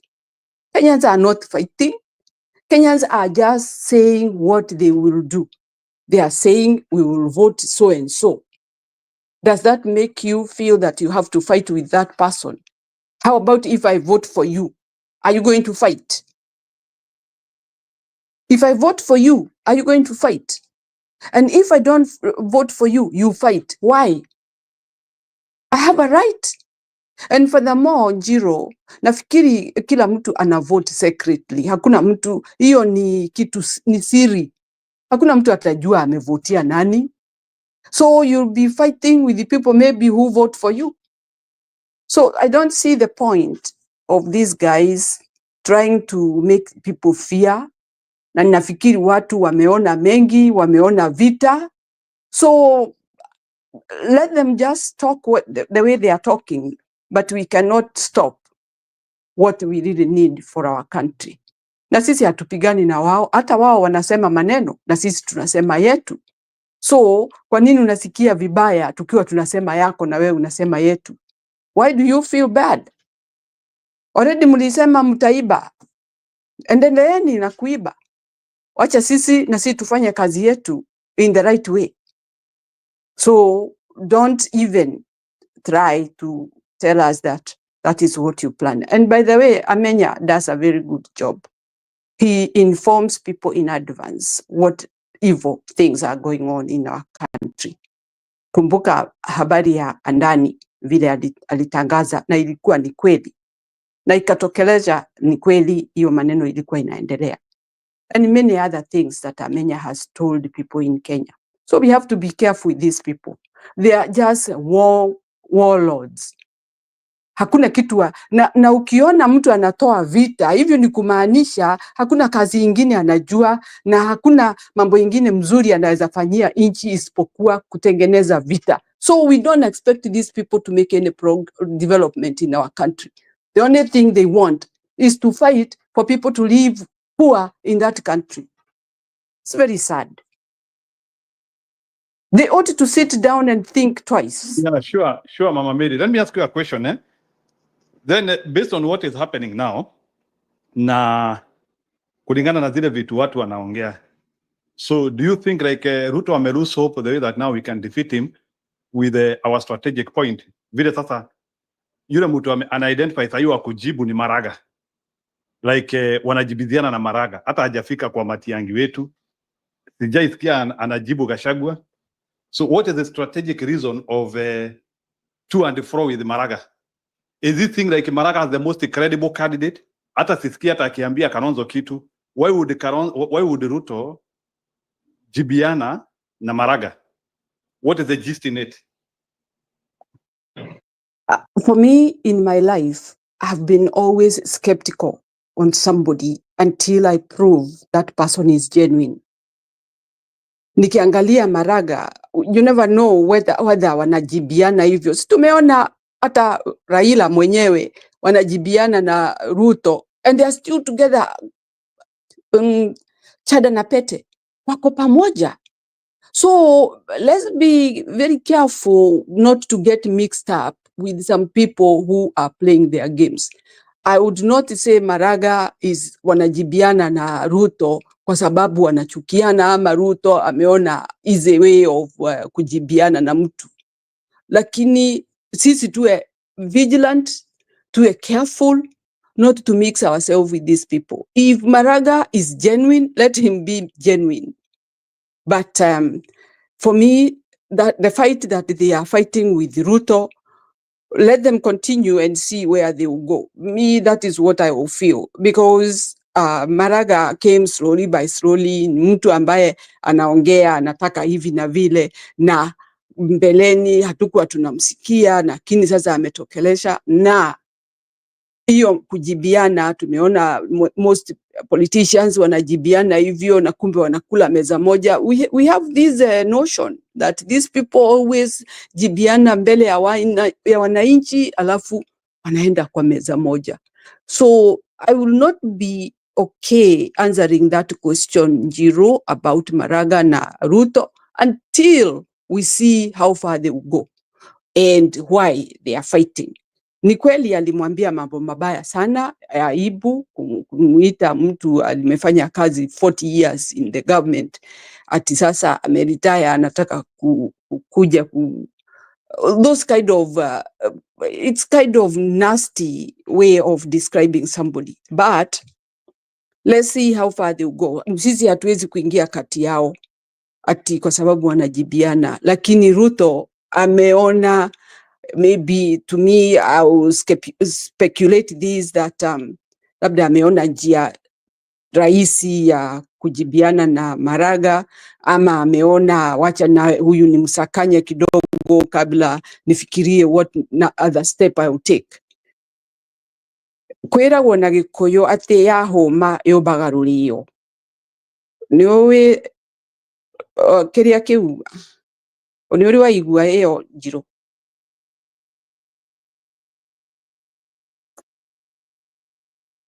Njiro, are you there?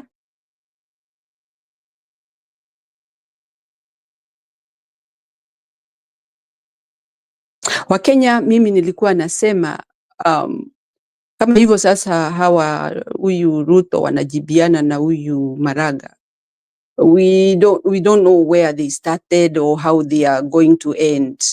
So we might try to watch out what they are trying to portray to us. Na huo msemo nimesema ya Kikuyu inasema, naweza translate kidogo, inasema kama sasa tuseme ndege anatembea huko hewani, lakini akishachoka anapaa pahali popote. Anaweza paa hata kwa tawi la viazi ama tawi la mahindi sababu amechoka. So that is what and especially in Kikuyu they use sweet potato leaf kwa sababu si iko chini sana kwa ground. So ndege akichoka akiwa pale juu, badala ya kushuka kwa miti juu ama pahali iko juu, akichoka saa ingine huwa ana land kwa leaf ya sweet potato down there, because the bird is tired. That is how I can narrate about Ruto trying to chase Maraga. But I will not go further than that, because I want to know why is he doing that, and is he dealing with Maraga, then he put Maraga down, then he come to the other side. I think he is trying to sakanya everybody, ndio awe na wakati tu wa kuwa anapewa break ya kuwa hapo huko State House. He's buying time by attacking all these people, because my way I would have wished this guy to leave as soon as possible. Nchi yetu, it is more valuable.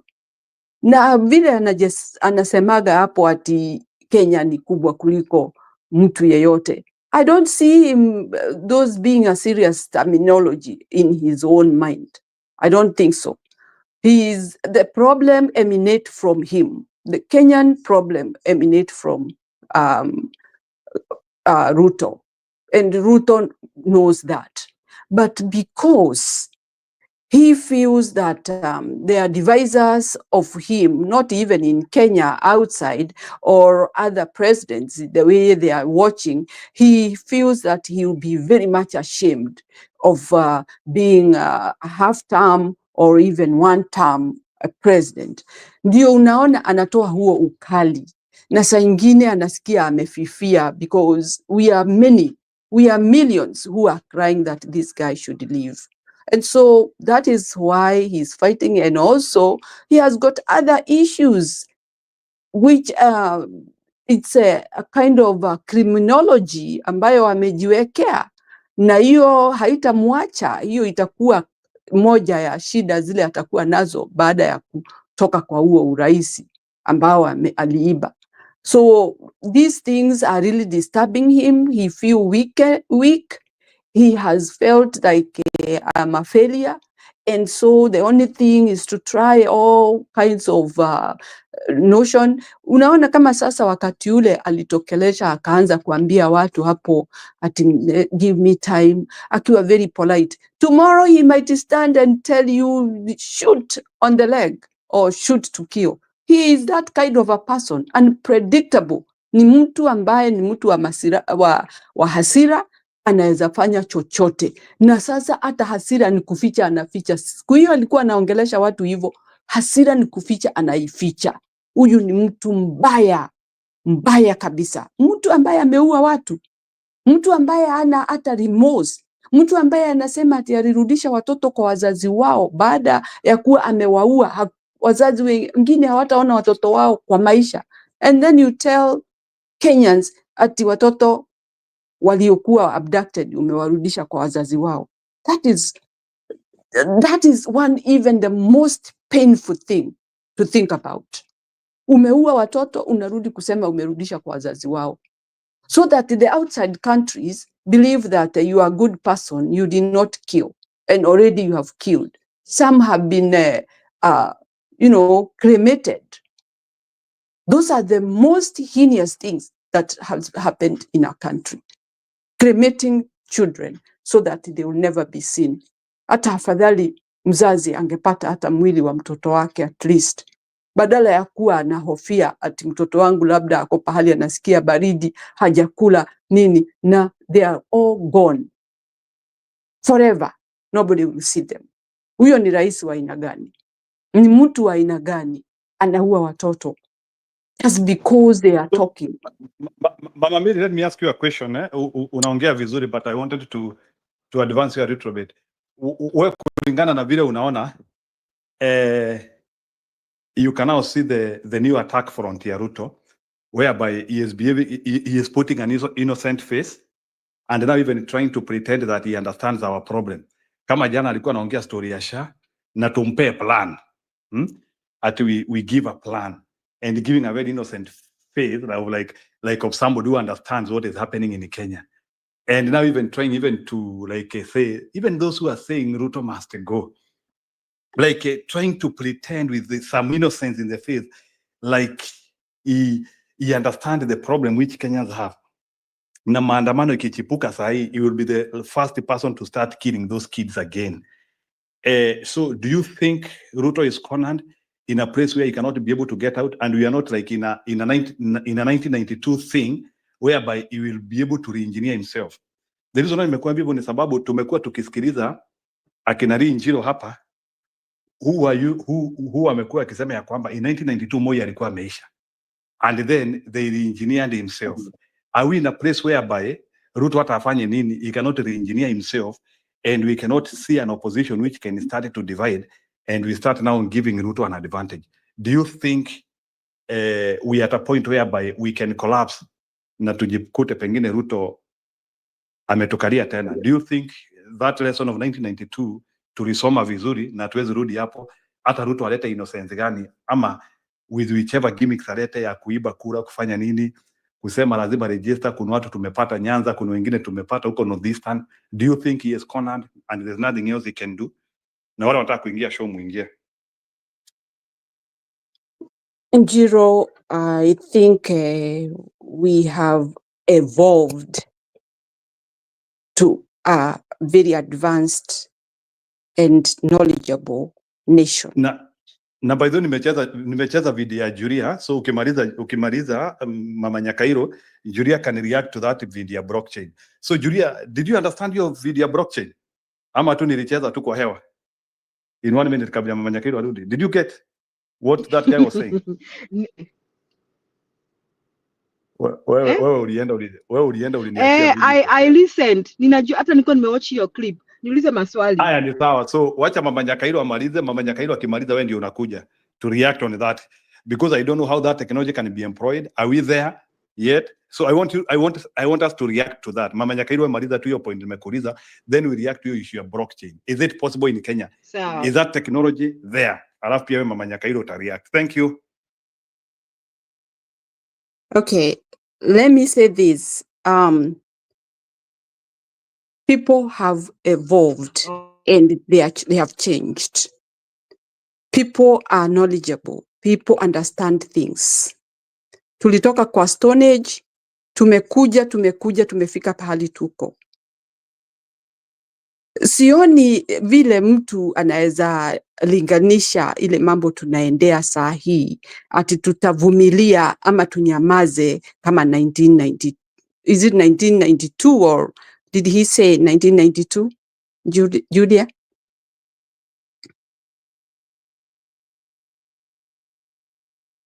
Anyway, I don't think we have got any problem right now that we cannot be able to do what we want with all the technology that we have.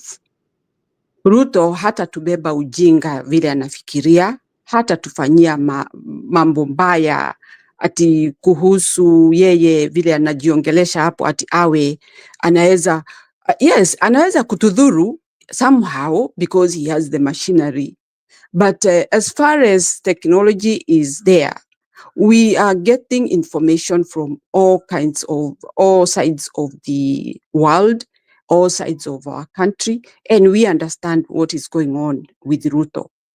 And so, habari ya 1992 na hii sasa tuko ni tofauti sana. And by then, those days, nobody killed watoto. But this time, watoto wameuawa. And so we feel that this guy does want young people to live because he feel threatened kwa sababu ya activity zao na knowledge yao. Lakini haitawezekana. We are many and we are going to continue doing the right thing. Yeye wacha angangane hivyo anangangana, but the law will catch up with him. It might take long, but not long. Kwa sababu mwenye anatafutwa huwa anasema hatapatikana, lakini siku yake itakuja. It will come. Kwa hivyo Ruto hali yako, I know he is struggling to think which way to go. And in fact, the more we push, the better. The more we shout, the better. Kenyans are not going to keep quiet and they are not going to let him do what he wants to do. Hii fight yote analeta itaisha na nguvu zake zitaisha.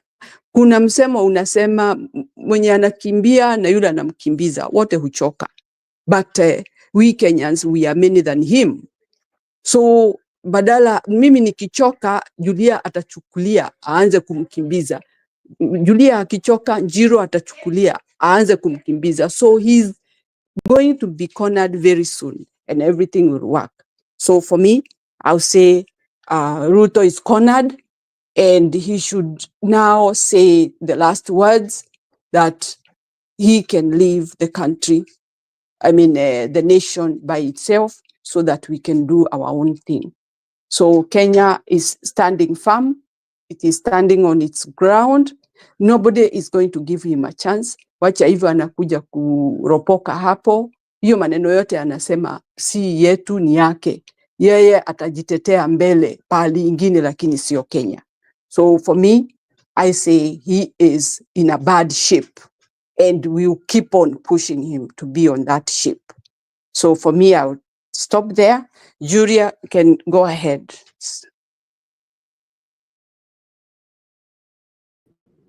So Jiru, mumeona aje hiyo technology? Jiru, you asking me a question. How this Jiru? Jiru, are you there? Ni technology gani, Julia? Jiru just played a clip. Kuna technology mtu ameintroduce hapo. There's somebody who was being interviewed by NTV. Anasema that technology is used in crypto money and all that. And in such that people don't lose their money. It's a tight technology that can be used for elections. So he was being interviewed, and according to NTV, the only challenges they came up, according to your video, is how to inform people and to educate them about how to vote using that technology. So Jiru wanted to ask me some questions, and I may disappear. Yeah, he keep on disappearing. But I think that is a very good idea, Julia, if it can work. And I know it won't be hard. Technologically, I think it can work for even people who are far away. And we make a point of voting. Everybody will not be left behind. That is what he was saying. Even watu wa diaspora watapiga kura. Alikuwa anasema hivyo. Na alikuwa anasema kama tuna trust M-Pesa na pesa yetu, kama tuna trust bank na pesa yetu, how come we can't try something like that? Exactly. Exactly. That's a point. So I guess we should discuss that tomorrow because Njiru wanna disappear on us.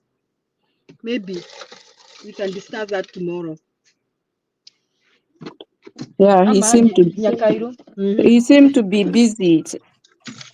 I will bring it up tomorrow to discuss. That would be good. Yes. That would be good. Okay. Night, Julia. Okay, good night.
Sawa, naona watu wamekwenda.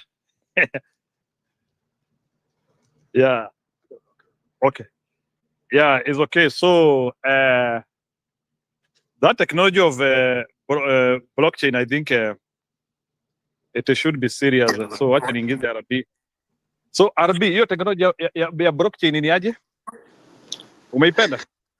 Sana sana sana, kwa sababu kitu cha kwanza ujue hii kitu huwezi ukaicorrupt. Na cha pili, it will save us a lot of headaches and money. Now the huge Achilles heel here is accessibility ya blockchain kwa kila mwananchi.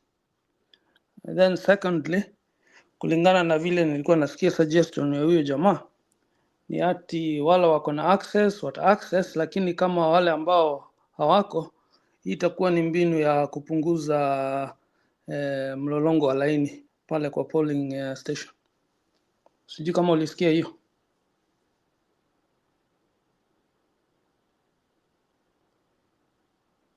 Uko?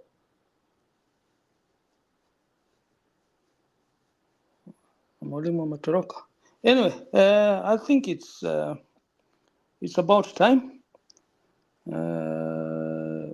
But then again, I think it will be hard for us to achieve this in such a short time. Kwa sababu kama tukiangalia hii mambo ya, tukikumbuka hii mambo ya laptop vile ilileta shida. Na sasa tuko tu na miaka miwili kufanyisha hii kitu. But I think it's doable. Kwa sababu kila so watu wanatumia M-Pesa. I'm guessing not everyone who has a smartphone. But there can be ways, you know, in how people can get to create these accounts and access the services, voting services. Kwa sababu hii kitu huwezi kumanipulate hata ukifanya nini, because it's dependent on everybody else. So, but I think the manipulation can come through the polling stations. So RB, let me ask you a question.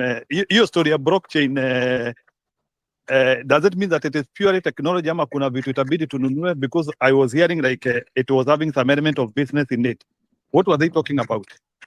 Blockchain technology in itself is it can only be accessed through a gadget, a computer, or a smartphone. So, as I said, the Achilles heel here is the fact that not everyone possesses a smart device or a computer. Na tuliona hata hii issue ya hii kitu tunaita the laptop project. So nakumbuka vile ilileta shida hapo nyumbani. So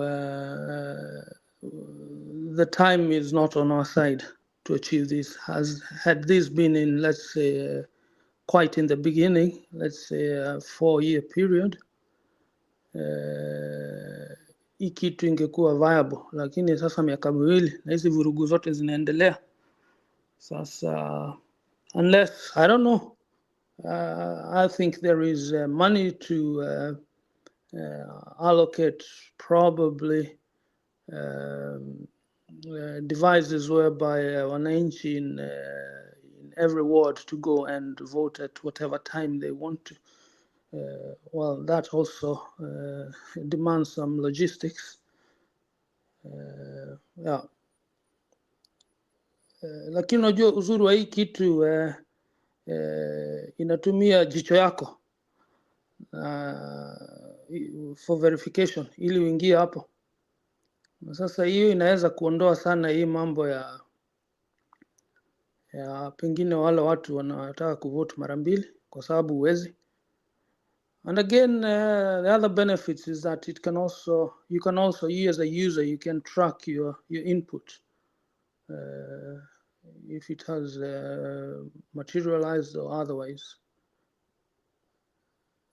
Anyway, sikuona hiyo video ile umecheza, lakini nafikiria ni ile nilikuwa nimeona. Ilikuwa na kijana moja na wasichana wawili, ile video umecheza.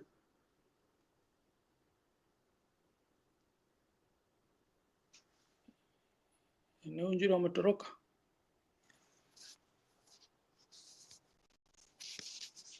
Anyway,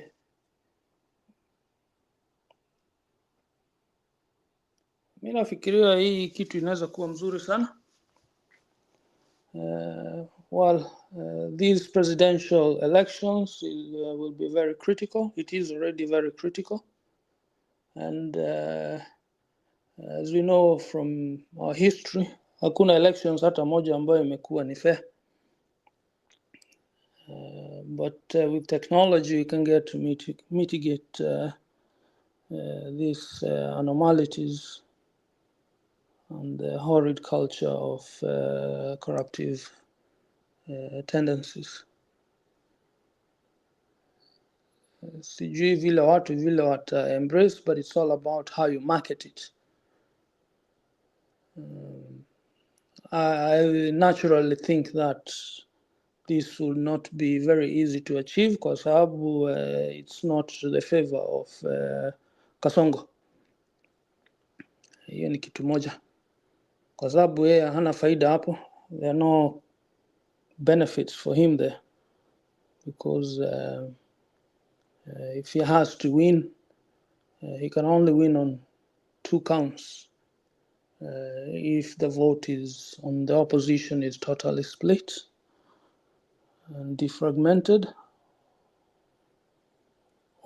and through filling up the ballots, fictitious ballots. So I think it's something that should be part of the conversation overall. Because in all fairness, we're not in a good place. Na hii itaondoa mambo mengi sana ya kusema tulinyang'anywa hii, huyu alifanya hivi, nini. Kwa sababu saa hiyo sasa ni technology tu ndio inafanya kazi. Na hii kitu hata imefanyiwa ukiangalia nchi zingine kama I think it's Estonia. Unajua hizi countries za Baltic hutu tudogo hutu. Actually it was those were Russian states before. Not just Soviet, it was part of Russia before.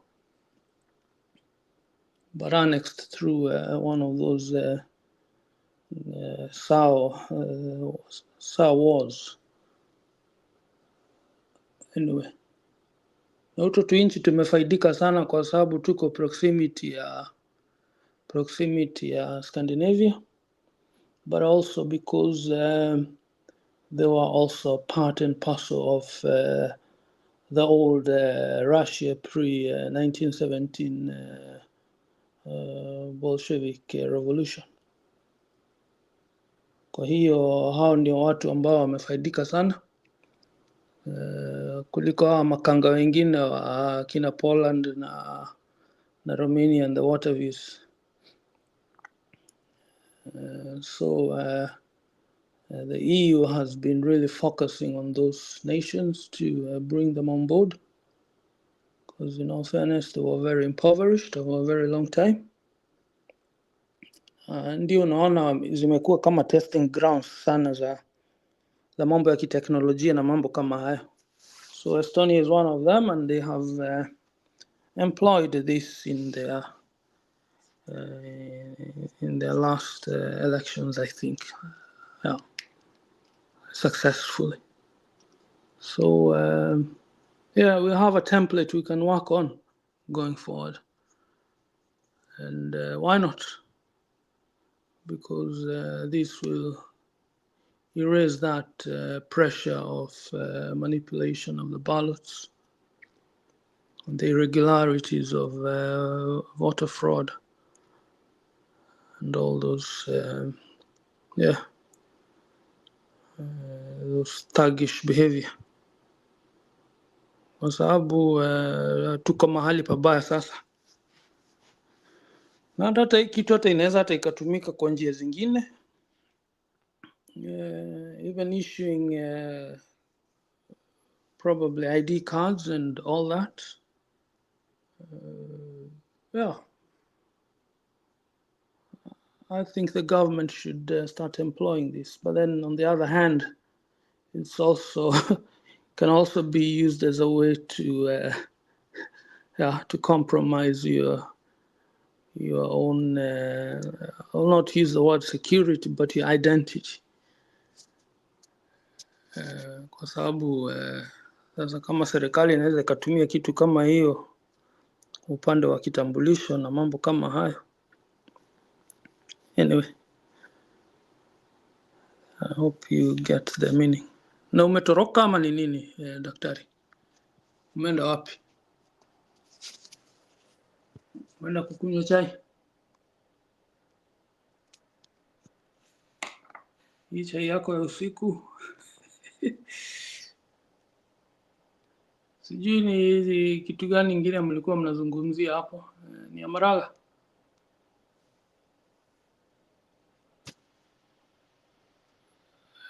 Manjiru unaweza ikiingia? Lakini naona ni kama umemute hapo.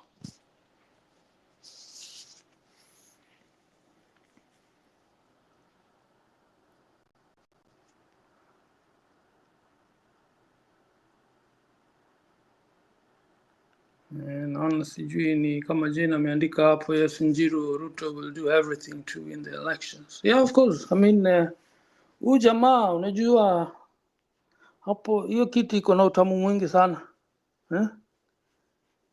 Iko na mandazi, iko na sambusa, iko na maembe dodo, iko na kila kitu hapo. Sasa amenyemelea tu pale, hawezi kushuka kirahisi. Na hata amekwambia tu kwa wazi, come what may, he'll stuff the boxes, you know. Those boxes, they'll be stuffed up to the brim.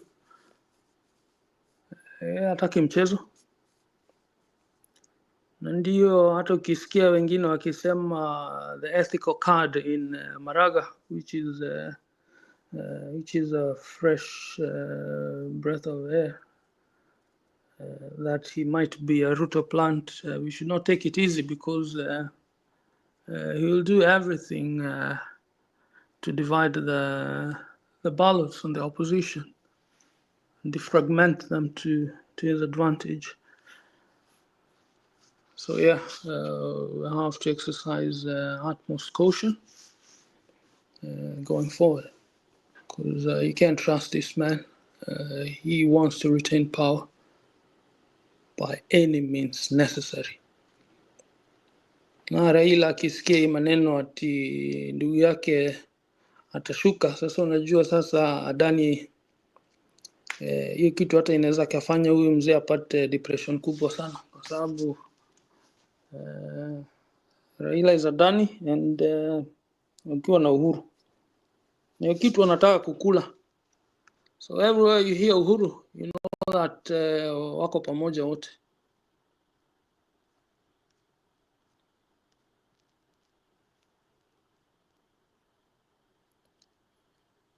Yeah. Yes. Back to bwana huyu alikuwa anaitwa nani huyu former presidential press unit guy. For me, I think he's a shady character. I don't know when that video was made, but if at all it was made now, I would not be surprised to find that ametumwa na hawa watu, because he has a lot of currency there, because he was President Moi's right-hand man. Na ni mtu najua kwa sababu alikuwa ni jirani yetu hapo Kile. Kile zamani sana, that was in the 80s. Walikuwa wamepewa nyumba na serikali hapo. Hizo palikuwa na manyumba hapo ya serikali. Unajua ukitoka hii old Methodist guest house hiyo njia, alafu pande huko juu ungepata manyumba zingine za zamani za civil servants zilikuwa huko. Huko ndiko akina Mongovia na and so many assistant ministers na watu kama hawa walikuwa wanaishi huko. Njiru alikuwa amepata nyumba yake hapo ya government. Alafu ndio sasa akaibomoa akajenga nyumba ya ghorofa hapo. Hata hizo nyumba zote zimejengwa hapo hizo za ghorofa, it's all grabbed land from the citizenry. Hiyo ni mali ya umma ilichukuliwa na watu. So he's a shady character. Si mtu ambaye mimi niko na heshima na yeye, kwa sababu mtu anaiba kitu ya mali ya umma, hata kama alikuwa amepewa zawadi na Moi. By the end of the day, it's still our Commonwealth land, and it should go back to the rightful owners, which is me and you who is listening right now. Kwa sababu hii ni kitu ya Mkenya. Hiyo ni mali yetu. Sasa mtu kama huyo hata akikuja hapo hata akileta injili yake, mimi naona tu ni upuzi mtupu, kwa sababu hakuna kitu anatuambia. And I have the authority to say that because I have never worked for the Kenyan government. I have never stolen a dime, even if I worked there. My ethics, I cannot compromise them. That's just me. It's not that I'm better than anybody else, but hatuwezi kuwa tunaongea mambo kama haya ya ethics, alafu unaona mtu anaenda pale anakuwa hata kama Gachagua alituambia ni vigumu sana kukataa kuchukua pesa mahali pako na pesa. And yes, it's also biblical too as well, kwa sababu hata alikuwa ni Judas. I don't know a lot of Bible. I'm not very well versed in the Bible, but I know one sold the Lord Jesus for 12 pieces of silver. Sijui ni yule alimkana ama ni yule alimuuza. Wale watu wa Biblia wanaweza kuja kuleta hiyo maneno hapa tueleze kwa urefu, watuhubirie. So ati sijui Matiba alikuwa ni Mwai plant. No, I think the thing is that Mwai had to do anything just like Kasongo is doing now. And if you really want to know where Kasongo is, if you want to gauge him, be a student of history of President Moi. Kwa sababu huyo mtu alibadilisha hiyo politics ya Kenya 360. Yeah. But anyway, here we are, 2025. In 2 years time itakuwa ikiumana. Sijui nani ameingia hapa. Mwalimu umerudi? Ulikuwa umetoroka tena? Sawa, Arabi nimesikia. So nimekuacha ukachapa story peke yako. Sasa mimi nilikuwa najiengeleshia mwenyewe na hata sioni kama kukiwa na kora huko sokoni.